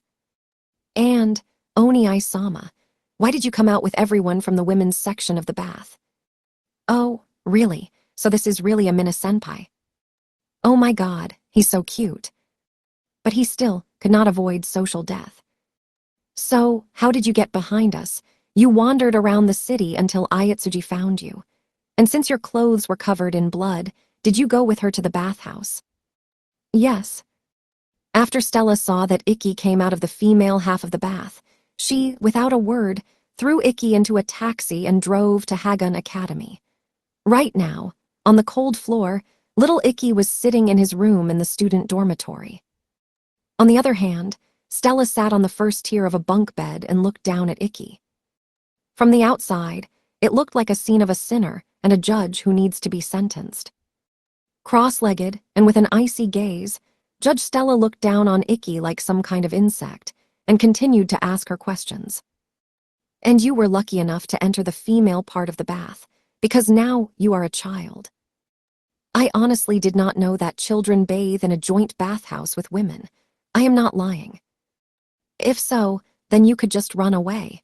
Why didn't you do it in the dressing room? I fought for the first time in my current body, so I spent too much energy. Therefore you decided to pretend to be a child and look into the women's bath. Pervert, libertine, Casanova. Oh. The words of disdain pierced Icky's heart more than the enemy attack. But in this situation, only he himself is to blame. He understood from the very beginning that he should not go there under any circumstances and under any pretext. No extenuating circumstances. Icky must admit the gravity of his crime. That's why Icky gave up on the idea of gaining understanding and decided to just give up. I did a very bad thing. I'm sorry. I want you to forgive me, but what can I do for this? I am ready to do anything. He needs to find a way to calm Stella's anger as quickly as possible. After all, this time he was not looking at the naked Stella. His act did not affect Stella in any way. That's why Icky didn't know what words to say to excuse him now. It was now clear from Stella's appearance that she was still holding back anger inside herself. That is why Icky was in a hurry to surrender and try to figure out how to make amends as soon as possible. Stella gave him a sullen look, not hiding her bad mood at all. Has your heartbeat increased? I ask, did your heartbeat quicken when you looked at someone else's nakedness? Stella asked Icky in a still grim voice. In response, Icky shook his head furiously. No, not. I have not seen anything. I've been looking down all this time. False. I saw how you gently held Toku-san's hand. Tadu-san recognized me and got into position. She showed me concern, the only way I could keep my eyes closed. Yes, my heartbeat quickened because this was the first time it happened to me, but I really didn't look at anyone. I realized that it was bad for me and for you, Stella. Stella turned away sharply from Icky's kind-hearted confession. Even so, her cheeks were clearly reddened. Closing her eyes, she was silent for a while. Like a sinner, awaiting a judge's decision. Finally, Stella opened her mouth. Good. I believe you, Icky, that you did not look at someone else's nakedness. In this case. But I'm not going to forgive you just like that. Yes. What else can he do? After Stella's words, Icky completely collapsed. Icky, you said you'd do anything. Yes, anything to make Stella forgive me. Then, you will take a bath with me. Good, Icky replied in a surprised tone. He hadn't expected Stella to ask for something like that. What's the point of her asking? Moreover, he just left the bath. At Icky's puzzled gaze, Stella puffed out her cheeks like a puffer fish. Because it's not fair. I also want to take a bath with little Icky. The locker room he was brought to. How did it come to this? A thought flew through Icky's head when he heard rustling behind his back. In contrast, Stella was in a good mood. Behind his back, apart from rustling, Icky heard a pleasant melodic hum. And after a while, sorry to keep you waiting, Icky. Stella put her hand on the top of his head. It was quite easy to do, since in its current state it barely reached her waist. When Icky looked around, he found that Stella was not even wearing a towel. Stella, you should at least wrap yourself in a towel. Are you embarrassed? Right now? And this after you played with my body in the past? With a defiant smile on her face, Stella touched her chest. The movement of Stella's chest, which gently changed its shape, revived the desire for that night, which was still fresh in my head, and Icky turned away in embarrassment. You're right, but that doesn't mean that I'm used to such things. Aren't you ashamed yourself, Stella? To me, well, I'm a little embarrassed, but I don't see anything shameful in this. After all, my body and my soul belong to you, Icky. Isn't that so? I was wrong. I don't know. It was the answer to this question that Icky wanted most of all. Stella smiled happily at Icky's words. And today I will take a bath with you. Come on, come in. Stella Icky pushed into the shared dorm bathroom. Sit over here, I'll wash your hair. But I washed it myself only recently. Icky, did you notice? She still smells like it. Yes, and it's true. You were in such a hurry to leave the female half of the bathhouse as soon as possible that you didn't wash your head so thoroughly. It's true. Then he did not notice it because he did not even try to smell himself. But now that he did, his hair did smell a little bit of sea mud. Come on, sit down. I will take good care of you. This is. As Icky sat down on a small chair, Stella knelt down behind him and began to gently massage his hair, wetting it with shower water. And in this position, oh, I can feel her breasts at the back of my head.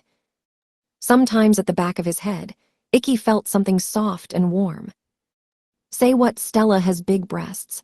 She may not even notice, but every time she sucked shampoo on his hair, her breasts hit the back of his head. From constant contact in Icky, an irritating desire to touch her juicy fruits awoke. But at the same time, he understood that he could not do anything in his current body. This annoying urge made Icky feel extremely uncomfortable. Most of all, he wanted to run away, but he had no right to do so. Only in this way will Stella forgive him for visiting the female half of the bath. Reflecting on this, Icky completely entrusted the care of himself to Stella.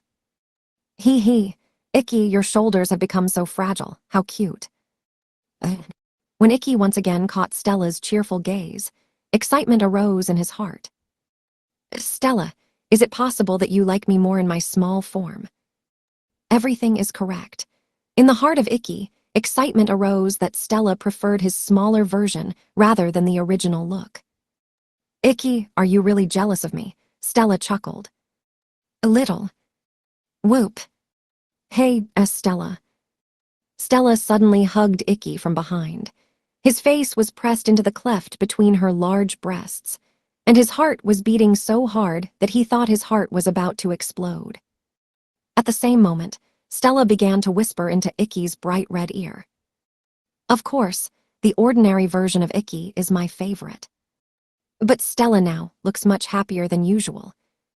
Indeed, you are probably right, but I'm happy with another thought. Icky, when I look at the real you, I wonder if our child will look like you now. After all, now you are so cute. Our baby, that's what you were thinking. Icky exclaimed in surprise when Stella told the reason for her good mood. Stella tilted her head in question in response. And there is nothing strange about this. Icky, you kept your word and saved Vermilion. My father will no longer object to our relationship. Yes, great. Okay, close your eyes. I will wash off the shampoo. Looks like Stella wasn't joking. But we are still students. Of course, I'm not going to give birth while still studying at the academy, but 3 years of study will fly by very quickly. Moreover, when Lunaine gave up her right to inherit the throne, I will become the next queen of Vermilion. This is obvious, said Stella. She peeled off Icky's body and prepared to rinse the shampoo off his head with a shower. Eyes closed to keep the water out of his eyes, Icky began to ponder Stella's words. The right to inherit, how could he forget? When Princess Lunaise renounced her right to inherit the throne of Vermilion and decided to marry the prince of the neighboring kingdom of Cledland, only Stella could inherit the throne. This means that their child and he himself will become the king of the country in the future.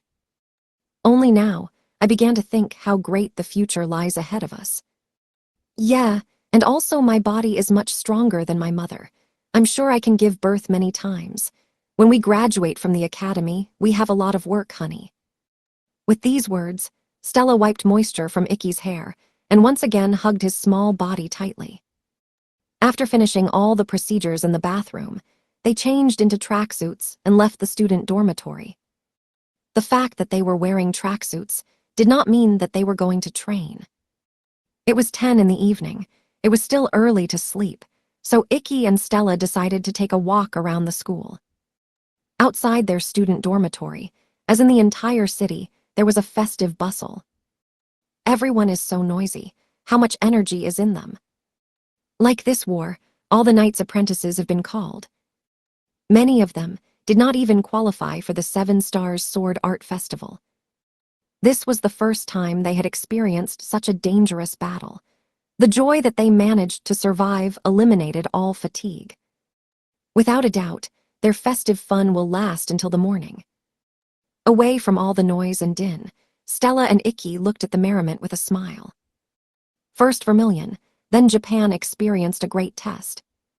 So much happened to them in a short period of time, so most of all they wanted to be alone with each other. Away from all the noise, the two left the Hagun Academy grounds. There was not a soul on the mountain trail that crossed the neighborhood. Their goal was the best vantage point that can be reached on the treadmill. It was about a cliff overgrown with numerous trees, from which a beautiful view of the lake near the academy opened. The night sky shone with stars, in contrast to the overcast sky during the day. They thought that a round moon would be beautifully reflected on the water surface of the lake, and their expectations were justified. Leaning on the railing, they admired the view of the sparkling stars in the sky and their reflection on the water surface. The breeze is so cool, so glad. Summer is nearing its end. Unlike the Vermilion Empire, Japan's climate was temperate. That is why the cool breeze was pleasantly felt on the skins steamed after a bath. For a while, they simply listened to the sound of trees swaying in the wind. After all that had happened to them, they both enjoyed the silence. Finally, Stella's back with a shock of fiery red hair turned her back on this stunning view. As Icky watched her move, Stella stared at the Hagun Academy building behind the trees below the slope without looking away. With a delightful glow in her eyes that overshadowed the entire stunning view behind her. It's only been 4 months since I entered this academy, but so many things have changed in my life. Indeed. Having left my native Vermilion, I never thought that I could grow so much above myself. And even more so, I did not imagine that a person would appear in my life whom I would love with all my heart. Stella gently placed her hand on Icky's tiny hand. It's the same with me, Icky said, gently squeezing Stella's hand and turning towards her. Last year I was already a first year, but during the 4 months since you came here, Stella, my life has changed so much that I can't even remember who I was last year. Icky looked at the girl in front of him. She had a neat face with regular features. White and delicate skin, which was beautifully combined with bright red hair shimmering in the light. And of course, her ruby eyes looking at the same height as him. Icky loved everything about this girl. He could not even imagine that he would allow someone to take her away. It doesn't matter how responsible it is to be with her. As long as they are together, they will be fine. 4 months ago, I could not even imagine that I could fall madly in love with someone and start thinking about children. Worried. A little. Even the strong are sometimes afraid. This is natural. That's why Icky shared Stella's concerns. I'm also a little worried about what kind of parent I will be, especially considering my relationship with my father. But? What but? My impatient anticipation is much stronger than excitement, Icky admitted. He never thought about the child with Stella until she mentioned it. But now that he imagined the crystallization of love between him and Stella would turn into life, he couldn't wait for that moment. Especially when I imagine that it will happen to my lovely girlfriend Stella. True, Stella giggled and leaned towards him.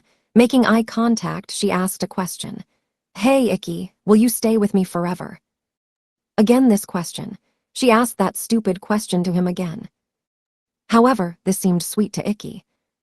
He will not tire of giving her the answer she so longs to hear. Sure. There was no reason to betray Stella's expectations. This is just my place. Do I have the right to give it to someone else? Ikki replied. Investing his true feelings, he answered Stella's question with the words she desired. And then the lips of the two lovers, under the starry sky, stretched to each other in confirmation of the words just spoken.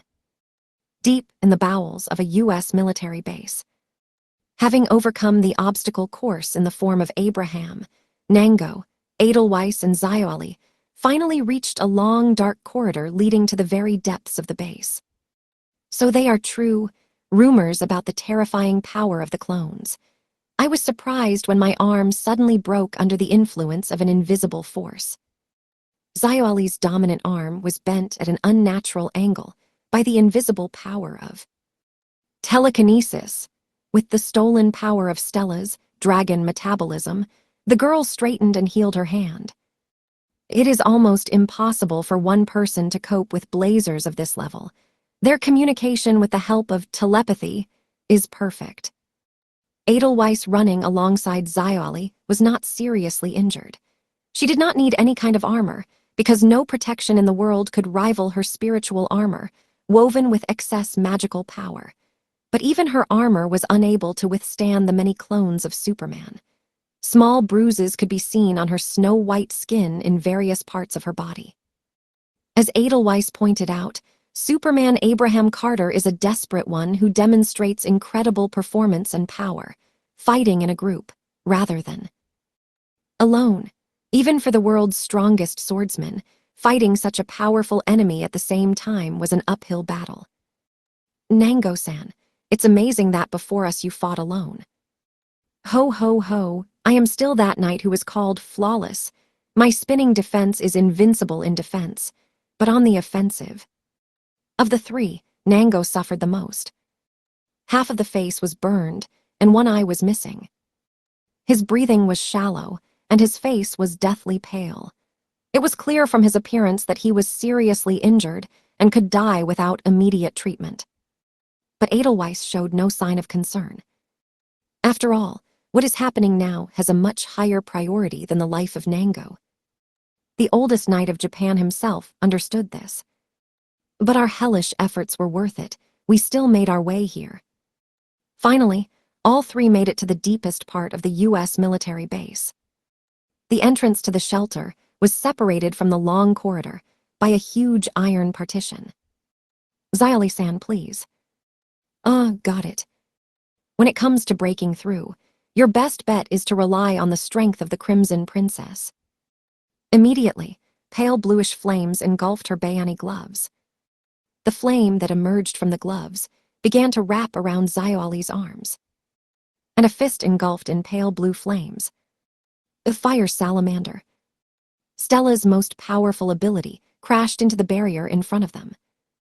A blow with a fiery fist melted a 2-meter-thick steel partition, making a huge hole in it. Before their eyes appeared a huge room with a high ceiling, more like an aircraft hangar, in the center of which stood an icy throne, illuminated by searchlights. As he walked through the hole, Nango narrowed his only surviving eye. Tyrant, how long have I seen him? The last time Nango saw Tyrant was during their secret mission. Then he was in the same detachment with Whitebeard and Ryoma. The Tyrant is the greatest secret of the world today. His long-time meeting with the Tyrant was explained by an old agreement, according to which, apart from the keepers, no one was allowed to enter the throne room. Oh, is it really that famous Tyrant Adam Gosha? Zioali asked. When Nango called the dead body Tyrant, Zioali ran to the throne out of curiosity. But standing in front of him, she immediately bowed her head inquiringly. But why? Why did he die? He's not dead. Every hour its existence is frozen again and again. This is the handiwork of my sensei, Ryoma-sensei. Edelweiss answered to Zioali's question and together with Nango approached the throne. A Japanese sword piercing a corpse in front of them. It was one of the swords of the great hero Ryoma Kurigane, Hyoj-1. One Japanese letter, Japanese letter, Japanese letter, Japanese letter, Ice Fang. During the battle with the Tyrant, who controlled the Great War by spiritual manipulation, from the shadows, The squad under the leadership of the Whitebeard decided that the life of the tyrant would be frozen every hour in exchange for one of the Hyoge swords, which was said to be part of Ryoma's body. It was from that time that Ryoma lost half of his strength and was forced to leave the front line. "Be quiet, this could be a trap, huh?" began Nango, but broke off in mid-sentence.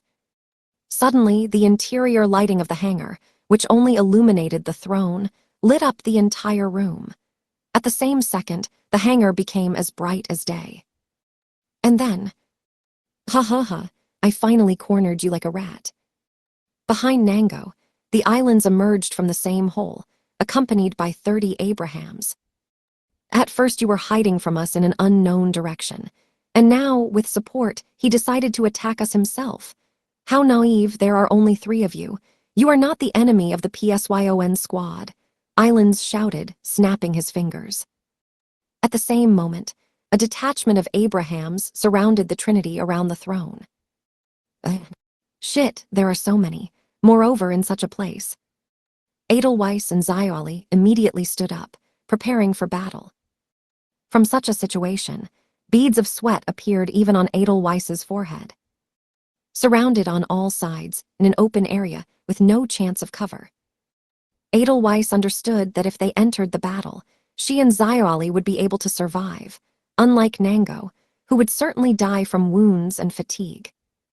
But, Islandias. Nango-san. Nango, disregarding the possibility of dying, recklessly attacked the islands with his magic flute. Of course, the Abrahams did not stand aside at this time. Teleporting, they blocked Nango's road and swung their fists in his direction, which circulated the power of fire and lightning. "Nango-san, it is deadly to attack one," shouted Edelweiss, who, having materialized both blades, prepared to go to intercept. She tried to dissuade Nango from doing such a rash act, but her words did not reach the old knight. As if not hearing her, he ran past Edelweiss and did not even stop. Why? What could have made him so angry? Although Edelweiss was at a loss, she knew that she simply had to protect Nango. The noble art of Edelweiss had the ability to conclude contracts with other people's souls. Submission by violence. This ability allowed her to enslave and command the enemies she inflicted wounds. Edelweiss used this ability to slash 2 Abrahams who stood in her way. When Edelweiss subdued them, she ordered them to flee to the sides of Nango and protect him from the attacks of other Abrahams. Thanks to the timely support of Edelweiss and his own strength, Nango covered the distance between him and the islands in 1 step. Islands tried to escape, but it was too late. Before he could turn around on his heels, Nango jumped on him, knocked him to the floor and pierced his shoulder with the magic flute, sewing his body to the floor. "Gah!" Islands yelled as Nango crucified him on the floor. He did it. Nango's attack was reckless and dangerous, but the risk paid off. Now that they have captured the enemy leader in the face of Islands, the heat should drop. Edelweiss and Xiaoli thought so, sighing with relief. But Nango thought differently. In a choking voice that felt annoyed and impatient, he screamed at the defeated Islands. "You, what have you done with Tyrant Adam Ghosh's spirit blade?" "Ugh." Nango's cry made Edelweiss shudder and turn to the tyrant's corpse. And only then did she notice. The long, bloody sword that the corpse should have disappeared. The spirit sword, Brutzogatu, was not near the tyrant. I'm afraid to make a mistake how to properly adapt the name of the Tirana device. It is not even translated. Therefore, I will leave it as it is. Suddenly, Islands, who must scream in agony with pain piercing his shoulder. He opened his mouth wide, exposing his yellowed teeth, and laughed loudly like a Cheshire cat. Ugh. When Nango suspected something was wrong, it was too late. With laughter, countless sickle-shaped objects leapt out of Island's corpulent body and pierced Nango. Gah. Nango-san. God of Wardono. The white, Crescent-shaped objects that popped out of Island's body were enormous ribs. Warrior shadow, magic creature in the form of Islands, coughing up blood, guessed Nango. Island's face split in two from crown to chin, turning into one huge mouth that immediately began to laugh. Ahaha, of course, you are absolutely right. Nango-san, while you were fighting all this time, the real me left this place long ago. After all, I have a very important business in Japan. Regardless of the results of the U.S. Pacific Fleet, I must continue my work to get closer to the goal. You want to use the tyrant's corpse to unleash a new great war. Huge lips click their tongue. No, this is my job, not my goal. As I said earlier to Tsukikage-kun, I don't care at all about the president's plans. There is something that only I can do. I cannot guarantee that the president's plan will be successful. Japan is a strong country. It's great that you are here on a business trip, but the world clock and others still remain in Japan. I don't know at all how the battle will end. That is why I want to personally achieve my goal even if the president's plan fails. What is your goal? What do you want to achieve? Answering the question, a huge tentacle protruded from the huge mouth, which reached out to the ear of Nango, planted on the ribs, and began to whisper.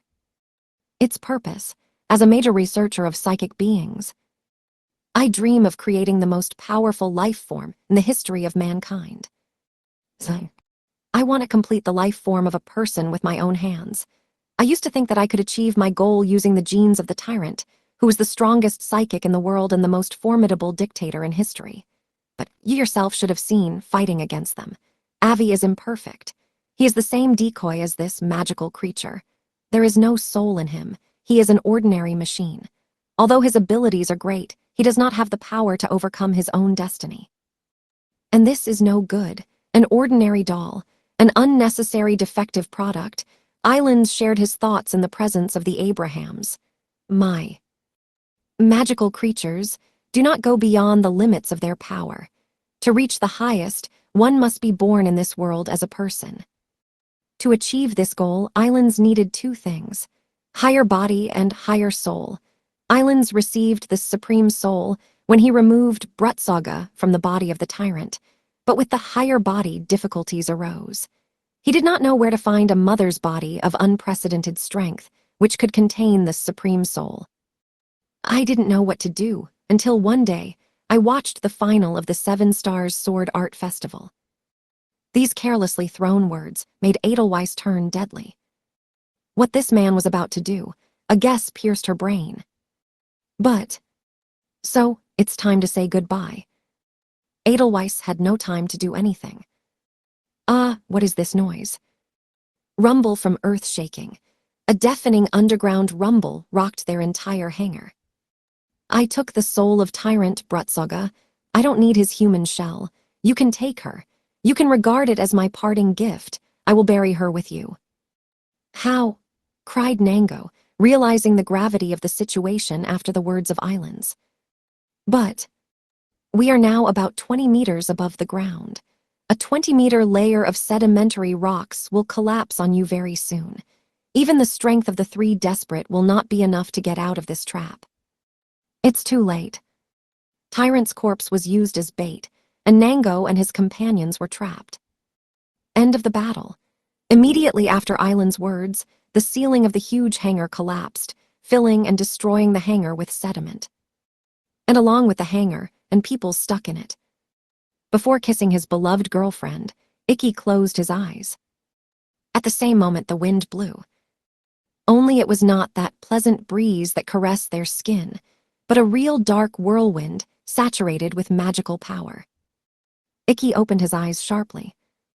And what was reflected in his field of vision? It was a picture in which one of the Abrahams of the PSYON squad appeared behind Stella and grabbed onto her. What? Stella immediately tried to summon her spirit device, but the enemy attacked first. Before Stella could utter the words of the call, Abraham grabbed onto Stella's neck and, with the help of electrokinesis, released a lightning bolt. The high-voltage discharge forcibly short-circuited her brain, turning off her consciousness. With the last movement reaching for Ikki, Stella fainted. However, at the moment when Abraham shocked Stella, Ikki managed to summon in Tetsu and lunged in the direction of the enemy's head. However, Abraham did not even try to evade. What? The black blade of the Intetsu pierced his throat. But what happened next, Ikki could not even imagine. Impaled by it, Abraham took a step forward, allowing Ikki's blade to dig deeper into his throat. Despite the pierced throat, this step forward allowed Abraham to draw close to Ikki and cling to his small body, thereby immobilizing him. That's right, that's what Abraham wanted. While Ikki was fighting Abraham, Stella disappeared. Where's her body? In anger, Ikki drove the blade deeper into the enemy's throat, trying to free himself. And then, haha, great job, Avi. In the middle of the mountain trail, from the darkness where Ikki and Stella had come, someone heard a laugh. Over the shoulder of Abraham clutching him, Ikki saw the master of laughter. It was an obese old man in a white coat who was holding a limp Stella in his arms. The defeat of the PSYON squad was a bit unexpected, but I achieved my goal and it's great. Everything is just great. Ahaha. Showing yellow teeth, the bald old man in a white coat thrown over his obese body laughed. Once or twice, Ikki saw his face on TV. He was a brilliant scientist who was a major figure in the political and business world of the United States. Islandsberg, it was this man who was responsible for modifying the Enterprise. In other words, there was an enemy in front of Ikki. American troops, have you been hiding somewhere all this time? Haha, who would have thought, in front of me is the same famous sword god Ikki Kuragain. Ikki-kun, you seem to be engaged to this girl. Let Stella go immediately. Well, no, to your regret I will take this girl with me. My dream is to create the highest form of life, and this girl will become the mother of God, who will give birth to her. Let go and. What is the person talking about in front of him? What is he trying to do? Ikki didn't know, but inside himself he was sure that if now he did not immediately stop this person, something irreparable would happen. Immediately, Ikki released the remnants of magical power, which had not yet fully recovered after the day's battle, and beheaded Abraham, who held him. Then, he tried to break the distance between him and the islands with one leap. But, Avi, the decapitated corpse of Abraham gripped him tightly from behind. Gah! Ikki tried to break free from the tight embrace, but the enemy grabbed him tightly. By the strength of a child alone, he cannot escape the trap of the enemy. Then Ikki attacked from the flank, pierced the heart of Abraham. Another fatal blow, but Avi is a magical creature that was created by cellular magic. Like the biometal Enterprise, he can change his body composition. Islands laughed, displaying his grubby teeth. Just then, Ikki felt the heat behind his back. The amount of heat increased continuously, reaching the temperature of the flame and immediately. Goodbye. Abraham's body, which was holding Ikki with a stranglehold, exploded with terrible force. The deafening roar of the explosion erased the silence of the night to dust. The incredible power of the explosion consumed absolutely everything. A silhouette of Ikki, desperately calling for Stella. The figure of Islands, who, with a satisfied expression on his face, grew wings like those of a bat with the help of cell magic, and flew away into the night sky. And of course the Crimson Princess, Stella Vermilion herself. Black clouds of smoke rose to the sky. People started getting together to clarify what had happened. Somewhere in the distance, Shizuku screamed desperately as she saw her brother's half-dead body falling from the cliff. This explosion was the beginning of the war, the beginning of the final battle. The battle for the fate of the beloved girl. And the battle against those who had brought with them the deep night that Tsukikage feared so much and Tendu mourned so much. Author's words. Thank you for reading Valor of the Failed Knight, Volume 18. See Air, I haven't seen you for a long time. The whole world has gone crazy over the coronavirus. The level of panic is so high that no industry seems to be unaffected. I hope you are all right, my dear reader. I'm not all that bad. In April, when the confusion reached its climax, I released a new work. I kissed my dear little sister. Yes, I'm addicted to this dead fish eyes. Even as a writer, I strictly obeyed my biorhythm. Late at night, I would go to a cafeteria or family restaurant and write there, but due to the pandemic, my entire regime was disrupted. But I have been working in this mode for the last 5 years. However, in May, when I was finishing this postscript, although most of the bookstores were closed, it seems they slowly began to resume their activities. I really hope that society will soon return to normal life. Now, it's time to talk about the piece. The next volume of Chivalry of a Failed Knight will be the final volume. Further narration will be incredibly simple and straightforward. A brave hero must sneak into the devil's castle to rescue the princess from captivity. Yes. Finally, in the finale, Stella will turn into just this type of heroine's smile. Now that you know who will play the role of the captured princess, we should all hope that Ikki will actively prove himself. In conclusion, I would like to express my gratitude. Ohara-san, who was in charge of my work and all the rest of GA's editorial staff, to the artist for beautiful illustrations, especially for the one where Ikki and Shizuku fight together. Very cool. And of course, you, my dear reader. Just think the next volume of my work, which has become a very long series, will be the last. Through tears and laughter, I promise to try my best to achieve the best result. See you in the next volume.